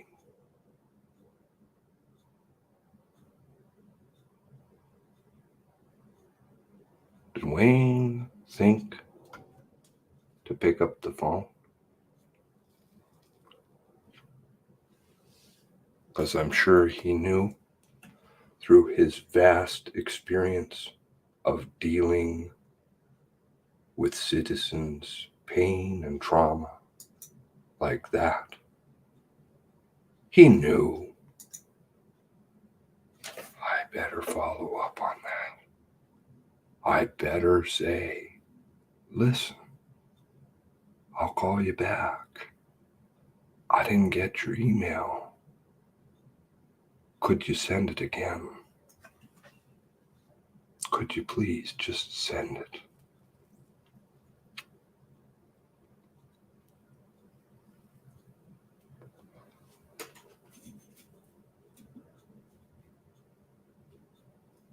Or did you not like the fact that she would ask questions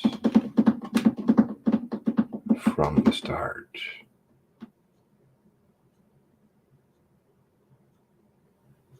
Questions that were true. By and large have been proven.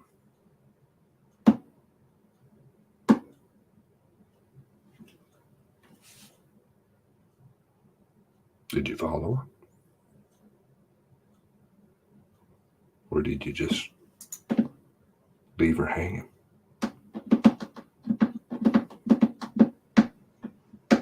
For 887 days and counting.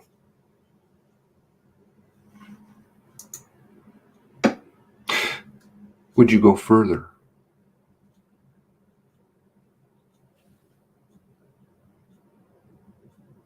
And establish what relationship she was? within a month? Would you say that you called her when you're relying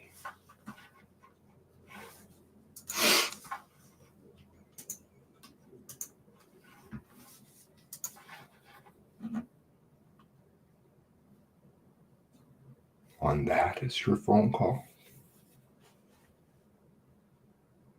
There are 3 bodies in a house. We'll get back to you. Is that confirmation?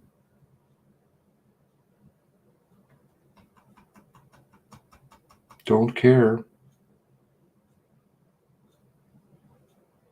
what you're putting in there. Hearts are being shown right here, right now. Clearly evident.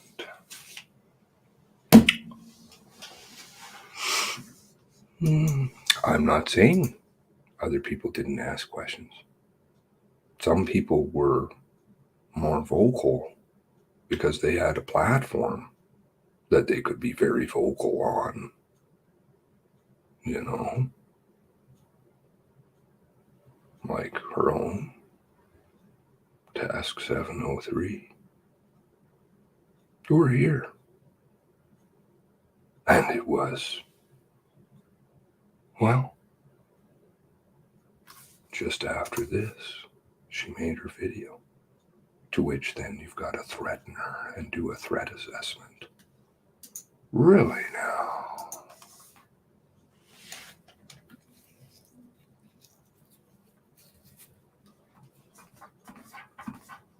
Is that your...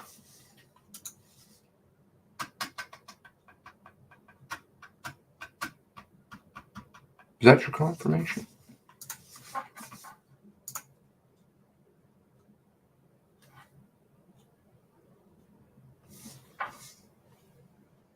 Angela. 1210. Sergeant. I guess he just got promoted.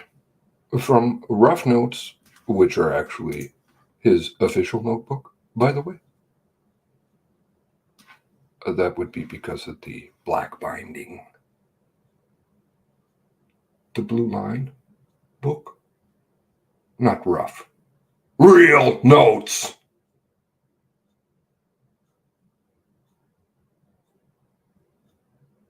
There is no such thing as rough notes.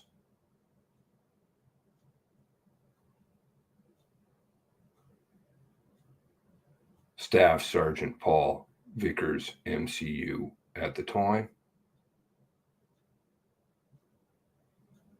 Only notes that you'll see called rough notes from, what was it the MCC likes to demote him to now? Constable. Constable. From Staff Sergeant to Constable Paul Vickers? Are you out of your fucking mind? If I were him, I would be very insulted. You just bust me down to nothing. Okay. Maybe you don't want it to be found.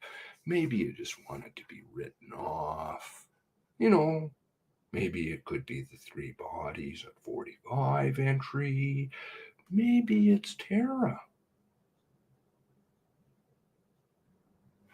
And I'm not meaning him, but maybe the RCMP does. Maybe the MCC does. Like, just get on with it there. Judge McDonald, just get on with it. That's not, no.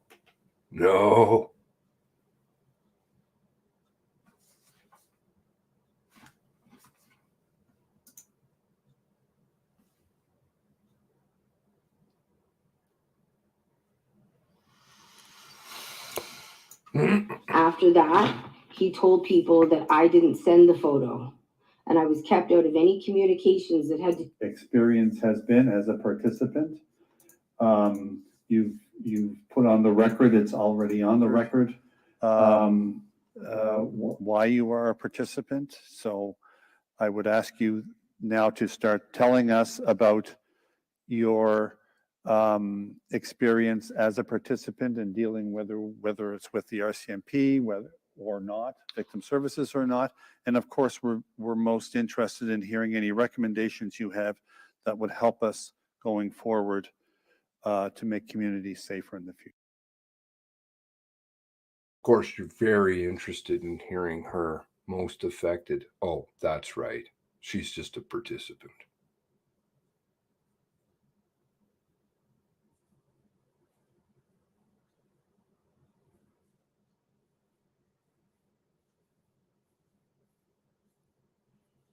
You're very interested in the show.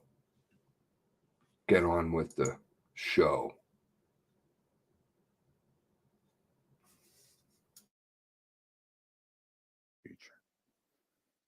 Without the background as to who I am, I can't tell you about my experience. Well, we have your background, so now my experience is based on the fact that I. How many people in the Canadian public know her background? How many people in the Canadian public even know who the fuck she is?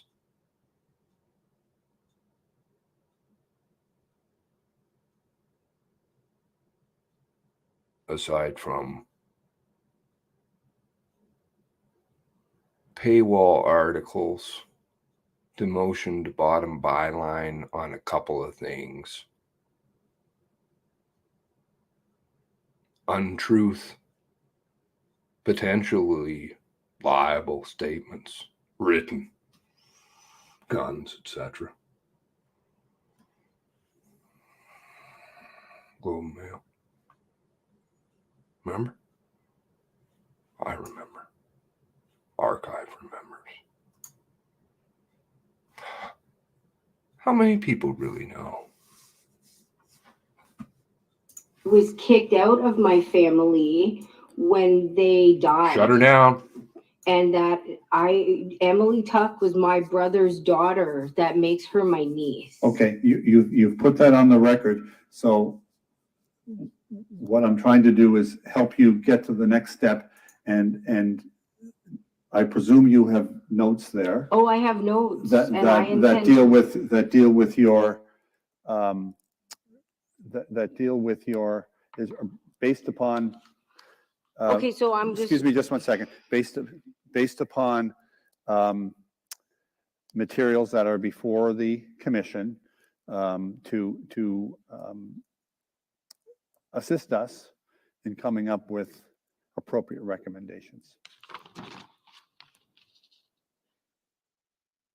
Okay, please. I hope that you people can live with yourselves. And Ms. Long, just to help you, commentary like that is not helpful. I think that's going to come back on you. I have a feeling. Not just kind of like, just in a, some guy just randomly saying that. I think it may actually possibly come back on you in terms of something else. Nothing violent, nothing like that. I think that it may negatively impact you to have acted that way, to have claimed that you care about either her or other families and have treated them like you treated Mr. O'Brien, like you treated Nick Beaton, or the fact that you have a family member 887 days who's still waiting. And you won't even say they're related. That even puts it into a totally different class. Not to take away from other family members, because I'm not. And I never would.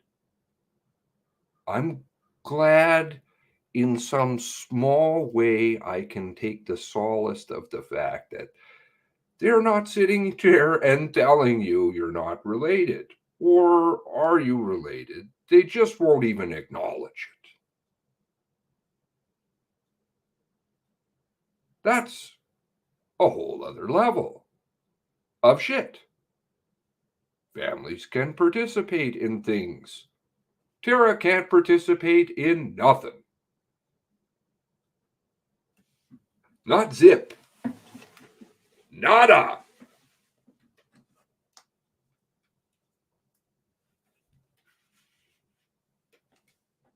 No lawsuits. Funerals. Nothing.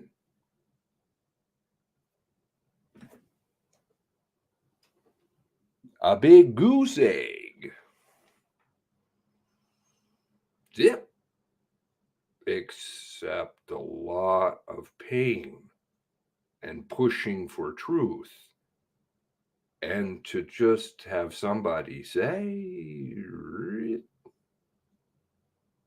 hey, we hear you. We hear you.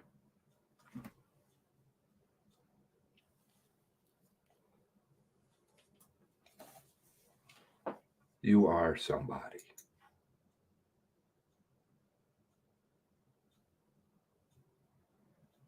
And you lost somebody. Not just somebody. Not somebodies.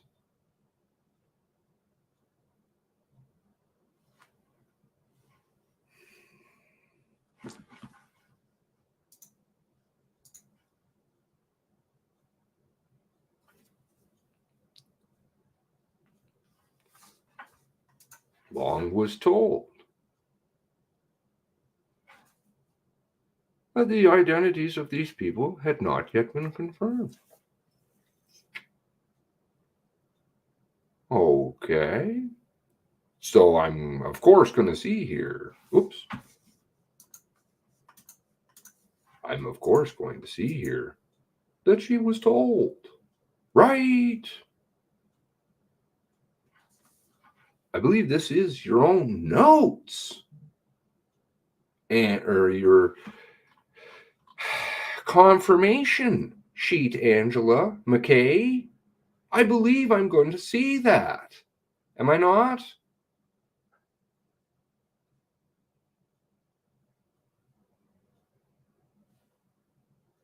Was she told or was she not? Because everything I'm seeing, everything I'm remembering, everything Tara's remembering, never really told. Just kind of, there was, I believe, one subsequent conversation. Had to push hard for that. You know, like the family meetings that people have. Got to sit down and ask questions and things. Finally, we were able to get that one. Kind of. Is that an acknowledgement? I suppose. Kicking and screaming. It was never an official notification of kin.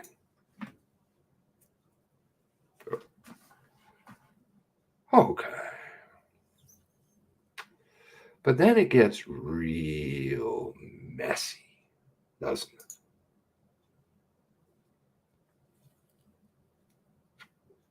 You see these black or these white boxes?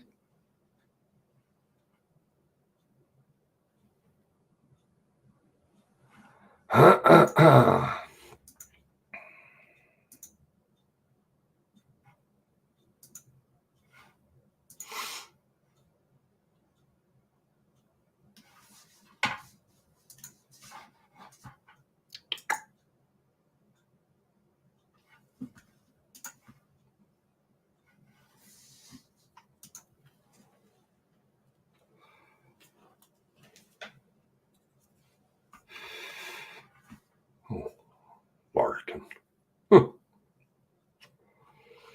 Now,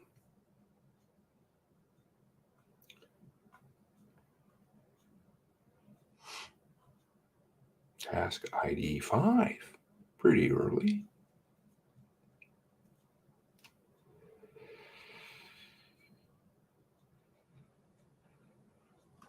worked with families initially to obtain photos for identification purposes,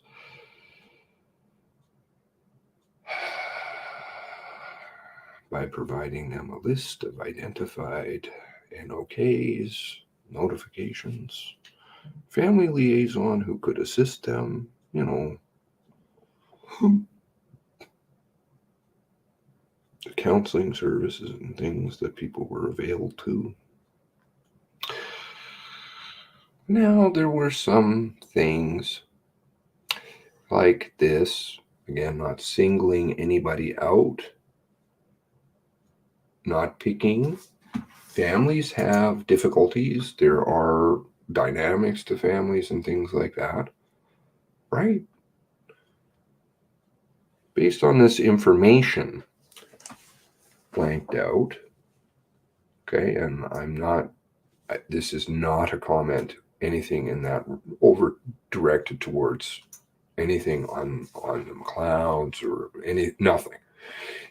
It is what Wayne does. Based on this information, Constable Bent is of the opinion Taylor is next of kin, whether she is or is not his child of Sean McLeod. He made a judgment call. He decided.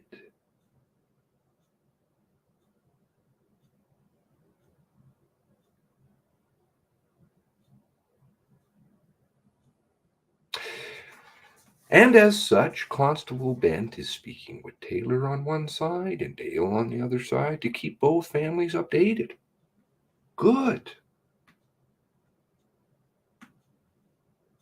Now, there is some dynamics going on.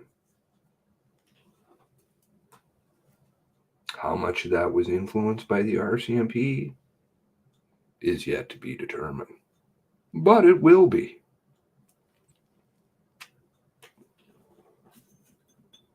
I think there will be a lot of things that will come to light. But he made a judgment call.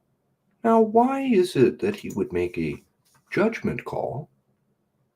I actually, I'll be totally honest, and it's none of my business. It's none of my business. But it's written there, so I'm just going by what it's written there. Whether somebody is or is not a child, he's like, you know what? You get to know. Why is it that he makes a judgment call like that when he doesn't know?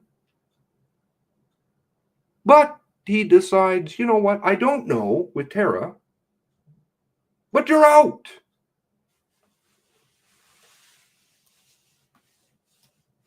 How does that work exactly?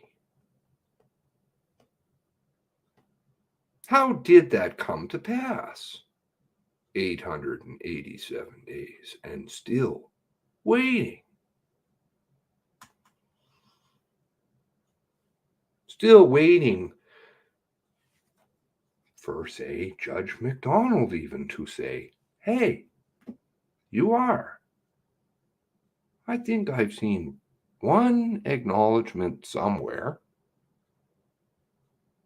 Believe that there was a reference to you can go off and try and pay money and then fight in court to prove who you are. Kind of goes back to, right, that odd tweet.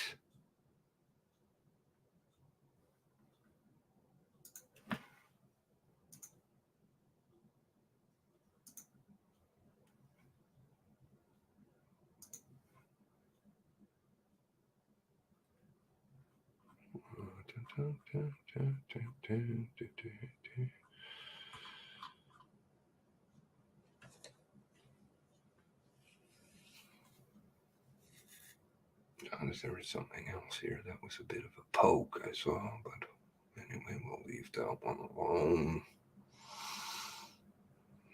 It's on the record, so it's fine. It's for another day.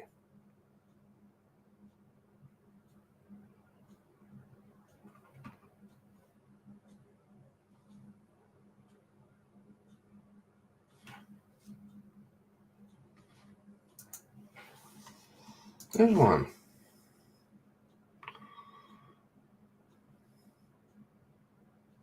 Is it if I got the wrong one?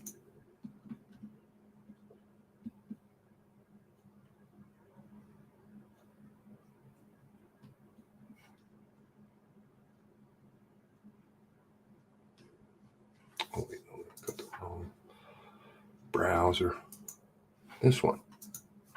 You know, kind of like that Tara Long's mother dead. Sad. Not going to say that. We're actually going to pretend that she's alive and say that that's what Bent said, which was nothing what he said. It was another.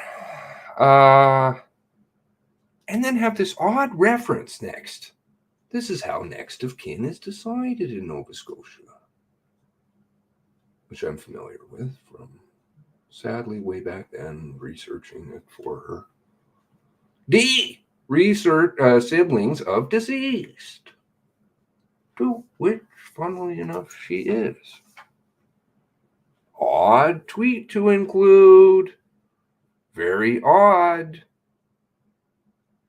Because then you're just going to go on and continue talking about breaking for lunch, little late, lawyer Mike Scott, blah, blah, blah, blah, blah, blah.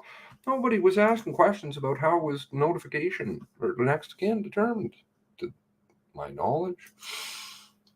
It's a very strange thing to throw in there unless you're trying to influence things. The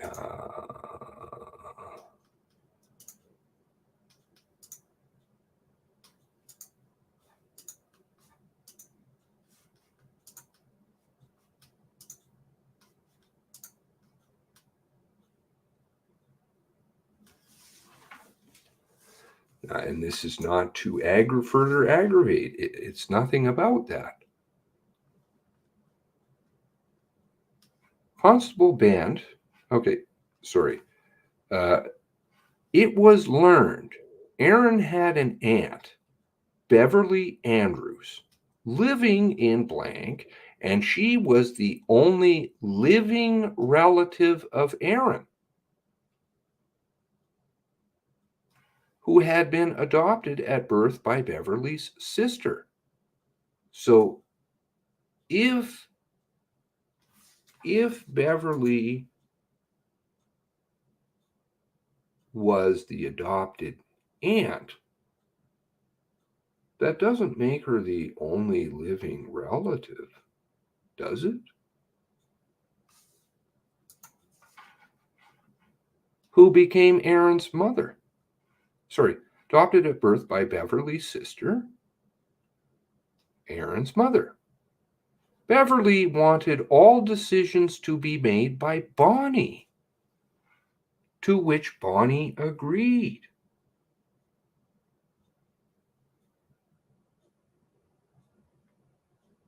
I didn't know that was, this is, again, something that's a bit fuzzy,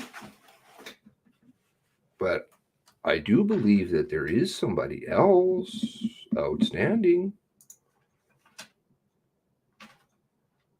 When requested to provide photos, Tara Long did not do so. And your follow-up was what? Right, none. Beverly Andrews and Bonnie Oliver do not know who Tara Long is. Constable Bent spoke also to Paula Williams, who is a longtime family friend of Aaron's father, Bruce. Williams told Constable Bent that Aaron had only learned of Tara Long a couple of years earlier. That Long claimed that she and Aaron had the same mother, claimed Do you see how this is getting actually into really malicious borderline, I would say. I'm not a lawyer, but I would say it's borderline libel.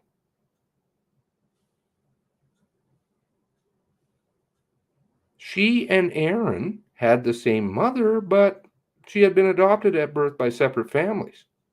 Medical examiner officer Lindsay Jones told Constable Bent she spent a lot of time talking on the phone to both Long and Oliver to come to an agreement to which Long received some of the ashes and Aaron Tuck's dog tags, which Oliver agreed. Both Constable Bent and Lindsay Jones were of the opinion Long was interested in money, which was raised by the Oliver's GoFundMe family in Alberta, which was over $80,000 in Red Cross money, which Long had asked about access to. Now, I don't want to get into the debate about stuff, but and I shouldn't.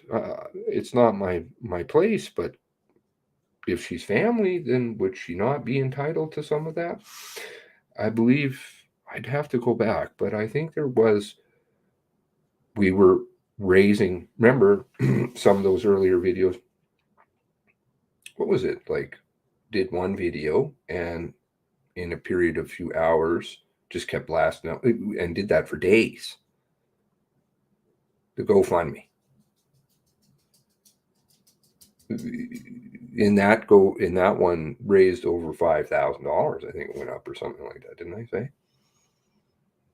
You know, I'm sure some of it was coming in. In fact, I know some of it was coming in because people were saying, "Oh, I donated" and things like that. I think it was the thinking was the obviously funeral costs and that kind of thing. I don't think that's unheard of, but the claim thing has come out around. They like the claim. I've seen the claim. The claim has been exercised elsewhere. Also with contradictory statements in the same writing. Lindsay told Dennis that he'd spoke with Long. Lindsay Dennis. Okay, so this is the ME. Told Bent, who's writing this again, when she spoke with Long about the Tuck Oliver residence in Portapique and mentioned that there had been a lien on the property. Now, that's an odd statement. I don't know because I wasn't privy to that conversation. That's obviously Lindsay Dennis and Constable Bent. But I can't see an ME knowing about a lien on a piece of property. Maybe she does. Maybe she heard it from somewhere. But what does that have to do with being a medical examiner? And why is this conversation happening between Lindsay Dennis and Bent? Again, keeping in mind that this is an RCMP document. It's not Lindsay Dennis that's saying it. It's the RCMP. Do you see what's been going on? I could go on for a long time about this shit. Long had told her family that she didn't have money for a lawyer. That was a piece of it, yeah. Because she got all kinds of problems with the RCMP, and I would say it's my opinion, and it really only counts for that. It's an opinion. I think there may have been some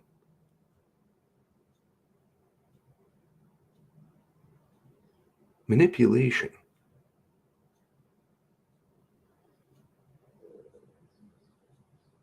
by certain organizations of people. I don't think it's solely that, and I'm not saying everybody's innocent. Not even there. I'm not even saying that. It's not mine. That's yet to be determined. But I think there may have been a little bit of outside influence in all of this. And I think that may be for a variety of reasons, which again, probably will be determined. Long called the next day. She wanted the body held for a lawyer. After reaching an agreement with Lindsay Dennis. Okay, so that's hearsay again, because Lindsay Dennis told Bent. Hearsay. She had released the body of Tuck to Bonnie Oliver, but Long had called the next day and she wanted the body held until she obtained a lawyer.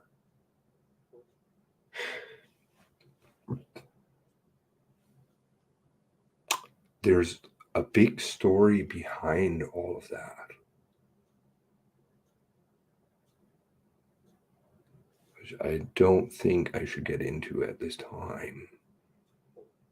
But there was very just cause for why Tara wanted the body held. By this time it was too late. What does that mean? What does that mean?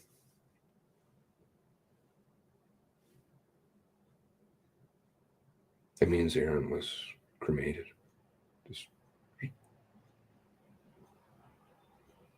No funeral, no anything, for no chance to say goodbye. Sorry.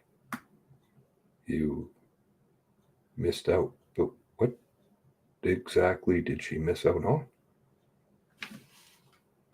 What did she do? Did she suddenly not become Aaron's sister? Aaron's only living blood relative? To the best of anybody's knowledge? And I will tell you that, because I helped to try to find Aaron's dad, Orrin. He's like gone.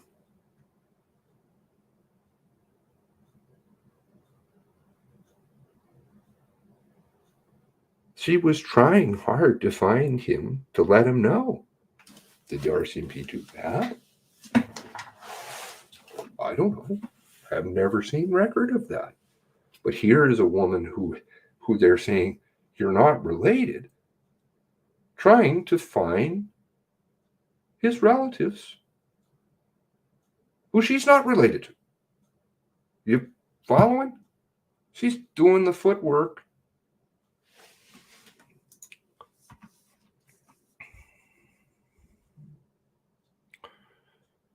Too late. That's just a kind of a really sad statement. There have been other issues which Constable Bent has attempted to deal with the Oliver Tuck parties, which appear to be now resolved. There is an open dialogue between both sides, and Long has been included in information that's being disseminated.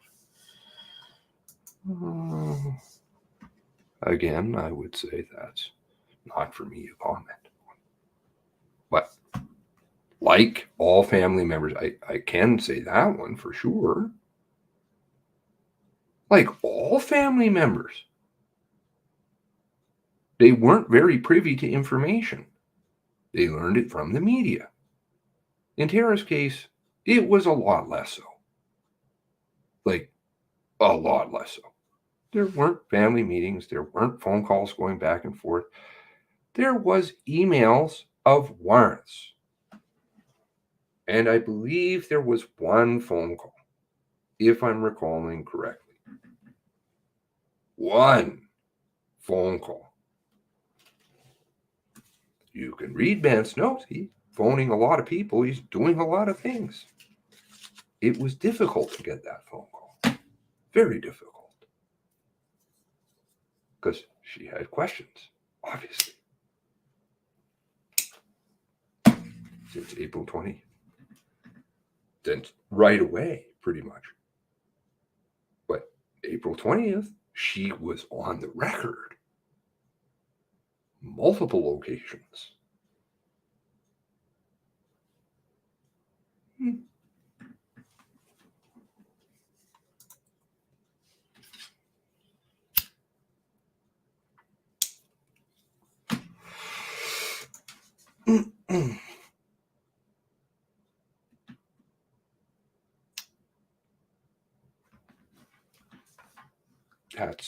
That's tough. And there seems to be a lot of kind of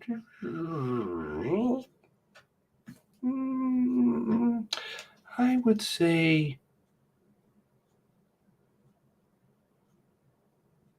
shady things going on in these documents. 887 days. Still waiting. Still waiting.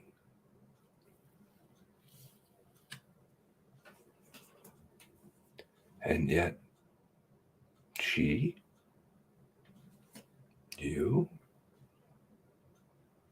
me,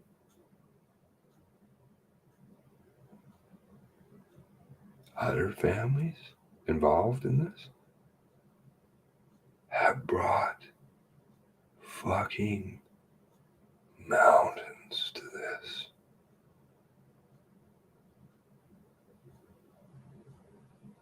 Unbelievable amounts.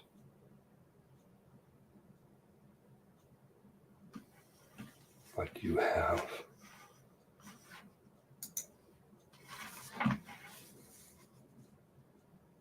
this.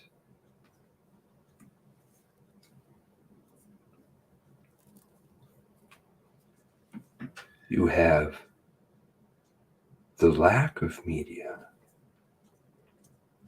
You have wicked points that were made by her.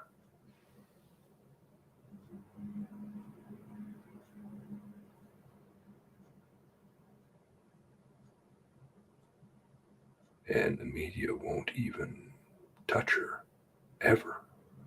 Like, even Ray wouldn't read my message. Though they would follow me on Twitter, so you knew who I was, but you didn't read the message I sent you, saying, hey, I know somebody who's a relative, and we're researching here. Would you like to talk? Because I think you've done a good job way back when.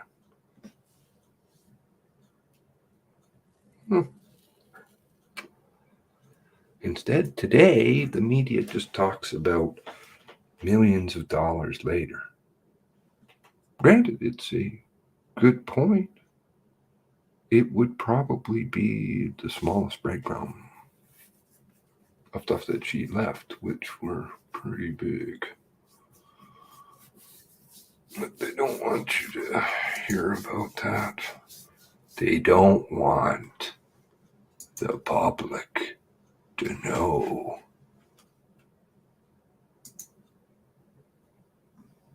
I can't tell you about That woman. Nobody's ever been blocked. Piss off. I don't block anybody. On my way. Mind you, on a interesting note, totally an aside, was interesting to learn that apparently, what was that you said, oh dear?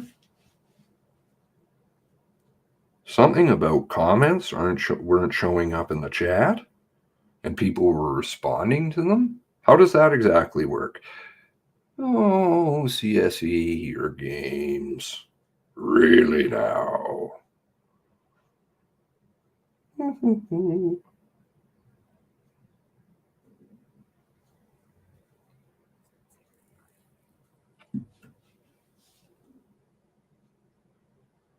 You're here, so you can relay that one yourself.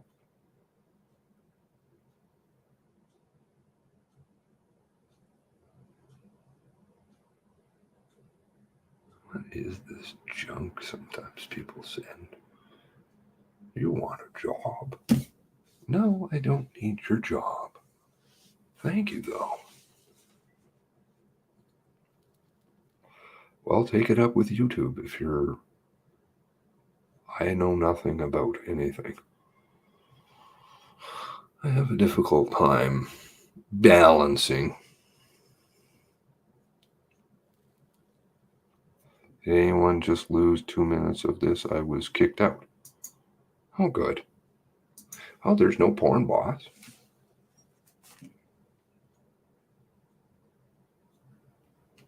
I think this is going to get a lot bigger. This is going to get a lot bigger. And there are going to be a lot of people who are going to have to answer a lot of questions. And they're not going to get to say, well, I have trauma, I can't. I have feeling. Praying. I've been praying for a long time. But her story is a big story. And it's not just her. It's anybody who ever runs into this issue again. Do you get written off because you're not family? You're not... What are you? Adopted families?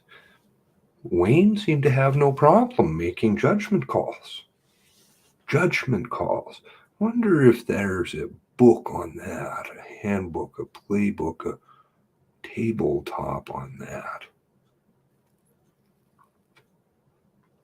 Video frozen. I went back to look at the video. My comments do not show in the chat, but there are people replying to me, and LGC is flashing my comments up. They don't show up in the chat. There are technical powers that be. There are pretending that nothing's going on when lots of things are, like people's comments, views, shadow banning, this.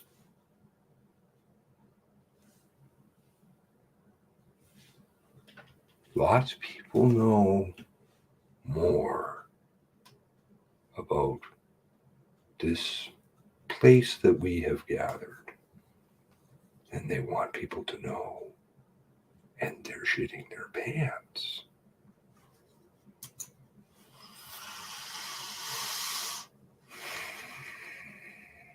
Did you say that there's some new round tables? Please understand her story, her pain, and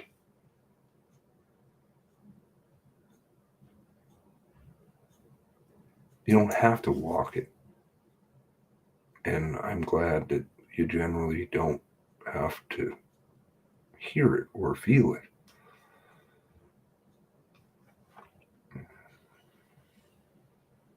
I hear all kinds of pain from different families, and it's all bad.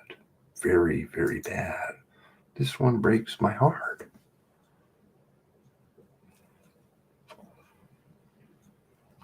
As you can see, and I'm sure that other people can clearly understand, sir, I have friends I have to take care of right now. I wonder if others would agree. I've been working hard. Sorry about your email. And if it's a question of balls, let's talk about it face to face. Okay? And I'm sure you know who I am. You lay a fucking hand on me. Watch the world hit you like a whirlwind. I'm not threatening. I'm just saying. I'm busy. And I'm sure your heart is going out to Tara.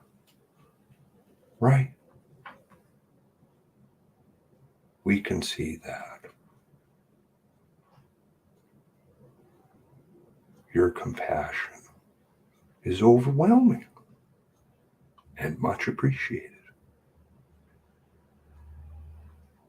Because I thought we were gathered as a group to not only find truth, but to show compassion for who? 23.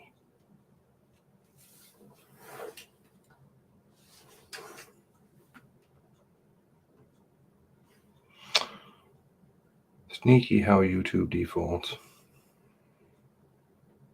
Get fifth estate on it.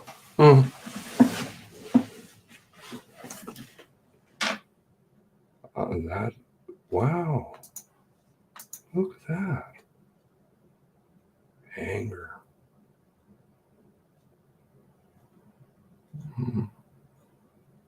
I'm trying to understand the two, that versus that. That. An email versus that. A family member. I'm trying to balance it out here. But maybe I'm misunderstanding. Perhaps others can help enlighten me.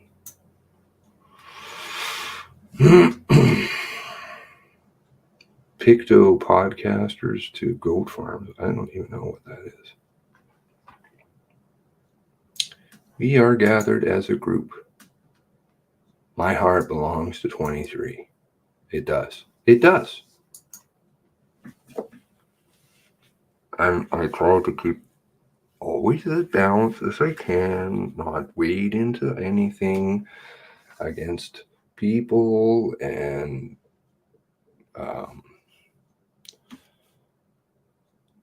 I just don't like to see anybody hurting. And I'm not a saint by any stretch.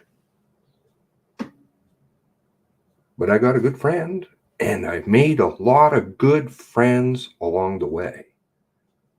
And I'm real lucky for that. It's called gratitude. And I literally do pray every night and ask God to watch over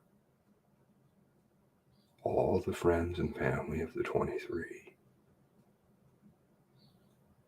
And to express my gratitude for what God has given me, which is an opportunity to learn and grow with good people, for the most part, and learn about human nature more and develop as a person.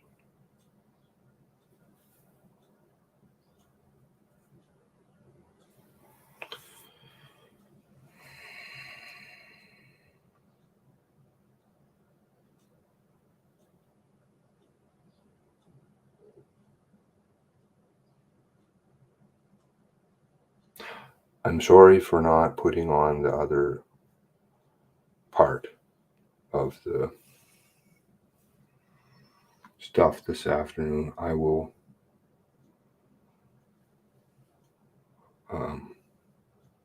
attempt to clip it and put it up so that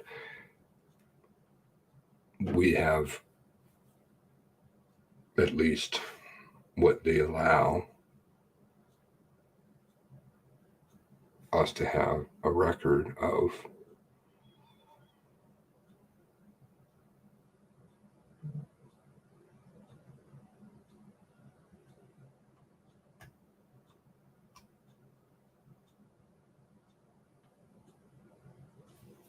but I thought it was important to clarify things. And I think, and it doesn't really need to be stated,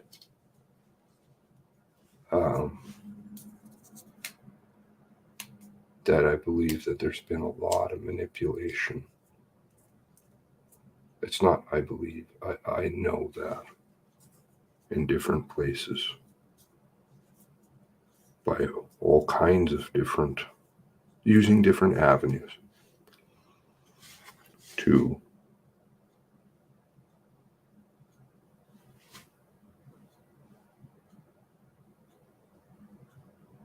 stop people from finding answers and having their voices heard, all the families, to just get it off into the endless loop that they always do.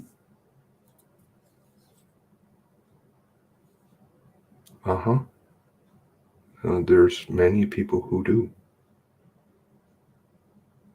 You could actually subscribe to their channel and you wouldn't have to do the work yourself.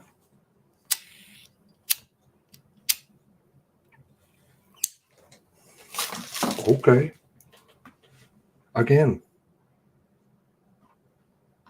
you're getting upset, and I'm finding a hard time understanding the comparison between what you're raising and a family member at this point in time.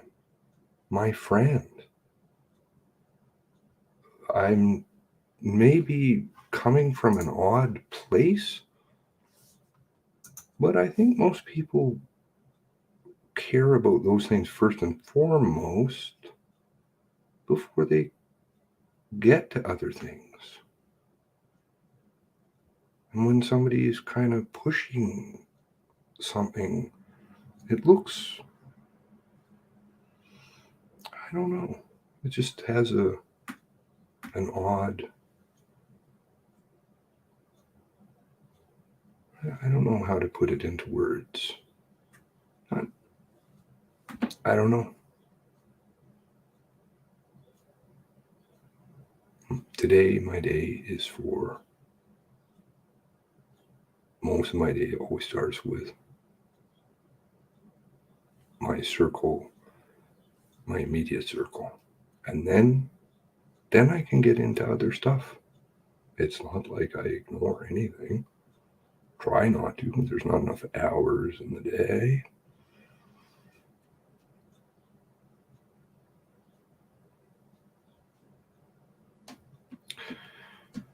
Anyway,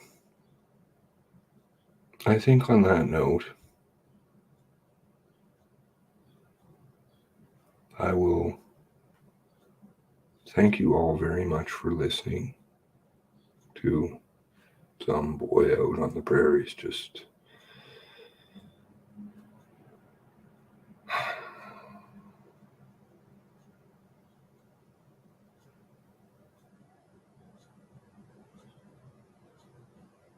saying, I don't know,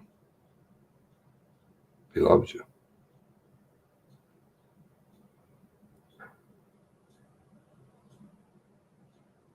I was at 23. God bless you. God bless the 23.